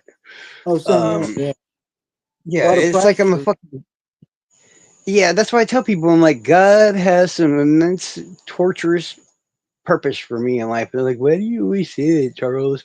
And like, cause he built me like a fucking brick house. They're like, what are you talking about? I'm like, dude, I'm 6'4". At the time, I probably weigh like 400 pounds or something like that, and at least half of that's fucking muscle. And you could always see in the pictures, it's like there's a difference between fat people and fat people. Like when they hold it well, and you can barely tell how big they are, but it's because most of that shit's muscle. Muscle, it stays a hell of a lot smaller, even though it weighs a hell of a lot more than fat. And yeah, so I think my biggest was like 541 pounds, Good and that was God. that was three Well, years ago. the most I ever weighed. See, I kind of had, I wouldn't say the physique of Bruce Lee, but pretty much close to that. I was 5'5", 125 at my best. Bruce Lee was only 5'7", 145. Well, You he was know, tiny. I could pick him up with one yeah. arm and throw him. That's how And I but get I, away what I with learned, calling what I learned themselves from fat. Bruce Lee was not muscle strength, but tendon strength. So I did a Or lot of, we call that martial arts. We call that not the white muscle and not the red muscle, but we call that the pink muscle. yes, Yeah, and Bruce Lee had a lot of fucking pink muscle, which is the actual active fucking best muscle that you need fucking to do a lot of things. He had yeah, the best of yeah. It holds your larger muscles together. it. Yeah, yeah, I forget what the explanation is, the difference between white muscle and red muscle, but it makes sense once you hear it. So this pink muscle that it's like a half that muscle that does this and half the muscle that does that is pretty fucking good. And especially when his body was like 70% fat or some shit. And yeah, I was a fucking monster. So I've been hit by cars while walking down the road. I've had my legs run over by a cab from a semi that didn't have a trailer attached to it, and all it did was cause my legs to be pushed down into the dirt road itself that I was sitting on. If that okay. makes any sense. My mom was freaking out. I was still like, I think it was like 8 years old at this point in time. You see the semi backing up. I'm sitting there trying to fix the chain on my bicycle, so I'm not paying attention. And that bitch just runs over my legs and pushes it. At the time, it looks horrible because it's like a semi just ran over your legs. So everybody in my family's freaking out. Oh my god, we're fucking suing you. This, that. They are freaking out, and I'm just shocked crazy because I'm like, a little bit, but it wasn't that bad. Why are they freaking out so much? And they get over to me, and they're like, blah, blah, blah, Bobby this, Bobby, blah, blah, blah. I'm like, oh my god, shut the fuck up and calm down. What is your problem? Your legs okay? I'm like, I think they are. So they go to look for my legs, and as I said, in this dirt road that I'm still talking about, it's actually the next road over for me right now. It's the same fucking dirt road, and it's still a dirt road. And the truck was moving so slowly that rather than damage me very badly, like give me some scrapes or whatever, but it slowly pushed my legs into the dirt. Okay, instead of I know it's knocking crazy. you back, right? It just slowly came along and Well, I just mean, like I said, I was sitting down like if you were sitting on your ass and your legs are like straight out in front of you and stuff. And I had the bike in my lap as I was trying to, but it's on its tires and on the kickstand, and you're trying to fix what's wrong with your bike. So you're looking at the bike and paying attention to the bike and everything else, and your legs are far out long because, like I said, I'm really tall. Um, and as it ran over my leg, it was just so slow or whatever. Like it just scratched. It left a single scratch going across my legs on top, but it pushed down my legs into the fucking dirt. Jesus Christ. Damn, am I wrong? Yeah, it's fucking okay. Okay, I found fishy. Give me 1 second. Okay. Come into my chat. Yeah, yeah. I I got two got a different story. spines. I got a broken back. I got two different spines. I got two slip discs and a missing vertebrae. And after three real bad back accidents, You know, there's one time I All was. right, so she hit me up. I told her to get in the chat, and if we're lucky, she not only would she get in the chat, she might actually come up on screen. She'll verify this shit, yo. She's the one I sent the video to of the guy who likes to fuck the trees. The guy who likes to fuck the trees is Terry Richardson. Terry Richardson is the guy who robbed me that got bashed in the skull with the Mountain Dews. See, it all comes together full swing. See, it's gonna be awesome. It takes a tree. God, it's got to take a tree fucker. Oh shit. Yes, that's what they call him. I call him a fucking tree fucker. Same thing. It was hilarious at the time. I was talking to her on the phone all the fucking time. So I was like, I will send you this. Let me get this video, dog. I will send that to you. Within like 2 days with me saying that, I saw him doing it. So I sat up there where he wasn't paying attention. I just recorded this motherfucker doing this stuff. The tree fucker. And I said it to her. I'm like, you believe me now? And she goes, oh my God, he's actually doing that. I said, I told you, y'all don't believe my stories and shit, but there you go. You don't have to believe it, man. I can get you evidence of the stuff happening. Yeah, we had some crazy dudes in our area too. And I I'm don't trying. know if I ever told her that the guy who robbed me recently was the same guy, the tree fucker. Yeah, it's a tree fucker, dude. Oh, It's a fucking shit. tree fucker. I wonder if he preferred maples or elms. He You wanted my Mountain Dew, is what he wanted. know? Oh shit. And believe it or not, I don't know if y'all have ever heard of this or not. I mean, it only shows one person in the chat, anyways. But who knows how many's actually in here?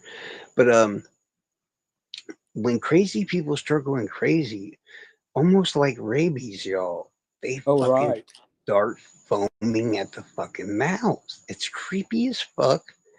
You can't Some understand of a these fucking fuckers are word they're strong. saying. Yeah, they're like, and you're just like, dude, calm down. Tell me what you're trying to say. And you're looking at him like, does this bitch got rabies or something? You get bit by a raccoon? Oh yeah, Oh, what she I've said? seen them drool and All right, and Fishy said, hold on. She'll probably be here soon. okay. Maybe she'll even come up here and explain it. But I'd love to hear her perspective of me seeing that video and what she thought and everything else is concerned. And then I'm going to be like, now, you know what I'm talking about, right? She'll probably like, yeah. I'm like, now, do you remember hearing about me getting robbed and me beating the guy in the face with the Mountain Dews and 12 bag? I'm not sure if she heard of that part of it or not. But I'm like, guess what, dog? I beat the fuck out of the tree fucker. Yeah. Yeah, I think like I said before I got to know you, I ran into that story on your channel, I think, and That's it. I know, guys. I know yeah. my sound insane. It takes two things to make an insane story, okay, folks? You need a damn good beginning origin story to use, for one. For two, you've got to tell it just the right way. You got to, like, trust me, when I tell y'all the story, I know it for a fact. I'm like, it's the same story, but you got to tell it in such an enthused kind of way that everybody gets entranced. And then by the time you're even almost done with it, they're like, you're full of shit. You ain't got to believe me. It is what it is. Well, They that's never with do. me. Like all the stuff I've done with athletics and Yeah. cooking, landscaping, singing. I'm a performer.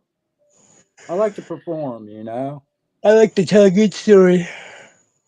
And yeah, we both kind of do that, you know. Yeah.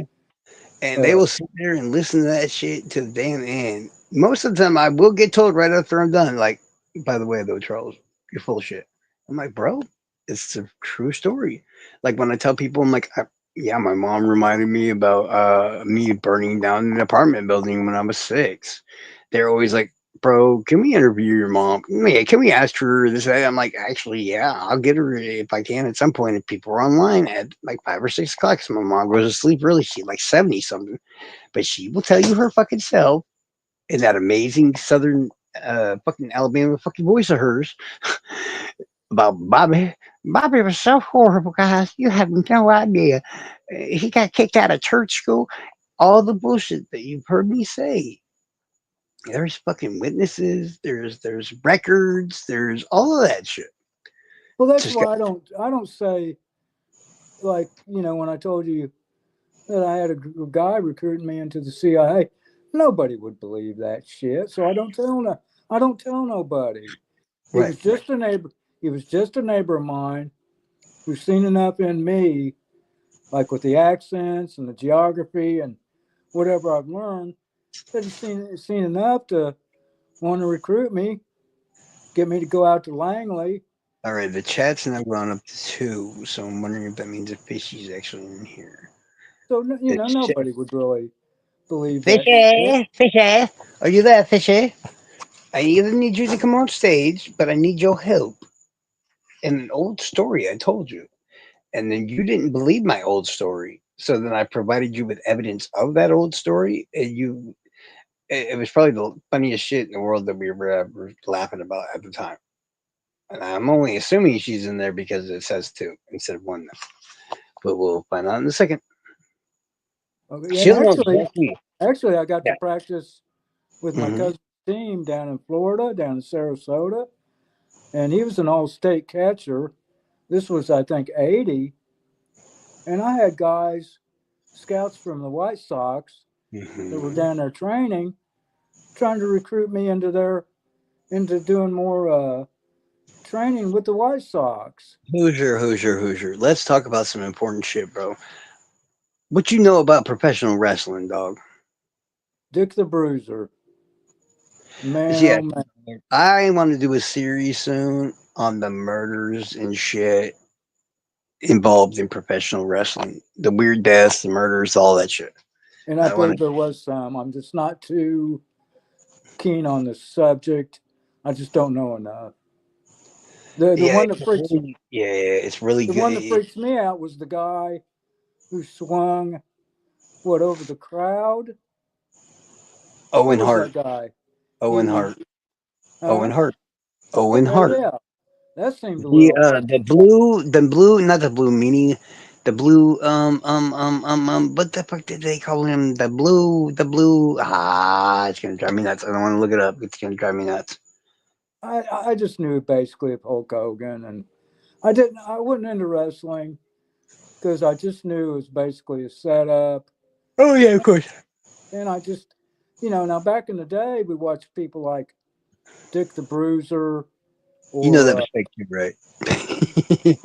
yeah, but Yeah, them guys it's were always been fake, dog. It's always been like dancing. It's just dancing.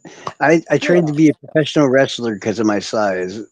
For damn near almost 3 years at Dory Funk's wrestling school. And if you know who Dory Funk is, you might not know who Dory Funk is. I'm talking No, this tattoo.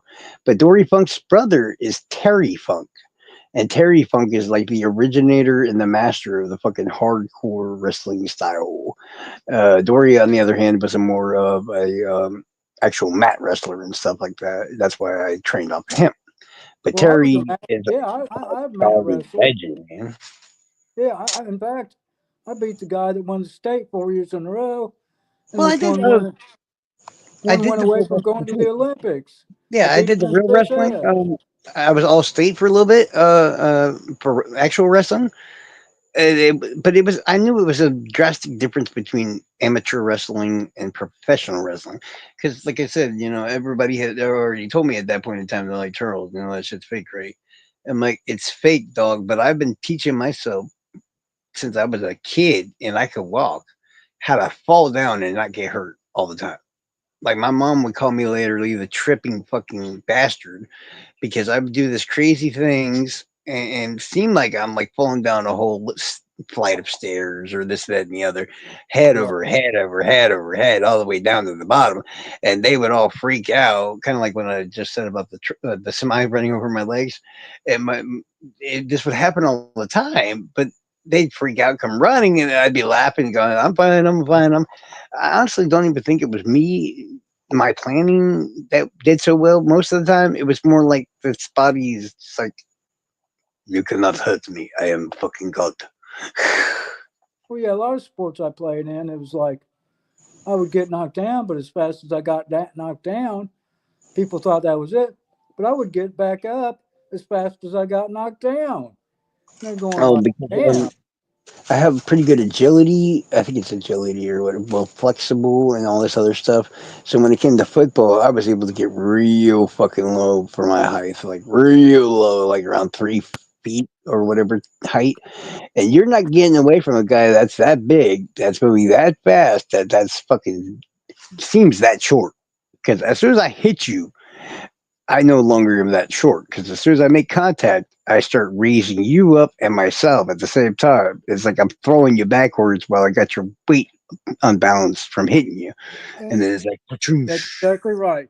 You mm-hmm. use the other person's weight and their balance and momentum against them. Yeah, or inertia or whatever the hell it is against them. Yes, yes. We did that in wrestling too. I mean, at the time I wasn't in the professional wrestling thing or whatever, but that's what I learned about. And they were like, I learned about why they use power bombs and body slams and everything else because the strongest part of your back and all that stuff is going to be that shoulder blade area that you would always see those guys land on when the move's done right. That's they always want to make sure that it's done exactly like that because that's like the best way you can go about it without getting injured. Well, yeah, And like if I a could. guy super kicks Yeah, go or ahead. drop kicks another guy, they're not Yeah, usually even making contact when they're drop kicking or super kicking them or whatever. That sound that you hear is them slapping the guy kicking slaps his own leg when he kicks. So right, you're not right. hearing the guy's face get kicked in. You're just hearing, that sound. I Because I had some. don't know if you ever seen It's Shawn probably Michaels. yeah, yeah, Yeah, when he does the sweet chin music, and you hear that loud clap or whatever when he hits the guy in the jaw with the fucking kick. yeah. All you're hearing is him hitting his calf. That's all you're hearing. Right, I know, right. it's just all these weird little tricks, like how to set up a table to be able to go through it, or hit somebody else with it, and how to set up a baseball bat to do the same. All this kind of crazy shit. Yeah, I tell you what, man, I could make my own damn wrestling federation if I could find enough Well, it's motherfuckers for yeah, it's doing. sure it's choreographed. Yeah, it still hurts though. Yeah, yeah. Not to Mm-hmm. not to put them guys down. You got to be a No, tough fucker to do that shit. I have seen when I was training. You know who the Big Show is, right? Not Andre the Giant, but the Big Show, Paul White. Yeah. Yeah, this dude is 7'3", 500 and something, almost 560 pounds at the time. Now I don't know if you've ever seen somebody do a moonsault, right? A moonsault is where you get on the top of the fucking ropes.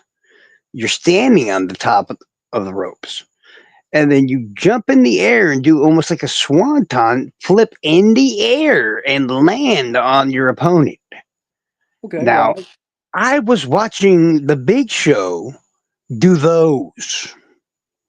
God. 7'3", Oh shit. almost 600 fucking pounds, gently flying through the air. I've seen how big he is, Twisting. but I've seen. He could do I a haven't front seen him. flip. Yeah, he could do a front flip off the top rope and land right on you. Like, Fuck. no. God. That sounds like a monster. I tell you what, most people call me a monster. Yeah, that's a fact. That's one of my nicknames is fucking monster. Because I'm, like I said, I'm 6'4". At the time I was around like almost 400 to 500 pounds. This is not a small person. I was a fucking big ass dude. I'm standing next to. I've met the Undertaker. I've met Kane. I've met Big Show many, many times. At the Big Show, Batista, lots of these motherfuckers, and standing next to the Big Show. When you think that you are a monster, you learn a Well, valuable life lesson, my friend. You are yeah, and not. I played. Yeah. I played sports and played against. I played against pros that would dwarf me, 7 footers, guys that are 6'10", and these just ain't no slacking white dudes. These are some big black dudes. No, I mean I've done And that. Too. It's just yeah. How do I put this in the right way? Like when you're almost 6.5 feet tall, being next to like because my dad is 6'11" and change. So I'm used to being around him, and he's like a 300 something pounds all the time. Pretty fucking. I mean, he's older now. He's probably weighs more and whatnot. So you get used to being around that 7 foot tall marker or whatever. But right, then with your dad, and your dad's there, and he's this tall, and you're this tall, and you're next to the Big Show, and Big Show's like this tall, and you're just like, Fuck, bro. And then the Well, little let me guys in ask. wrestling, they seem so tiny Uh-huh. until you meet them real life. I mean, how have you ever heard of Diamond Dallas Page? No. Okay, well, he did a lot of shit in my area and stuff. I'm not saying he actually came from here, but he owns a bar here. He used to work here as a bouncer and everything else. He's a former world heavyweight champion of WCW and all this other crap. And I on TV, he looks like your normal regular guy, like a Shawn Michaels or whatever. Go Right. meet him. Yeah, just go meet that motherfucker. No joke. But Go when some meet guys that. get pumped up, He's almost 6'6", damn near 350 fucking pounds in shape, like muscles and stuff. And I'm sitting there and I'm thinking I'm big as shit or whatever. And this dude's like, boom. I'm like, dude, you look a lot bigger than you are on TV. well, yeah, playing sports and like fighting, you kind of learn. You had to learn how What to size the fuck, people fishy? up. You know. What the fuck, You, fishy? You take you, so long. but yeah, Charles, you had to learn how to size people up and figure out what they're capable of. Well, yeah, I mean, no, I'm always watching everybody. I always plan ahead. I never get into a fight or something like that that I don't plan ahead and know exactly what's going to happen. And there's Yeah. certain points of the body that you learn if you actually do the studying and all this other stuff that you watch those parts of the body because 90% of the body's movement, how they're going to swing, how they're going to hit, where they're going to hit, what they're going to do, all this other shit is phonographed right through those movements of those specific areas. Yeah, it's not about being strong, it's about being smart. And you got to remember the body is made out of parts. Because You know? I don't know if you know who the actor Michael Jai White is. He's a black dude, but he's a really Oh, good yeah. actor. He played Spawn in the Spawn movie, right? I'm familiar. He's an amazing fucking. He also was about to beat the ass of Steven Seagal because he was running his fucking mouth. So he's the real deal. So even though he's an actor, he's fucking a badass fighter. And if you ever heard of the UFC fighter Kimbo Slice, who's now passed away, Yeah. I know um, Kimbo. they have video on YouTube where Michael J. White is showing Kimball about phonographing, not photographing, but phonographing your punches and shit, and how you can tell where your opponent's going to go, and this and that and the other. And he's like, "I'll show you exactly what." He goes, now I want you to do this really slowly. He goes, I'm going to reach my punch out, and I want you to block it. And he does it really slowly, his punch, and of course, Kim was able to block it. And then he does a second punch in the opposite direction, and once again, Kim was able to block it, to stop it. And he's not, super fast punches, but just like good speed enough to where you can see him. Right. The third punch he throws is slow as fuck, and all Kimbo has to do is block it, but he can't because he's gotten in his mind so set ahead of what that phonograph is telling him that he has no idea where that third punch is going to come, and it goes right through that defense in such Okay. slow Right. speed, and it's like what? And you think to Right. yourself, no, he let him do that. And it's like, no, we tested that shit. If you know exactly how to maintain your body and do certain things and everything else, you can fuck up the competition and they will never know it's coming. Yeah. It's about anticipation. Hmm. Yes. And And it was just like Michael J. White was showing him that like, you can show them one thing, but actually you're giving them something else. And that right. was the part of the thing. Because he was like, when you see me do this, you're going to think I'm going, yeah. Because I did it before, and you're watching. He's like, I want you to watch here and here when I do this, and when he does it, and this is a regular speed punch, just fast enough to where it's a little speed to it, to the left, and you can see it, and you can see the parts that he told you to focus on, and it's like, okay, I get it. Then he does it to the right, and you notice the same thing. It's like, oh, but in exact opposite, because it's to the right. Well, I've And had to then learn the a lot third of that. one, he Yeah, I've does had right to learn down the a lot of that middle. He does it sports. right down the middle, and the same triggers are going off on both sides of his body, but it doesn't go left, it doesn't go right, it goes right through the middle. And you're like, oh, but what? Huh? And it's so slow when he does it. Oh man, it's so slow. Well, it's called what Bruce Lee would call broken rhythm. Well, yeah, because it's like your shoulders and your waist will tell you usually if you're an amateur fighter where your move is going to go. Yes, yes. Hmm. And those are the things I watch. And 9 out of 10 times, really, a professional is going to beat a street fighter. I don't care what you say. I mean, like a Street Fighter. I mean, Well, a guy yeah, the that's ones who are really good at fighting on the never street. been a professional. Yeah. But there's a lot of crazy dudes on the street that Oh yeah, for sure. professional fighters probably wouldn't want to even fuck with, you know, just because they're Well, crazy. yeah, I think when in regards to like professional fighters, like most professional, like the fact that they are professionals usually means that they don't want to fight anywhere they don't have to. Period. Yeah, It's like yeah. the last thing they want to do. Because I've seen the dude that the UFC fighter that they call Cowboy and everything else get into scraps and shit at a gas station, and he's trying his best not to beat this guy's ass, and this guy has no idea who the fuck he's fucking with, and everybody's watching it. It's like, oh my god, dude, you're fucking with the world UFC heavyweight fucking champion, and you just don't understand. He could beat your ass right, and he could. It's just like he's not. It's like I couldn't do that because Yeah, and that's I've seen a lot of hmm videos, and you know, I watched a lot of you know, I watch enough of mixed martial arts fights and all that, and I you know, used to otherwise watching. I, I study it, you know, as well as you know, I lived it too, and I've been taught by the best. I've been taught by senseis and black belts, law Mm, enforcement, law enforcement and military training. built only good Every little to thing hold I the could learn that belt professionals only could good. teach. Yeah, belt only good to hold the pants. uh, Fishy not coming in. I just messaged her again, and I was like, "What the fuck, fishy? Where the fuck are you?" I didn't even see DD and Dave's. I watched Dave's for a few minutes, but yeah, I was hoping to get on with you after I saw your notification. Well, you do, yeah. You just bring up a difficult subject. You know that, right? Yeah, it's so I thought, well, I don't want to get on Dave. I want to get on talk with Charles. Yeah, Maybe it just be him and me, and we'll me have and a Brian aren't conversation. getting along at the moment.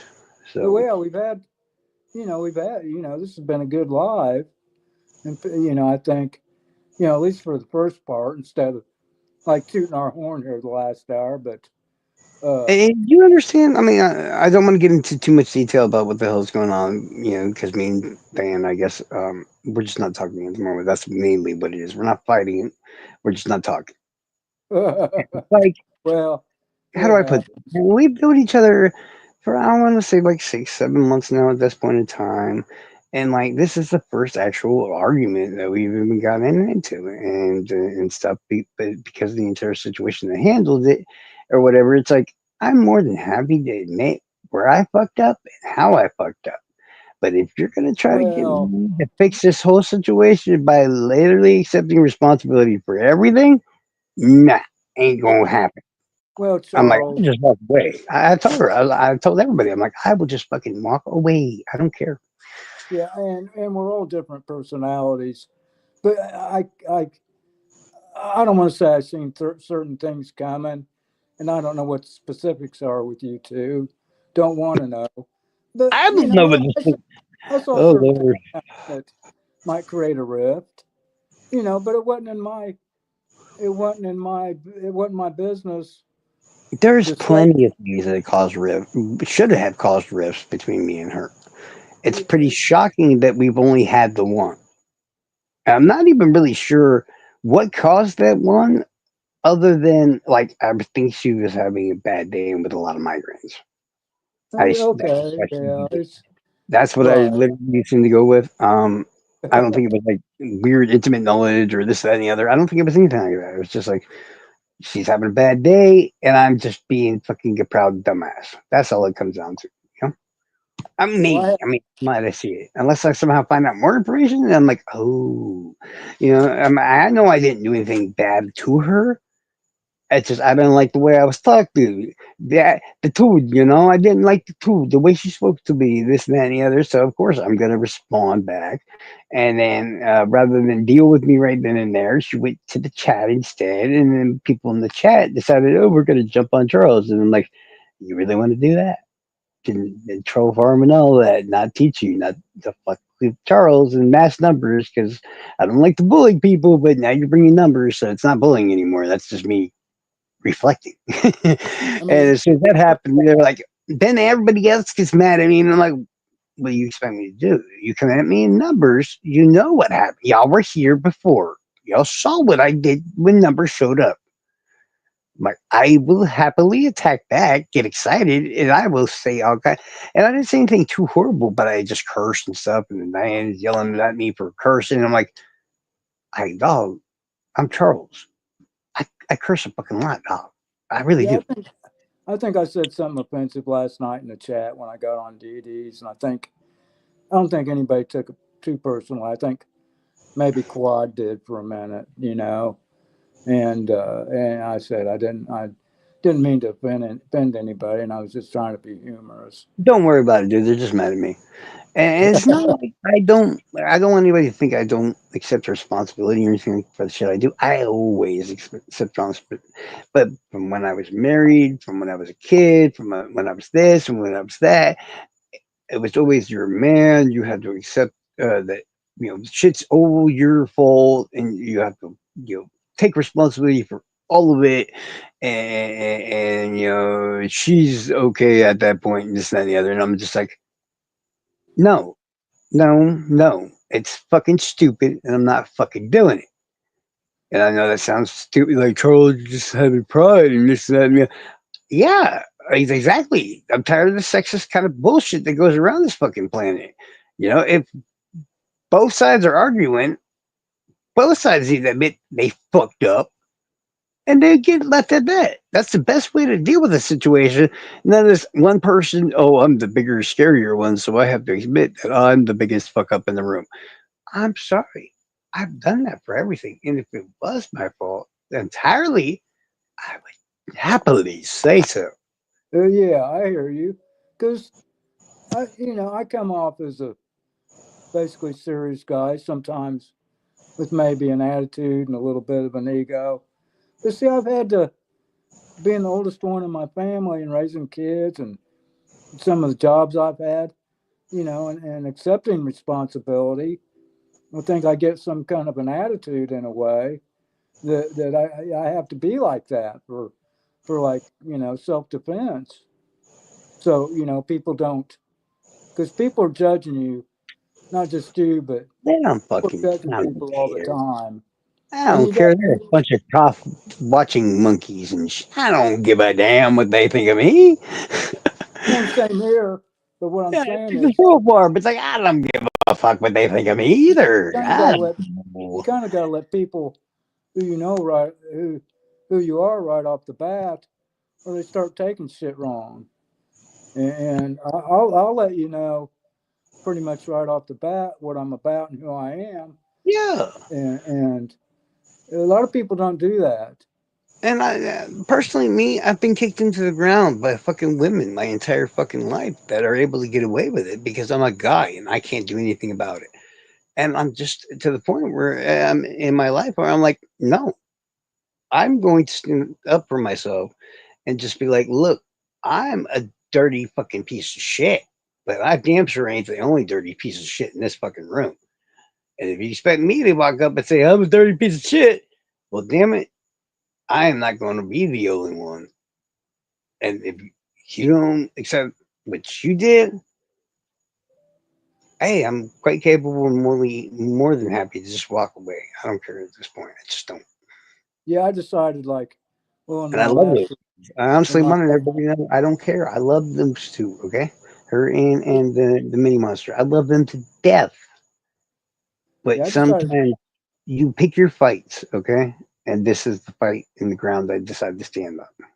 yeah in my last relationship, I Hmm. think I finally like stood up for myself, and I didn't have a lot of bad relationships, and we had a good relationship. but she's carrying around so much trauma and she had so much bullshit in her life. Hmm. And I know she Don't think loved me, but she didn't know how to handle life and it was bringing me down. And it's like, look, I'm not gonna put up with this shit. You Diana's a know, lovely person. She's usually not the type that ever even bring me down in the first place. So honestly, this was a first event for all that to occur. In. So I don't want people to think, oh, behind the scenes, it's so much. No, no. If I shit I've been telling you this entire time has been the God honest truth. I love the fuck out of them too. I adored the hell out of them. And in my mind of minds, all I can say is she was having a bad day. Shit happens. well, That's especially it. with women. Yeah, I mean, honestly, anybody else I've even explained it to, because I'm trying to find some reasoning in the things that I don't even understand. And I'm like, so what do you think? And they're like, it just sounds like she was having a really bad day. I'm like, that's what I fucking said. What the hell did I ask you for? God. Because It's like I I'm think trying to with find some. women Yeah. coming up with their own conclusions real quick, then one day they just take it out on you. And honestly, people just mad at me. And I'm just like, I'm sorry. If you heard the things that she said that were implied by what she said, the fact I was as nice as I was, oh boy, trust me. Damn, I can't imagine. I know she hadn't said bad shit to me Um, or really I don't want disrespect. to say it. I'm not going to say it out loud, and there's specific reasons why I'm not going to say it out loud. I will say, I'm going to say, I think is how I'm supposed to take it. But like earlier in the day, I was bored and I was talking to a few people in text and stuff. So I was like sending like random texts out or whatever, and I forgot she said she was doing like one of those weird cosmetic things she does. And when she reminded me, I asked her like I don't know, an extra 5 or 6 questions or whatever about the cosmetic stuff or whatever. I was just making combo and asking her about it. And out of nowhere, she starts asking me if I'm calm, and I'm like, what are you talking about, dude?" She's like, "Well, you're texting a lot," and I'm like, "Whoa, okay." And then later on, gave me an insult based on it, and I was just like, "Look, bro, are we not? I don't want to hear a word that I text too much. You sent the police to my house because you hadn't heard from me for 3 fucking days. I don't want to hear a word about my texting amounts when you had the cops armed and ready to go come to my house." Who sent the police to your house? Diana did. What? Yes. Are you? She's all the way on the other side of the fucking country. Yep. What the? What? And Doesn't her she live? amazing intuitiveness found the person who had my address. And then she basically, I don't want to make her sound bad. Because, of course, yes, Right. she did. She was worried about me and shit like that. That's why Oh, okay. I Okay. don't say it in a bad way or and all that. But guys, it's like she hadn't Okay. heard from me for 3 days. I Three got. days. I didn't hear from you either And because I'm not even going to bring up how many times, like, we're both in the live and then I go to do something like, maybe walk up to the store or something like that real quick. And you see how, like bugs she gets or whatever, like hurry up, get back here, this, that, and the other. And the same right before she called the cops to my house. Like if you go on Discord and check the multiple servers that we're on together, including our own, you will find it's still sitting there, like 6 or 7 messages, or at least 3 to 4. I don't want to be too sarcastic on each server of her sounding freaked out, trying to figure out where I am. Which once again, I'm not complaining about that. I appreciate that, but I'm just saying, like 3 days, like 3 days. well, that was my next question. Unless you Like gave it to her, and I don't care. no, she found the She must person. know your address. There was only one person on our entire server that actually had Charles's address. Okay. She tracked that person down Jesus and Christ. then used that person to help her get the cops to do a wellness check on my house. I thought I could track people down like that. Apparently, I'm she can't. just saying, does it sound like I'm that needy with the text? Because I was making conversations about something I didn't understand. I Uh, just don't understand.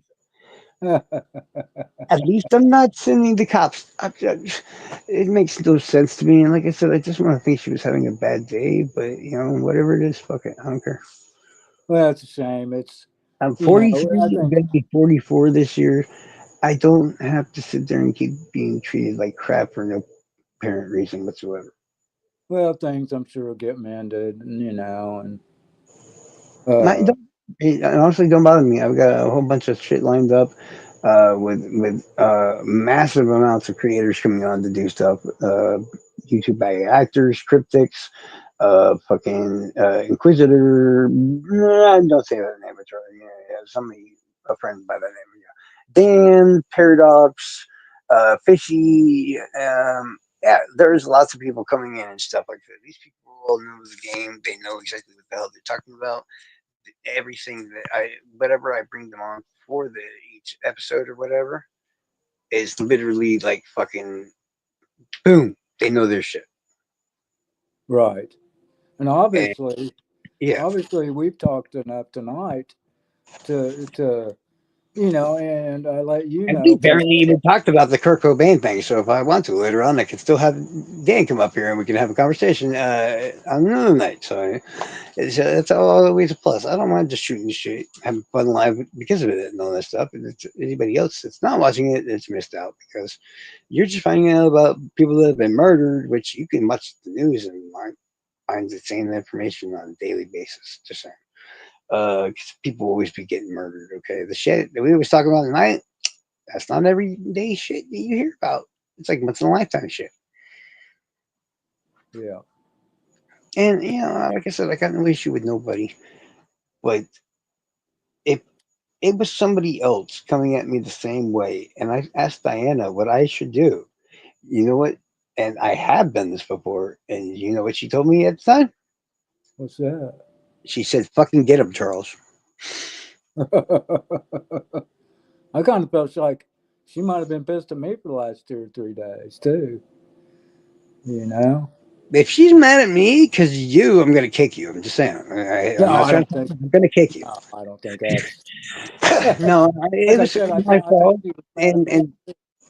I think, like I said, she was having migraines, and it's just a bunch of misfortunate things and all that other stuff, and Yeah, it it's sounds just like that. she was just Mhm. having a bad couple It days or wasn't something. her that really bothered me that much. Like the her getting mad thing and all that, no problem or whatever.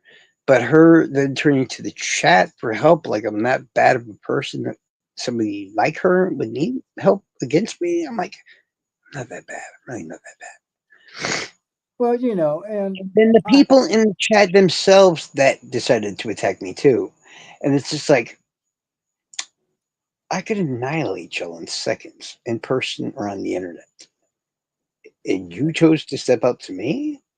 I'm like, if this should fix itself, you do realize you just fucked yourself pretty damn good because now you've been eliminated to anything and everything in regards to, yeah, I'm just gonna keep my mouth shut because the process has already started. So, and nothing against you, but you don't have exactly the most charming personality, oh, and I I hate don't. but I and I hate don't. I'm a charm, fucking and that dick. can turn a lot of people off. There was a few moments like Charles, be quiet. But look at the conversations that we've had for about a week or two. The conversation tonight, we were civil. We kept, we did an in-depth talk on some of these subjects, and you've been level-headed, and Well, believe it or not, Hoosier, most people that think they know me or think that the nasty guy of me or whatever is the person that I am and everything else, they don't seem to realize that is just a defense mechanism that my own conscience and brain and all that has come up with to deal with people that show up out of nowhere and attack me and stuff mentally and all this other shit.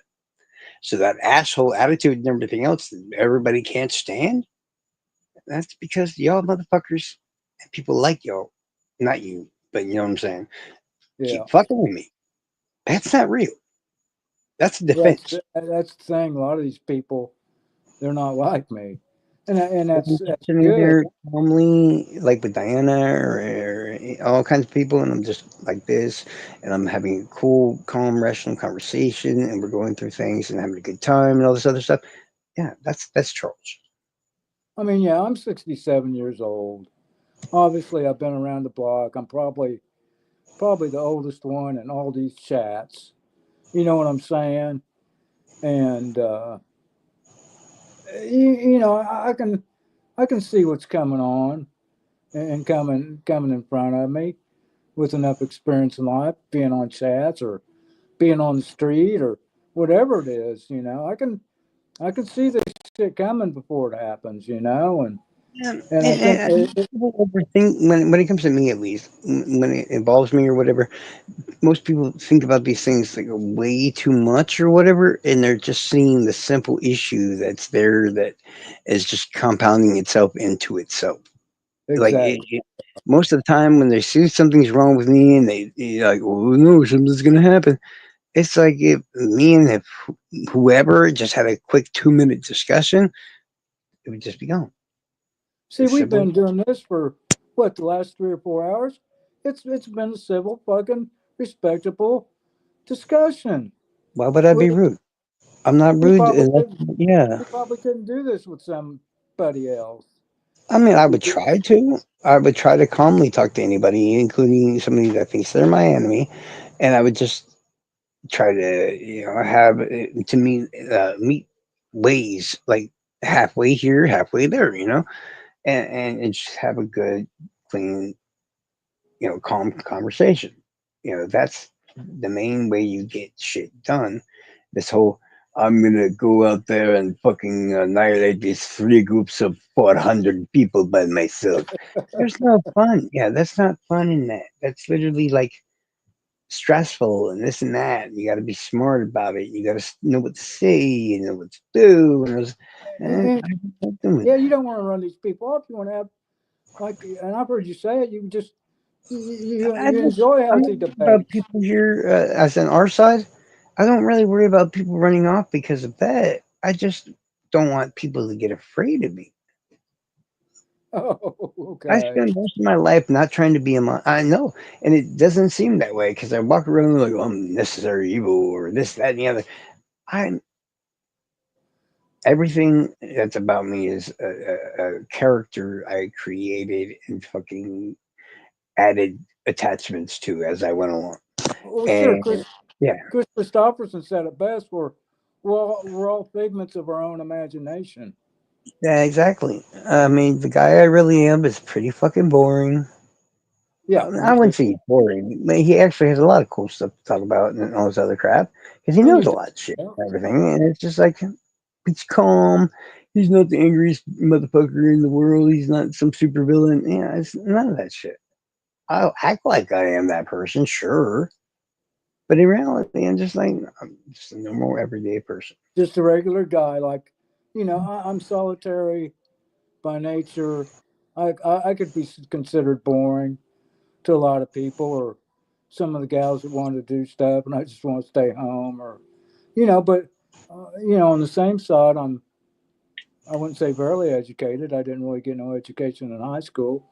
Only went to college for 4 months, and I'm not really like an educated guy, but I study things of my own, and I'm just a regular dude. Just we're only. I raised myself, and I heard somebody in the Appalachians say it later on in years. You're only as good as the person next to you, in a sense. I'm not better than you. You're not better than Oh man, me. I've You got a know. lot of amazing fucking people that are often next to me and stuff like that that make me able to be able to do a lot of the shit that I do. And yeah, when I'm telling the stories of these events and all that stuff, and I make it sound amazing, but in reality, it's like, yeah, I couldn't be able to do the things I do without their help and stuff, and they know Right, that. right. Yeah, That's why when it's they're around, I'm like, dude, you guys, I love you. Where the hell you been? Trust me, if I show mad love for these people or whatever, they're fucking amazing and they do amazing things. And trust yeah. me, I give my people fucking so much credit in everything. We're all spokes Uh, in a wheel. I would call it like playing chess, depending on how you're using the people, because you know exactly each one of your fucking board pieces. You know what they can do, where they can go, and everything else, and what their capabilities are, and then you use that to attack the opponent. And that's how, yeah, it's like troll farm and stuff like that. That's literally like how it goes. Like, all right, you got to do this, you got to do that. You guys sit back and report videos, this, that, the other.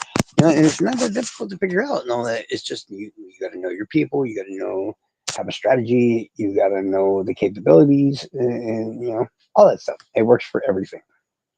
I mean, look at me. I've only been doing these chats for what 9 months, and you can see how far I've moved.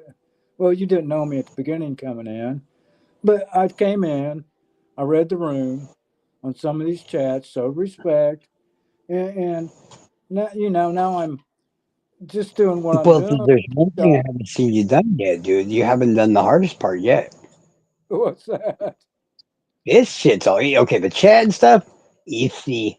I mean, the hardest part is just trying to make yourself look smart and cool and everything else in the chat.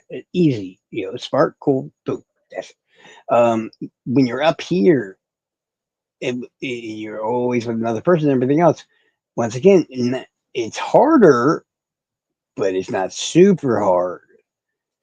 Oh, I know. Try Well, I know coming up here. exactly. I Yeah, know exactly what you're try saying. coming up here for a couple of hours or more by your fucking Yeah, self. it's way different than being in the chat because now you're up there, Mhm. people can see you, and you almost You have to can have a direct different stuff mindset. even if you're up here. Like right now, I have you, so I can direct things, conversation towards you, and things I know you've done, and you can reflect it back to me, and it goes, that's a conversation, and then you're just recording the conversation and having the conversation. Very fucking simple, very easy. But when you're up here by yourself, uh, I can't Yeah, I stand it. imagine. It's the worst fucking thing ever. It all I depends can on the understand. subject and stuff. Yeah, it's no, yeah. That's the one thing you don't want to do because you have to think of something to say and you want it to sound clever and you want this, you want that. You try to come up with jokes, they might not be funny, and then at that point you're just sitting there like, I seem like a fucking moron. Yeah, it's But like you can't say that out loud. you're sitting at home talking to yourself. You Yeah. get it. Yeah, that's Yes. That's yeah. exactly what does. God, it's like I'm gonna go And nuts. And sometimes I have really amazing. Yeah, and then other times I'm like, nope, didn't like it. Didn't like it at all.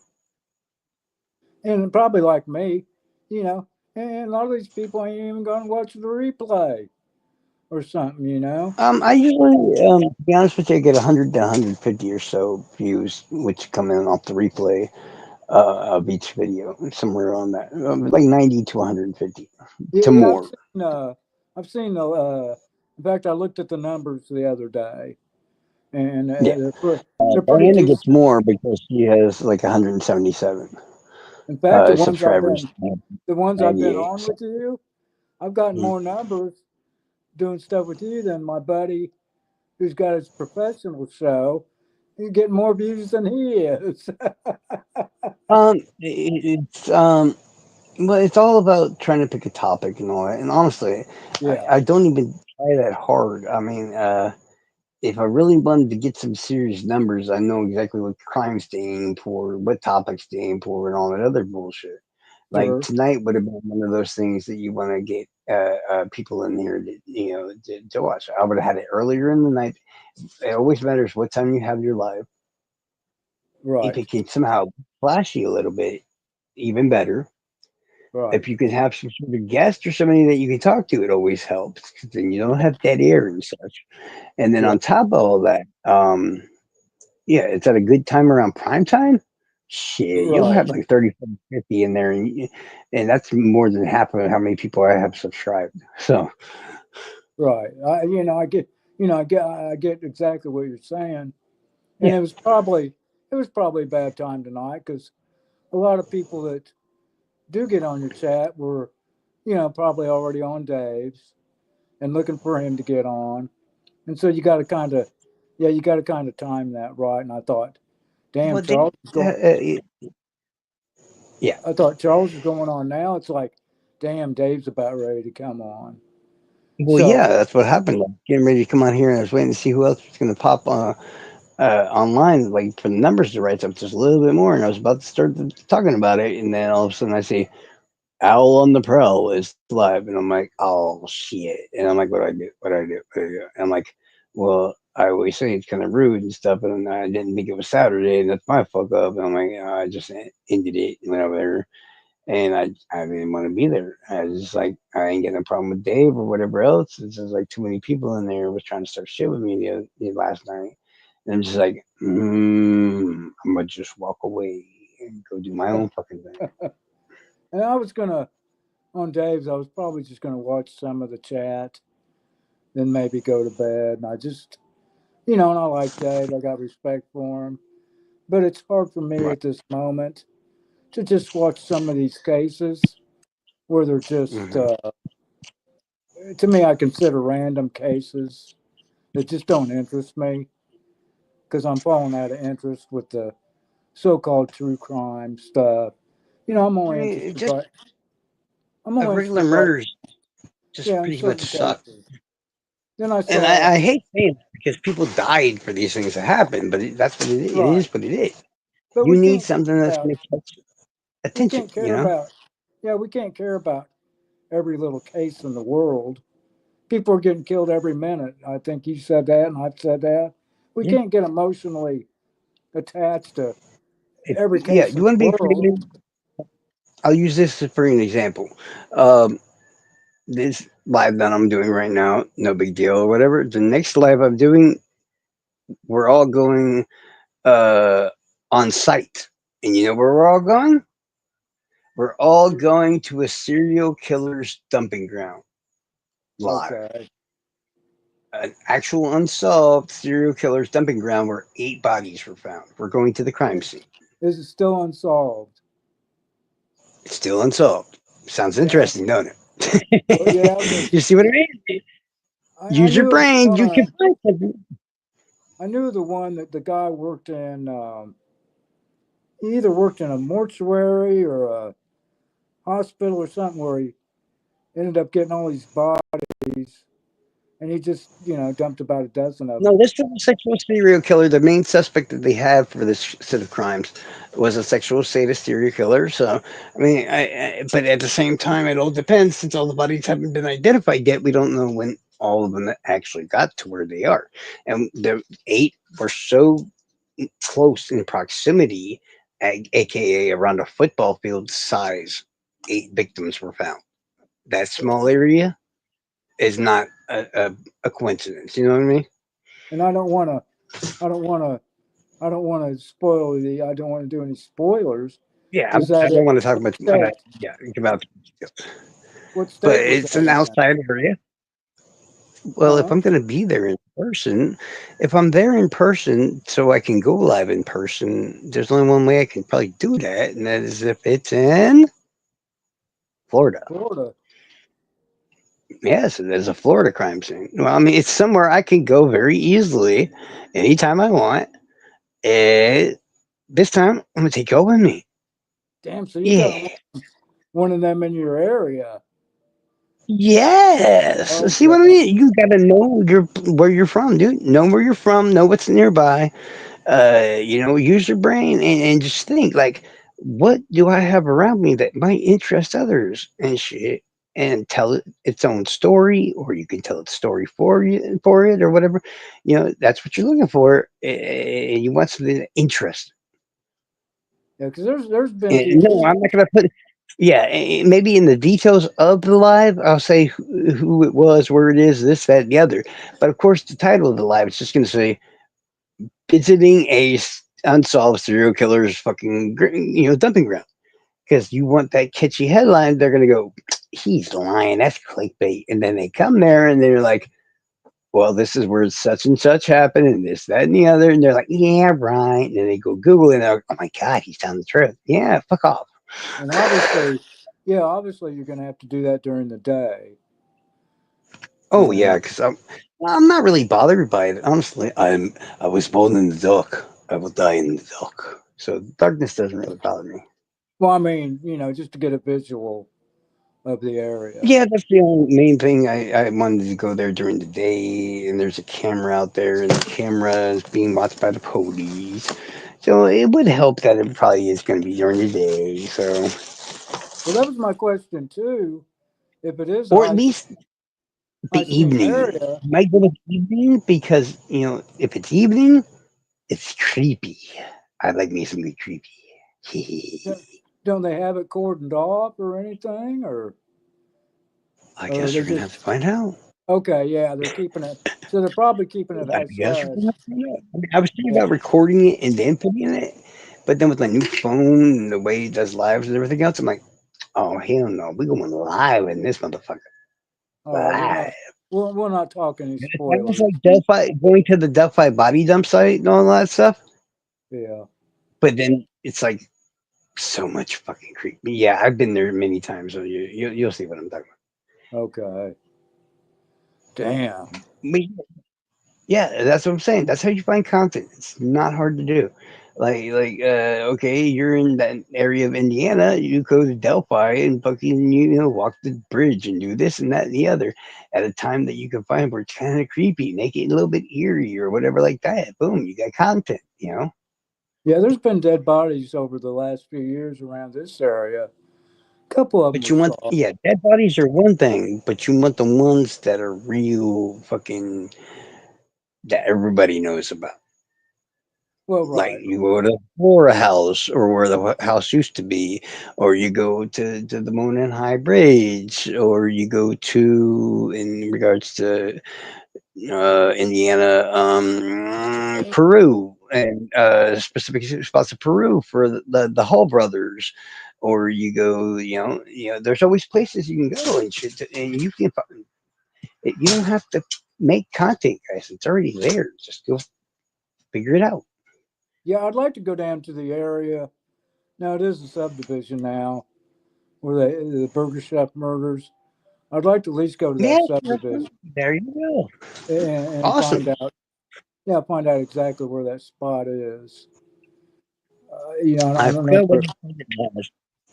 I think it's like a Mexican restaurant or something like that. I think I heard, or Italian, Mexican or Italian restaurant. I think now. Now what? Where the Burger Chef murders were? Yeah, yeah. Where it did happen. I think it's like a Mexican or Italian restaurant or steakhouse. Oh I no, can't it's a remember what. subdivision. Really? I thought they kept that restaurant. Huh. No, it's a subdivision as far as I still know. Well, then you get a little bit iffy because I mean, then you get the fun fact where you can sit there and say, "Well, this is where I am," and this and that. But then when it's a subdivision and there's just houses and shit there, it's like it doesn't have that same eerie feel to it. Well, Or even if yeah, it does, yeah, they're not going to feel it through there because all they're going to see is suburb. So it's like, yeah. look at this It's creepy house, and they're like, it's got a trampoline, dog. I don't think it's that creepy. Well, because okay, I seen some gal on a video.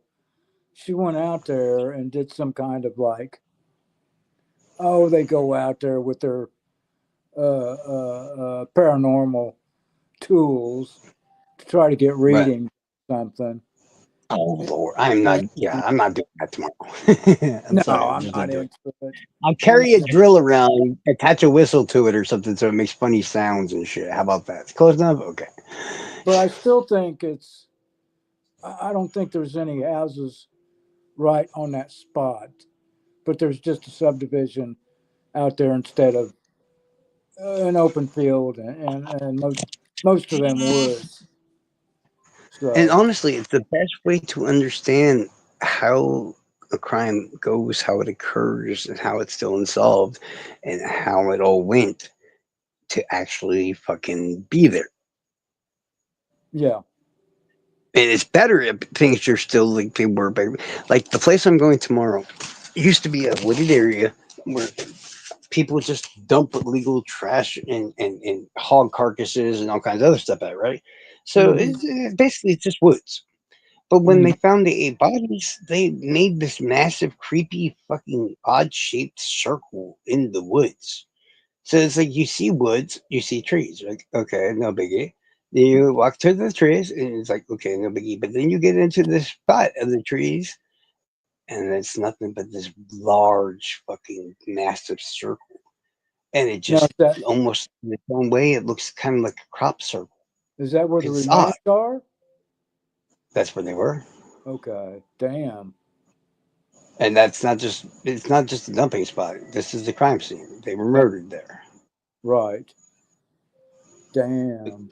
I'm not going to say more than that because I know exactly how they died, what happened to them, and all kinds of fucked up things about this. I just, yeah. Yeah, that'll be something interesting to cover. What the hell happened? Who the hell came? I'll watch for you to come out with that if it happens. It That should sounds happen. I mean, honestly, if you understood how far this is away from my house, you probably should be asking me why it's taken so long. I mean, actually, I've done it before on my old channels. It's I'm not even gonna lie. Okay, my house right here, out my ties. It's over there. It's about 4.6 miles away. okay. So just 5-10 minute drive. Yeah, not even. Yeah, it made me like 6 or 7 minutes. It's not far. It's not Right. far. Like I got no excuse. I could just. I mean, each time I lost a video when I needed a new one, I was like, Ugh, I guess I gotta drive for like 2 minutes. I'll be back, and yeah, go do it all over again. And it always got good numbers though. Okay. It's I'll just be. that the area. You will. I mean, that's why I'm happy the area hasn't changed into like a suburb or something, because it's like you can feel it through the phone, through the video. It's like 8 people lost their fucking, maybe more. We don't know yet. Eight, at least 8 people were violently murdered here. Okay. It So has, it has its own the energy. the crimes happen there instead of being dumped there. Yeah, it's not just a dump site, my friend. They were murdered there. When was the last one? The last So to say. known one. Yeah. Okay, some people were saying 2001, but that's impossible. But in reality, 1996. Oh fuck. Well, that was like 25-30 years ago now. So Hmm. this person probably was. They're probably in their 50s, 60s, and 70s now. Hmm. Wow. And still alive. Oh, that Well, even there is makes a it more. suspect. That even makes it There more. is definitely a suspect. I Oh, met the and we suspect, got so I know he did. I met the we got suspect, so I one. know he. A friend of mine whose family member was killed, and the guy that they know that did it somehow got off, and he's still walking the streets. And so to say, they're keeping an eye on him. Believe it or not, this is Florida. We have a tendency to let serial killers just walk free. Yeah, I've noticed. If I went to I forget what part of the dam. It's like Vero Beach right now. Well, I mean, I think he lives now in more towards Sunset. Actually, if I remember right. If I Uh, track down this very kind of short, stubby looking guy, his name is Curtis Huff Jr. yeah. Now, he hasn't done much with his life and stuff, y'all. But if you actually look him up on the Google, because he doesn't have a documentary or anything about it, but nowadays, I mean, because he's never been tried for these things, mind you. He is the number one, I mean, well-known suspect in the, I think it's 5 murders of women Okay. um, in Vero Beach and other counties of Florida. And that's Curtis Huff Jr. Met him in person. Thought he was a tiny, goofy looking motherfucker. I'm gonna snap him like a twig and see if he breaks. But my colleagues didn't think it was a good idea, so we didn't. What else was it? And there's another guy, but he was in Florida when these crimes happened. Now he's in Utah hiding. Man, I hate We it. had a deputy. I hate it We when they had a move. deputy sheriff, right? This was Naples, Florida. We had a deputy sheriff named Deputy Steve Calkins. And Calkins didn't like to arrest people very much. In fact, he'd like to be a lazy cop, make money, and just leave it at that. You know what I mean? Not do much. Yeah. Well, he got caught trying to sneaky a suspect's car with personal towing and everything else instead of using the companies that the law enforcement agency, the Collier County Sheriff's Department that he works for, uses. And well, that's when they find out because all this is because investigation start begins because the family of a suspect are freaking out. They know he got arrested. They know where his car is at because they have that now. But the problem is they don't have the guy back. He Okay. never got to jail. He never got to prison. He never got to jail. Last time anybody seen him live is in the back of a fucking cop car. So they go digging into it to learn as much as they possibly can, and you know what they find out? He's not the first one. About 8, 9 months to a year or so before that guy, there's another guy. Now, the main things that you probably should notice in both of these guys, one's Hispanic, the other one's an African American. The deputy involved is white. Not known to be racist, but yeah, Well, what do you he think is the about same the deputy. what do you Hmm. think about the Highway of Tears? Bunch of serial killers with nothing better to do, and a bunch of single killers that with nothing better to do, and a bunch of people that are too dumb to not hitchhike. That's how I think, I guess. Yeah. And I actually, I mean, nobody cares about indigenous women because they're hot. I don't know, fucking stupid shit. That's all I think about. yeah, because Like somehow American women aren't women because they're native. Like, that's stupid. How about I hit you in the head with a hammer just for being stupid? God, not you. The idiot yeah, saying that yeah. stuff. So that's and it's a I am half it, native.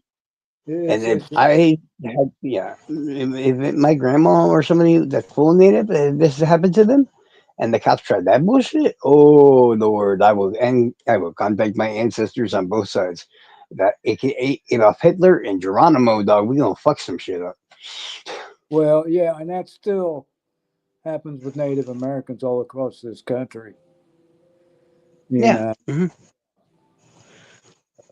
that's just Everybody thinks that we got to just put up with bullshit or whatever. Oh, you get casino money. Well, for one, we don't get that anymore. If you go to college and get a tuition instead, then yeah, you don't get the casino money anymore. That's part of the deal. right. Yeah, And yeah,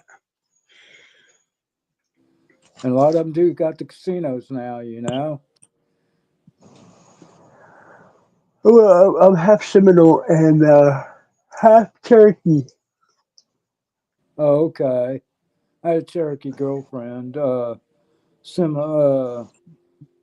At the end, there's Osceola. Cherokee was one of the last standing tribes. All of the Native Americans and all that they got away from being murdered, and the other tribes of other Native Americans joined the Yeah. Cherokee, and yeah, that's why they got so massive. So when people are like, "I'm Cherokee," I'm like, that really means you could just be about any fucking thing. Yeah, that's As far and as now Native American, yeah, now you're talking the Trail of Tears.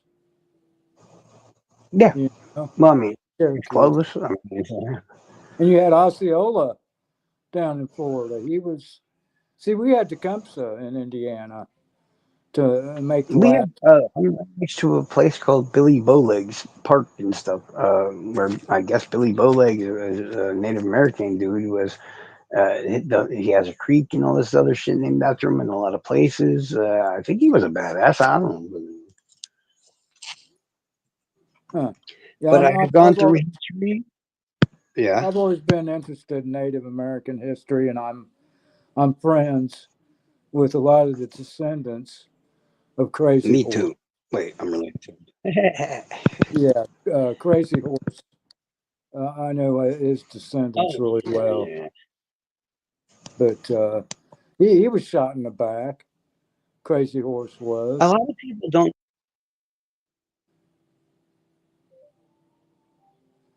and Canada and North America and stuff like that.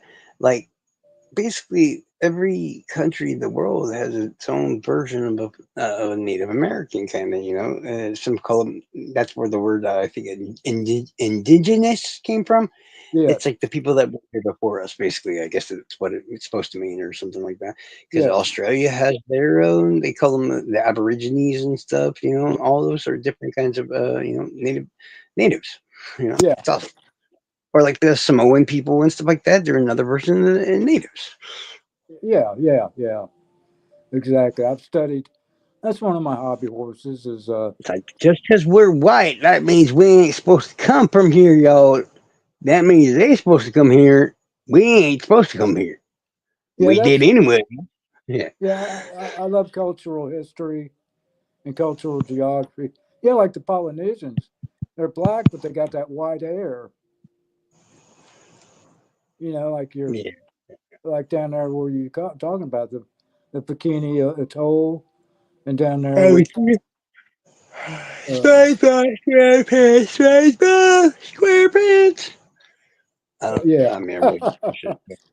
Yeah, I down the really don't like SpongeBob SquarePants, but that is the main reason I remember Bikini Atoll is nuclear warheads and SpongeBob. So yeah, my okay. nephews used to watch this shit so much it drive me nuts. My niece liked it. I didn't. Well, I got 16 nieces and nephews from four sisters, so Okay, literally they drive me fucking nuts. I There's got so much 8. Got a at the moment. family, immediate The family. youngest of my nieces and nephews right now is 11, almost 12 years old, and that's a girl. The oldest of my nieces and nephews is like 29. So that means right now they're all from like 12 to 29. So I think at some point there was like, I don't know, 14 of them probably that was between the ages of like two and adult. Yeah, between my family and our closest friends who are been loyal for some of them over 50 years, there's about 40 or so of us. There's And a oh man, that's one thing. Okay, my family don't like me, my immediate family, and my main family that's all around us doesn't like me either. But I tell you what, if need be, an emergency occurs. I think when Diana was planning to go to Miami, I was like, if you're going to go from Miami to Orlando, here's my number in case something happens. Because if it does, I got thousands and thousands of motherfuckers around me that are in my blood. I will call up that phone and I will light the world on fire. Trust me, we will find you. yeah, and that's the thing with me growing up in this area all my life, Mm. that I can explore those avenues myself and find out. I can find out who's who. Well, I Yeah, mean, pretty quickly. but you got to understand, okay, like when you're flying into Miami, and the distance between Miami and Fort Myers is over 100 miles, like right over 100 miles, probably like 105 to 102 miles. Yeah, yeah, And Naples is between that area, and a few other like massive cities are in between that area. Yeah, I mean, no offense. Where you're coming from is like the smaller areas and stuff of Indiana. You know how many people alone is in this county that I live in right now, Lee County? oh, probably about, I would guess about 30,000. 12 million. Oh, Jesus Christ. 12 million. Okay, yeah, yeah, okay, yeah. Because in this gap, we have Fort Myers. There's so many points of this damn county, okay? Like, you know how you were like, hey, I got to go to Peru. Which part of Peru? Oh, North Peru. Like, for an example, of course. Yeah, yeah. Imagine if the northern parts of each of your cities in your county became their own cities. Yeah, I keep forgetting how populated Florida actually Yeah. is. So think, okay, we're talking about Lee County. Lee County is made up of Fort Myers Beach, which somehow is Fort Myers where the beach is, even though Yeah. it's yeah. I know Even it. every other city in Fort Myers has beaches too. So don't misunderstand. Okay, it's confusing. Bear with me. Okay, and then you got Cape Coral, Okay. and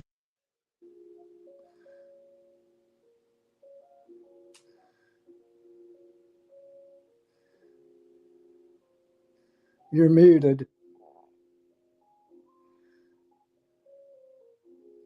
You're muted.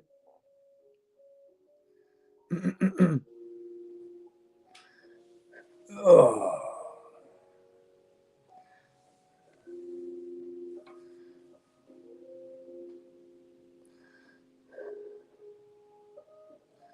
Didn't fall asleep on me, did you?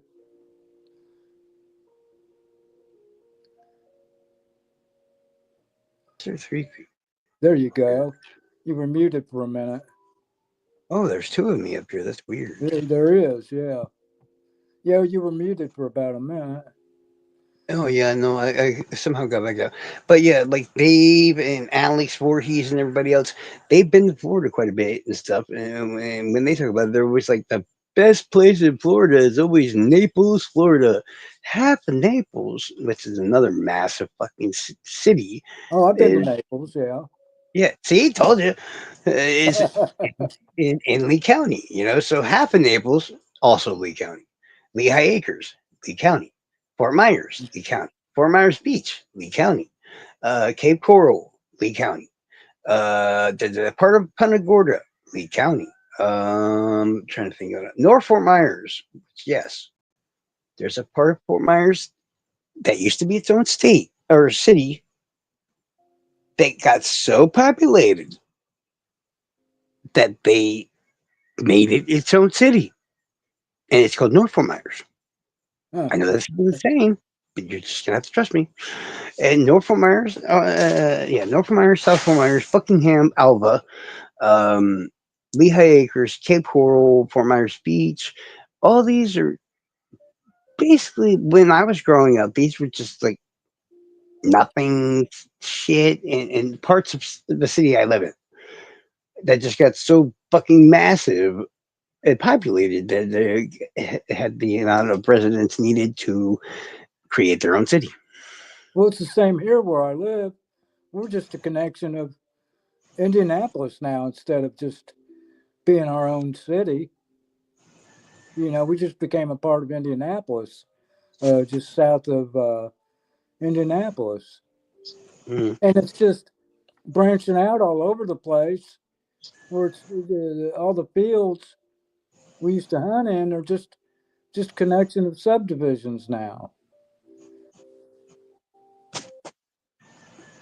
It's kind of a shame because Hello, I've gotten Tracy. used to it. There's more to do here, but we just don't have the privacy and the space. My county has gotten so big. We have three fucking water parks here. Three. I'm not even joking when I say that. There's I one in believe it. Naples, Yeah, there's one in Cape Coral, one in Naples, and then one in Fort Myers. We have three water parks. it's not like you can go to Minnesota and have a water park open every day of the year. Yeah, So that's yeah, why I try to tell people when they're like, "Why do so many crazy murders happen where you live, Charles, in your county?" And I'm like, "I say county, y'all, but y'all don't understand how many motherfuckers live here. There's well, a it's lot of it's motherfuckers, in the warm and that's what really states. matters. It's like it's fucking Yeah, huge." in the warm states like Florida, so to say California, where it's basically warm year round, these people never hibernate. So Mm, there's constant movement within mm, people every month of the year instead of right. like up north where you're snowed in and you're just basically staying inside 5 months out of the year. What's snow? Isn't that a myth that's created by the government to make you buy jackets and stuff? Snow doesn't exist. It's not real. Especially the snow That nowadays. actually is what I did say up until 2 years ago. Because even though I've seen snow, I had to go to Pennsylvania to find it. I was like, "What? Did a volcano erupt? What's that shit falling from the sky?" And my girlfriend was like, That's snow. Like that's a myth. Get that nah, no, get the shit out of here.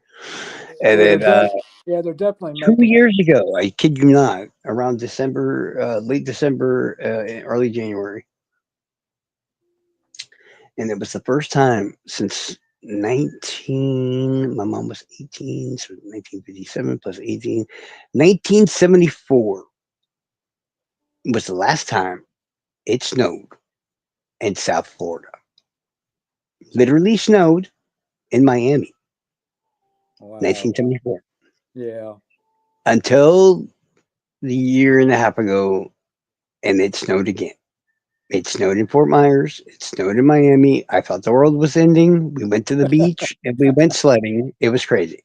Oh shit. I Could mean, you imagine going sledding in Florida? I can't imagine that shit. Now I know up north, it can get that way, and If you look on the actually, news, it literally says like "Welcome to Florida," and it shows the state, sign and stuff. And as the newscaster's sitting there, it's like snow flurries are hitting the sign, and I'm like, God bless us. Our time is coming soon. Hell has frozen over. We are in trouble, sir. yeah, I've seen down in Vietnam where it snowed, and they got in this thing with weather modification now, geoengineering. Mm. That well, actually, they steered the government. Kurt Vonnegut's brother was the writer was part of the project. Steered their first hurricane into Georgia in 1947. But are we sure of that, or are we just guessing? Well, Yeah, huh? on what I've learned, none of us are in these like crime scenes and stuff. None of us are. We haven't been there. We're just going by what we sifted through. You What know. you talking about? I've been to crime scenes. We're Yeah, I'm just saying going back to we one don't know, tomorrow. but Oh, we don't today, know actually. exactly what's happened because Yeah. we haven't I'm been gonna there take all long. y'all with me, and we're gonna live. Be like, guys, right here in this tree, somebody was really killed. Isn't it cool? No, I'm not gonna do that. So. But yeah, I looked into weather modification a lot over the years. You mean harp? Yeah, I know. Yeah, HARP, And SHARP. contrails and all kinds of other stuff. I get you. I get you. Get you. Yeah, and I've seen, airports where they got their nozzles hooked up, and I know they're putting copper sulfate or whatever to make it rain in certain places, like in Texas. No, they want fluoride, so it makes you dumber, dog. That's the rule. Well, actually, they put that in the drinking water, so they don't have to necessarily cloud seed with fluoride, but they usually do. So We're fucked, ain't we? we've Shit's been fucked for shit's a in long our time. food, our water, our air. We Oh, have been fucked so long, it's not even funny. yeah, it's they're in a the thing with communism and Marxism. They've been pushing that shit since the 1800s. Well, they've been People, pushing everything since, people have no clue. You know, it's no, they know. Even if you don't know the exact what it is, you know shit's going on. And everybody knows some shit's going on. It's just nobody fucking wants to do anything about it. It's like everything else in this world.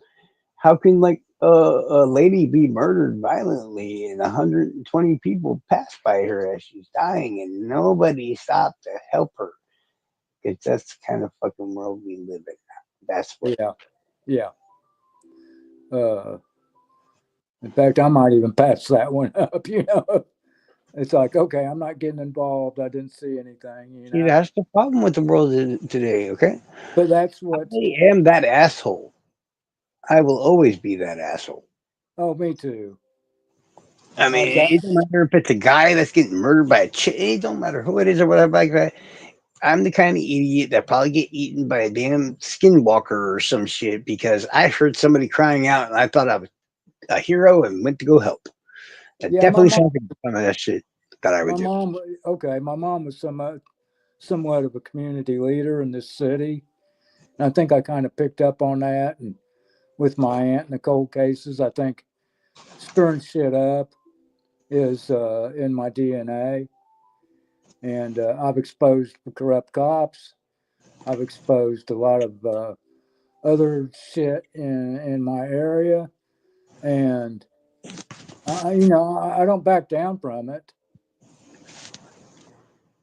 I When don't back a lot of from people anything, just honestly. let that shit pass, but I'm not that guy. Except for women. I don't like bullying women, so I will back down from them. Oh yeah, Yeah. it's yeah, yeah. Ooh, it's about time Which to hit that honestly hay, Charles. usually causes more problems than anything because then there's other women get involved because they're like, oh, you better not let her fucking talk to you like that or this, that, and the other. And it's like, no drama. Go away. Well, that's the best way to get a woman I'm talking is about if the you chick. already got a woman. Oh, I don't want to need a no, no. There's a lot of weird protective people around me, and I'm just like, yeah, you need to calm down. Okay, well, yeah, Not the yeah, yeah, recent stuff. I'm talking about like Jinx and stuff like that. Not that recent stuff or whatever. yeah. I don't need. I can protect myself. Yeah, it's Yeah, yeah, I'm just like I don't. I mean, she's 4'11". She's disabled. She's got not all her digits, and she has a disease and stuff. I'm like, I don't need to pick on that person. So just let it go. Let it go.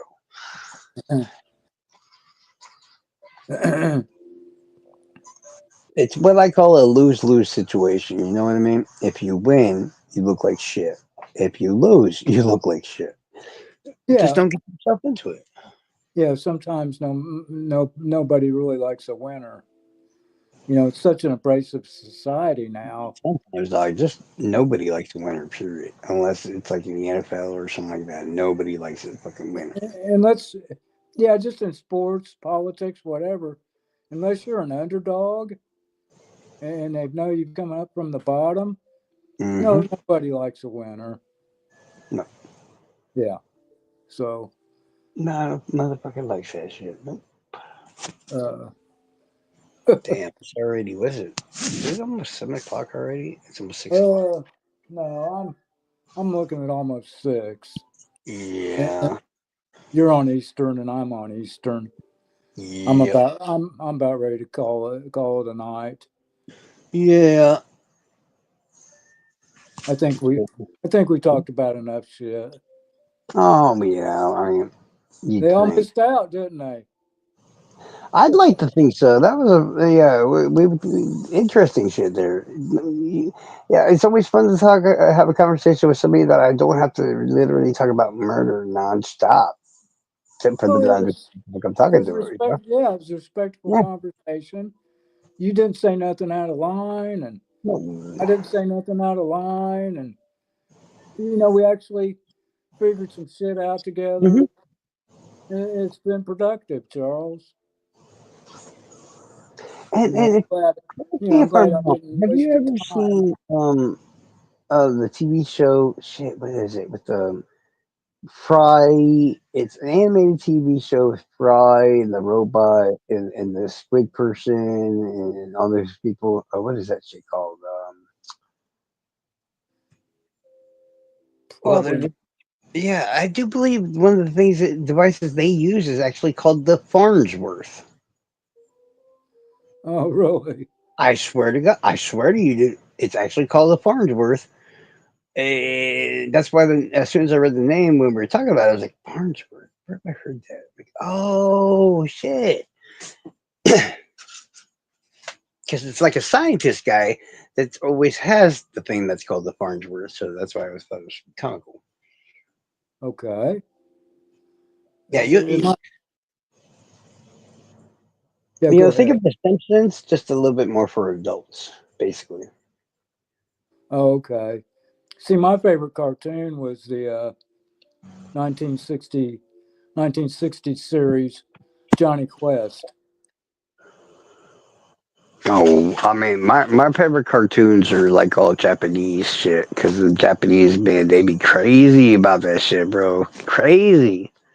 Okay, Like they Johnny got Quest. cartoons with They got cartoons with serial killers and shit. Oh yeah, Hmm. yeah. The Yeah, basically. Sorry. Japanese are into that shit.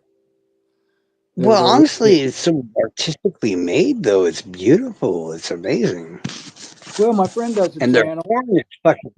I'm gonna tell you right now, though, their porn is really weird. Really Yeah, weird. Like you get, and plus they sell used panties and vending machines.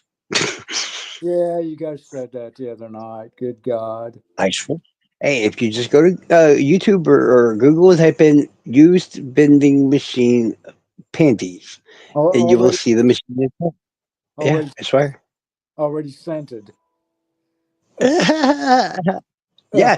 that's what I mean by you hear people's stories and you're like, yeah, right, that shit ain't true. Oh, it's true. It's true. It's damn true. Hey, they can be world class freaks over there. I'm telling you. You Oh, know. they are. We Uh, have mastered the art of everything, but the Asians, or at least the Japanese, have mastered the art of perversion. oh, they're years ahead of us in a lot of shit. Years ahead. Yeah. Years ahead. In fact, some of the I can't wait to start going. Well, so far, I've been stuck inside the United States, and it bores me to get stuck in the United States with doing true crime because I want to start reaching out and like doing other countries' murders too. Because I know them all, just like I know the Americas, United States' ones and North America's ones. But instead, I have them all over the world. Yeah, Oh, there's a couple interesting ones in Russia. There's some down in India. there's a lot of Well, interest. have you heard of the yeah, the There's a lot of thuggies? money. The Oh yeah, the thuggies from thuggies with India?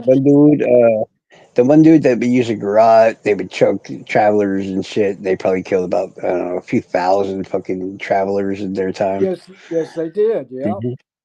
And that's That, where the word thug comes from in yes, the sir. English dictionary. Thug comes from thuggies. Yes, so Yep, you're familiar. Yeah, yeah, dude. exactly. If it involves murdering somebody, I'm already there.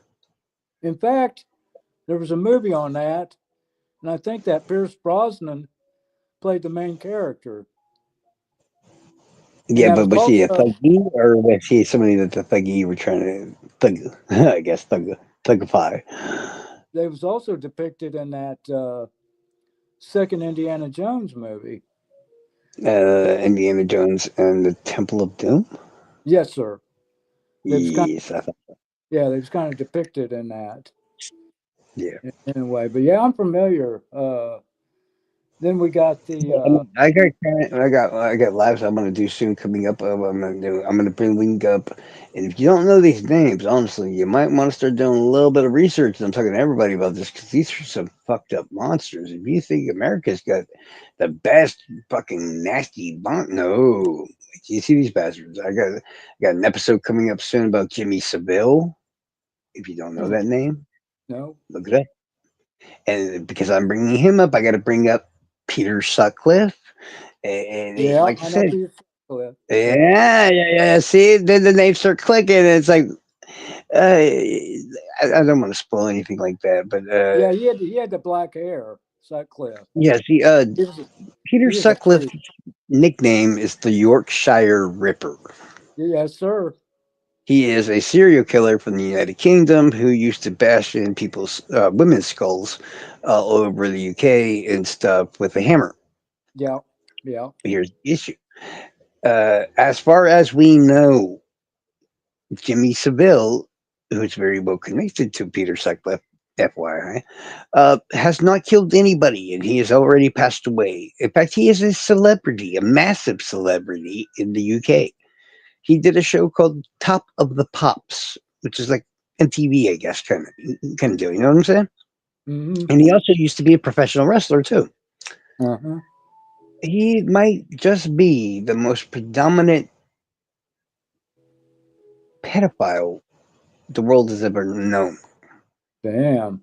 They gave him control over the mental institutions and shit Oh in shit. UK, where all the kids were locked up with the mental problems and stuff. And he would Oh go and just shit. rape these kids. Now, mind you, now I know you're thinking like that's bad trolls, but why the hell are we talking about? because they found Peter Sutcliffe's victims many times right outside of Jimmy Seville's house, Hmm.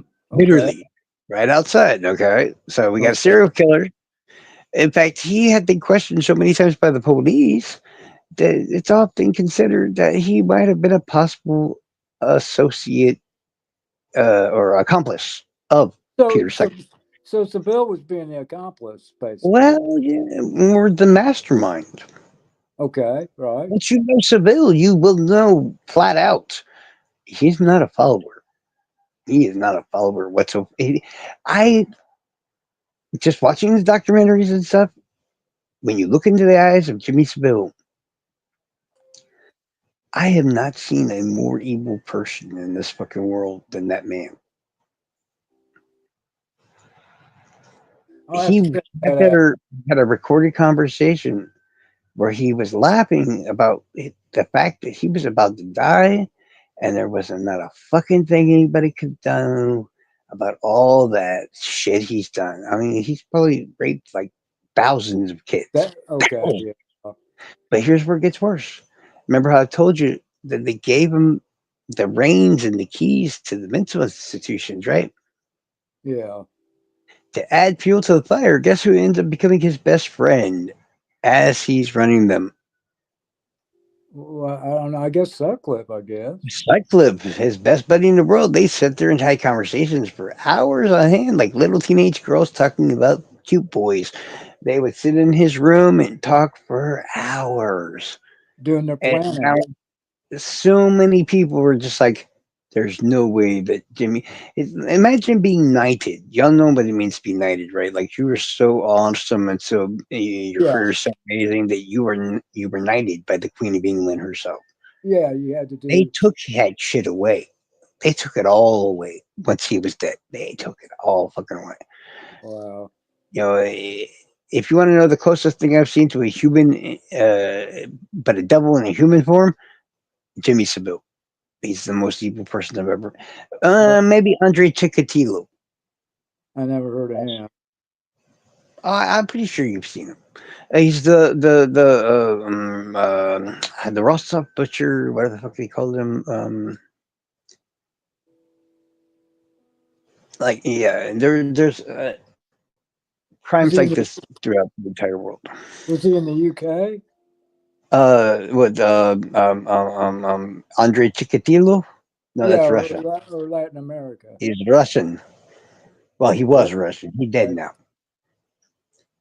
He is a serial killer from Russia. I think he had about 50 or so victims. He was a former police officer, killed a lot of little girls, young ladies, stuff like that, and all kinds of shit.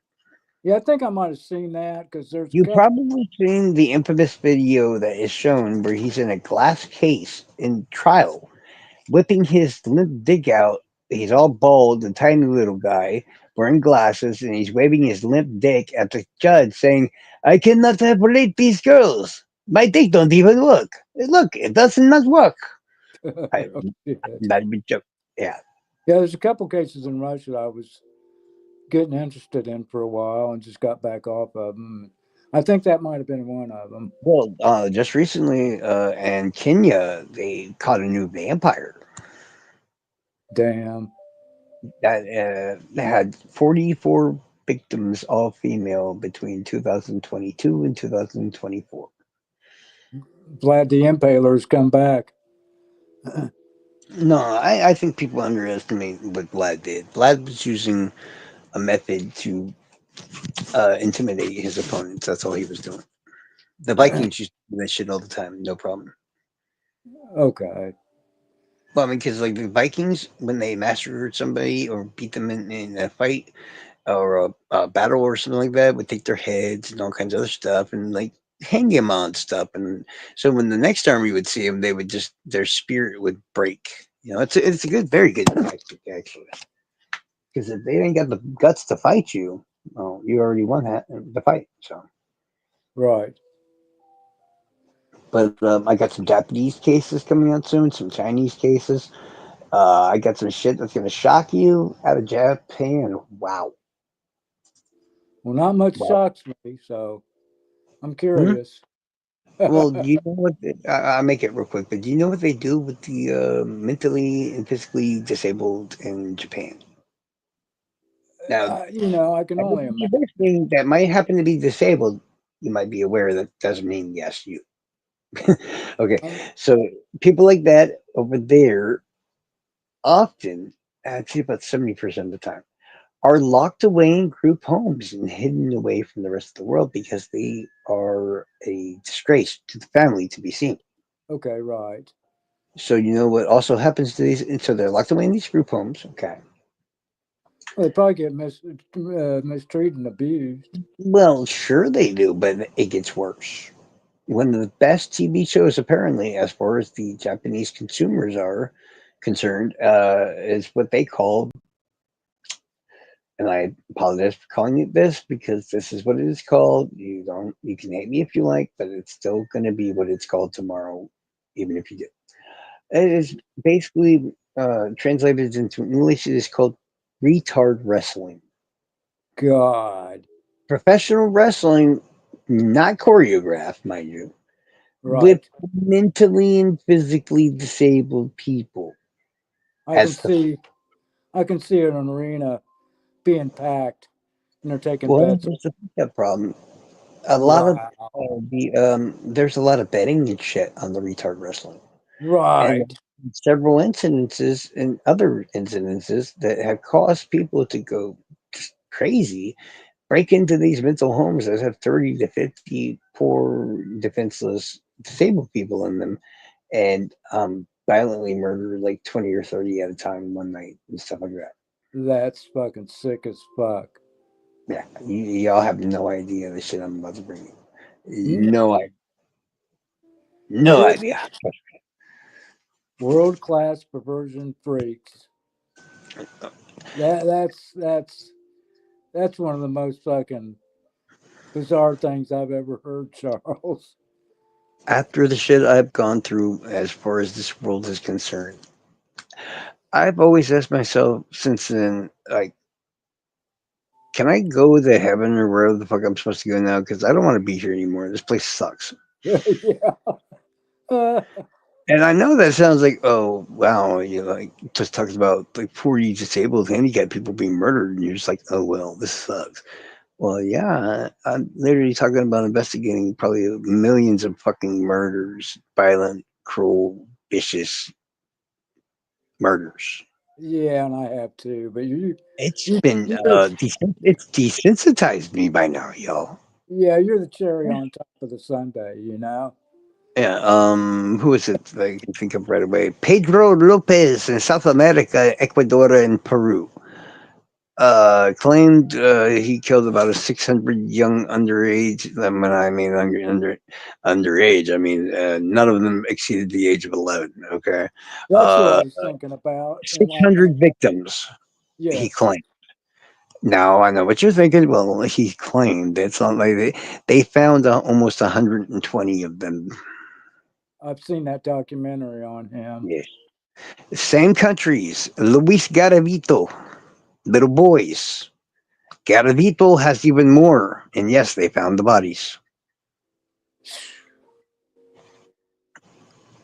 Man, The lots. fact that I have faith in humanity at all at this point, it's fucking shocking because I've Oh, seen the dark shit that we can actually do.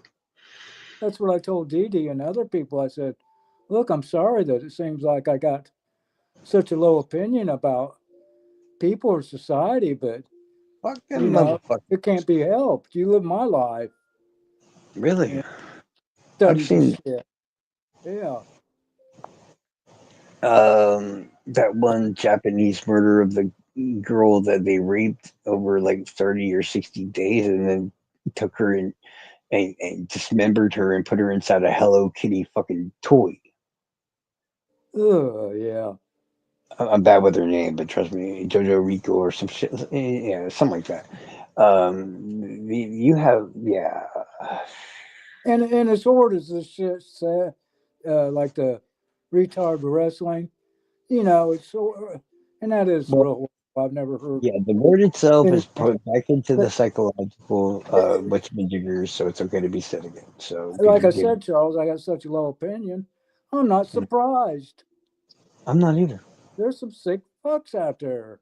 From what I know about Japan, okay, there's a what's his fucking name? I'm always trying to think of his first name, but like Miyamoto or Miyazoto, or I think it's Miyamoto. Miyamoto or whatever. He's also dubbed the the little girl killer or some shit like that is what he's called.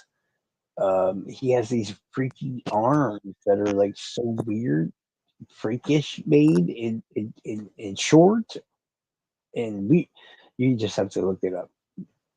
Just trust me. You will not understand if you don't see it yourself. And this dude, just nothing but like 5-year old girls and shit on his, murder, murder, murder, murder, murder. Man, it's yeah, I know the Japanese just can be Well, I mean, China's just as bad, honestly. So, well, and at so least is in their Korea. mind. Yeah, Yeah, Korea's just as bad. China's just as bad. That's why I tell people, I was like, which country would you like to hear a case from? What do you mean by that? I'm like, well, I got serial killers and violent, notorious fucking murders in every damn near country there exists on this planet. sure. Yeah. It don't just happen here. You ever heard the band? What is that band? Shit.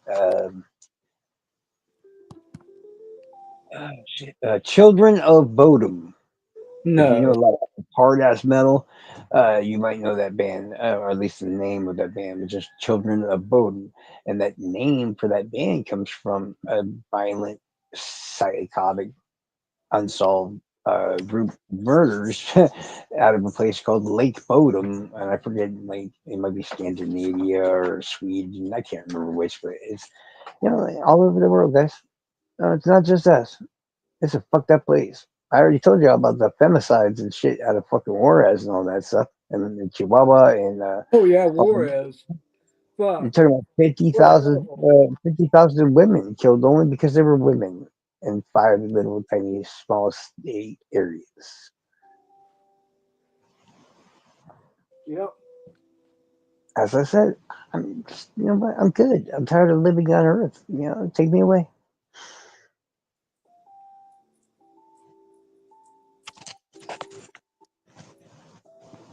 Whew. This is not a nice fucking place. This is not a nice place fucking at all. If I don't like, it just doesn't feel right that every single time you go somewhere, you have to look at everybody in that room and you're like, is any of these people a pedophile or might be rape, stab, or kill people? I shouldn't have to do that, right? You think that, but Well, I I'm can't. wondering, do you do? I mean, do you do anything for? I'm sure you enjoy other parts of life instead of just looking at this stuff. Maybe not, No but comment. No. okay. What? uh, Now, just saying I enjoy.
Sorry about that.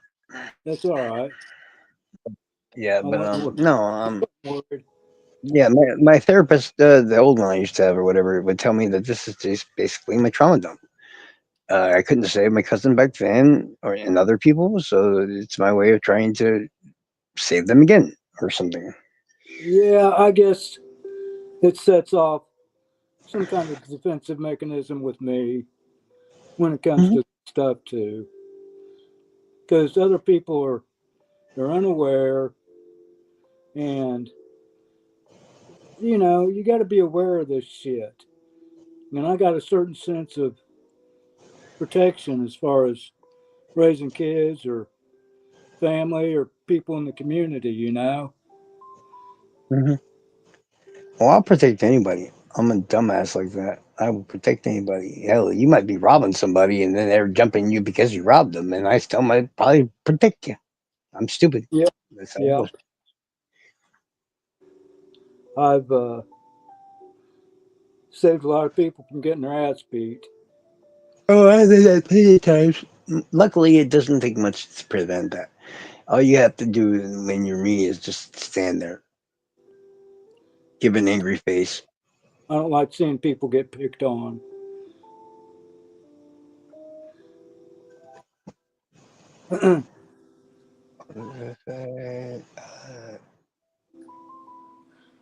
Oh boy.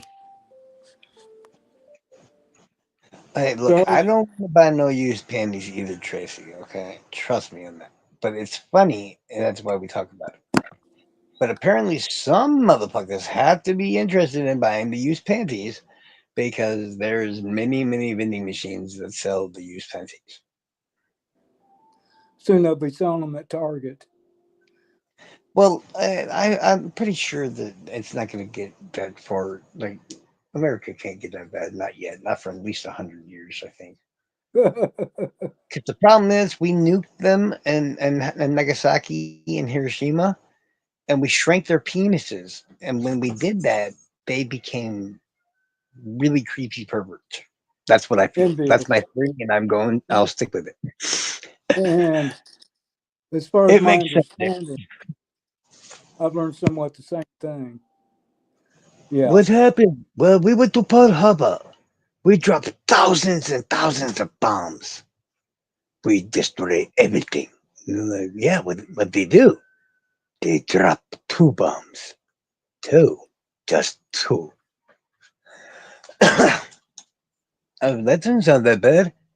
They showed us the sun twice that day. I Yeah, remember and that. I've had Uh, Japan.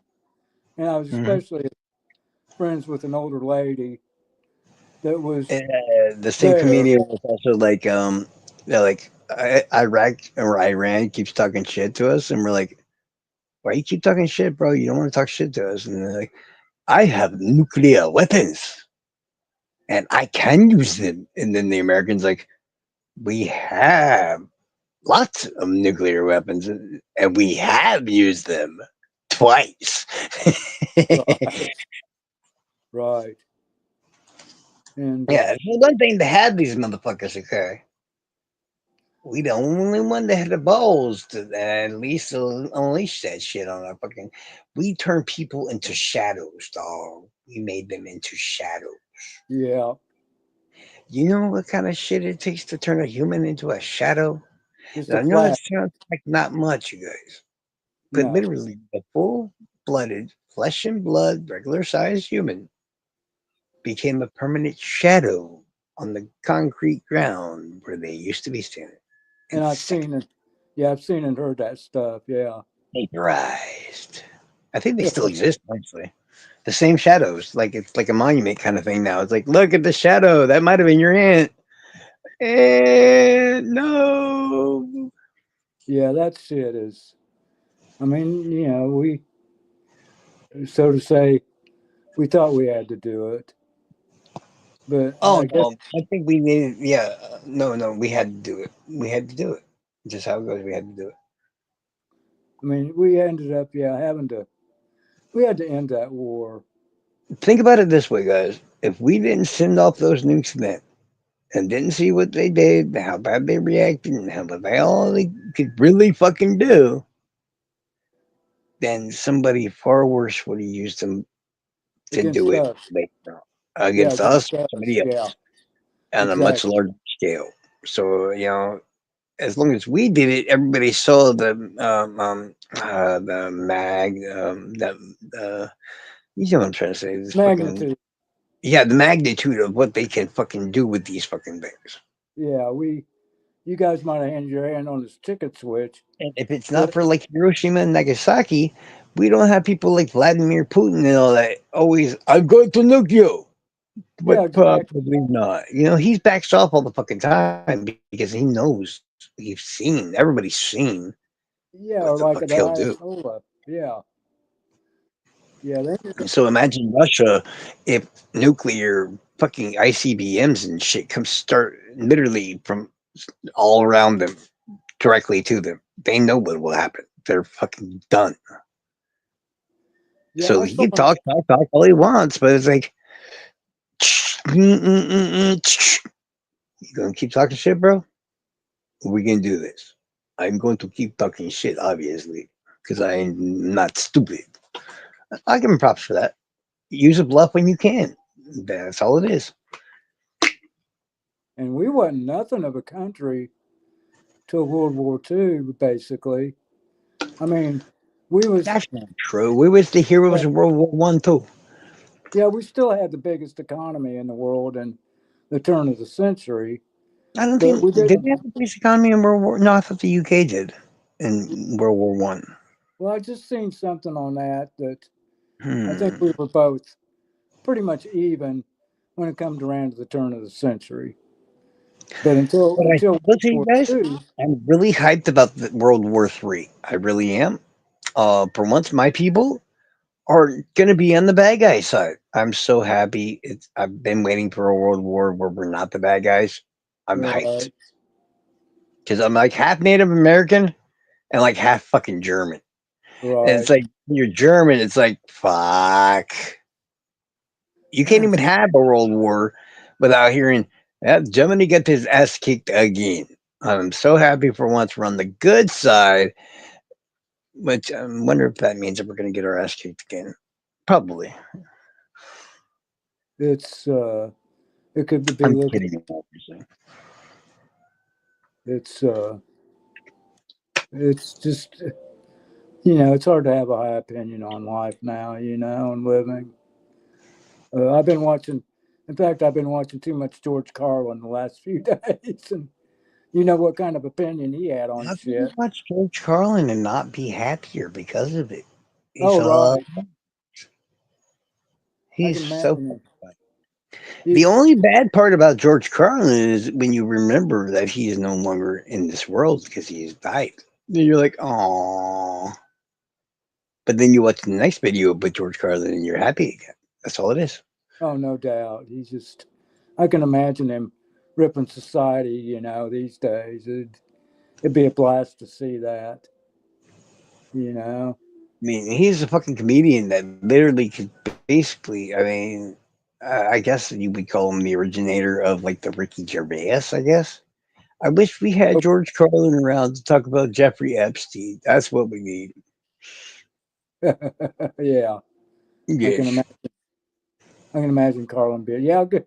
Yeah, thank God for Now, if Ricky anybody Gervais. doesn't know who George Carlin is, if you remember Dogma, yeah, with Ben Affleck and Matt Damon, it had Yep. God in it, lots of angels, Chris Rock, and all kinds of shit. At one point, Chris Rock and the others see this white old guy walking down the highway, and he's hitchhiking. And I think this, I'm not going to say what the sign says, but basically, Chris Rock is like, does that actually work? Like, yeah, bro, it works all the fucking time. Yeah, but do you actually, do it? He goes, hey, you got to make with it. And basically, the line is, the sign says, give me a ride and I'll suck your dick. And he's an old white guy. So he's telling Chris Rock, and Chris Rock is like, but you got to make with the head. And he's like, oh, brother, you always got to make with the head, dude. If you don't, they get mad. And then that's George Carlin, the comedian. And the last time you see him in that movie is he does like a weird rise up and then opens his mouth like he's gonna swan dive onto the guy's dick and then just vanishes. Oh shit! I'm not even joking. Yeah, YouTube George Carlin Dogma. Okay, I've It's heard fucking about it. hilarious. It is hilarious. Oh He's shit! also in Jay and Silent Bob, I think, too. At least one of them, George Carlin is. And I what? think it's there's I think it's called Jay and Silent Bob or Jay and Silent Bob Strike Back or whatever like that. But I'm pretty sure George Carlin was in one of those too. But I might be Oh, thinking of Dogma because Jay and Silent Bob are also in Dogma too. So that's probably why I'm thinking of them. okay. Yeah, Oh wow. you Well, just have to watch. Charles. I mean, you know who Chris Rock is, right? Oh yeah, I know who Chris Rock And is. that he's another stand-up comedian. So it's him and Chris Rock talking about it. It's just hilarious. But yeah, I got to get going and in this lab and stuff like that. Thank you for coming, Hoosier and stuff. And I hope you have a great day, dude. And thanks, whoever, if anybody even showed up or whatever. Thank you guys. Love you. All that other good stuff. You want to say Oh bye, yeah, thank Hoosier? you, Charles. It's I'm glad I didn't waste our time tonight, and especially yours trying to Oh go no, on. And I hope I made it worth your while. So yeah, oh, thank I you. always have fun. I love doing live. Yeah, I need to get my own thing going. I don't know why, but Mm. everybody's pushing me into it. So yeah, yeah, I'm ready for a little ice cream and to hit the hay. Right. Yeah. Well, I'll see you. I'll see you when I see you. Yes, sir. And it was good chatting with you, buddy. You too, man. Good All chatting right, with you. All right, great. everybody have a great night. We'll see you Hoosier again, I'm sure, another time. And y'all have a great night. And thanks, like I said, for coming. Good night. All right, thanks, Charles. No problem. Thank you, buddy. Uh-huh.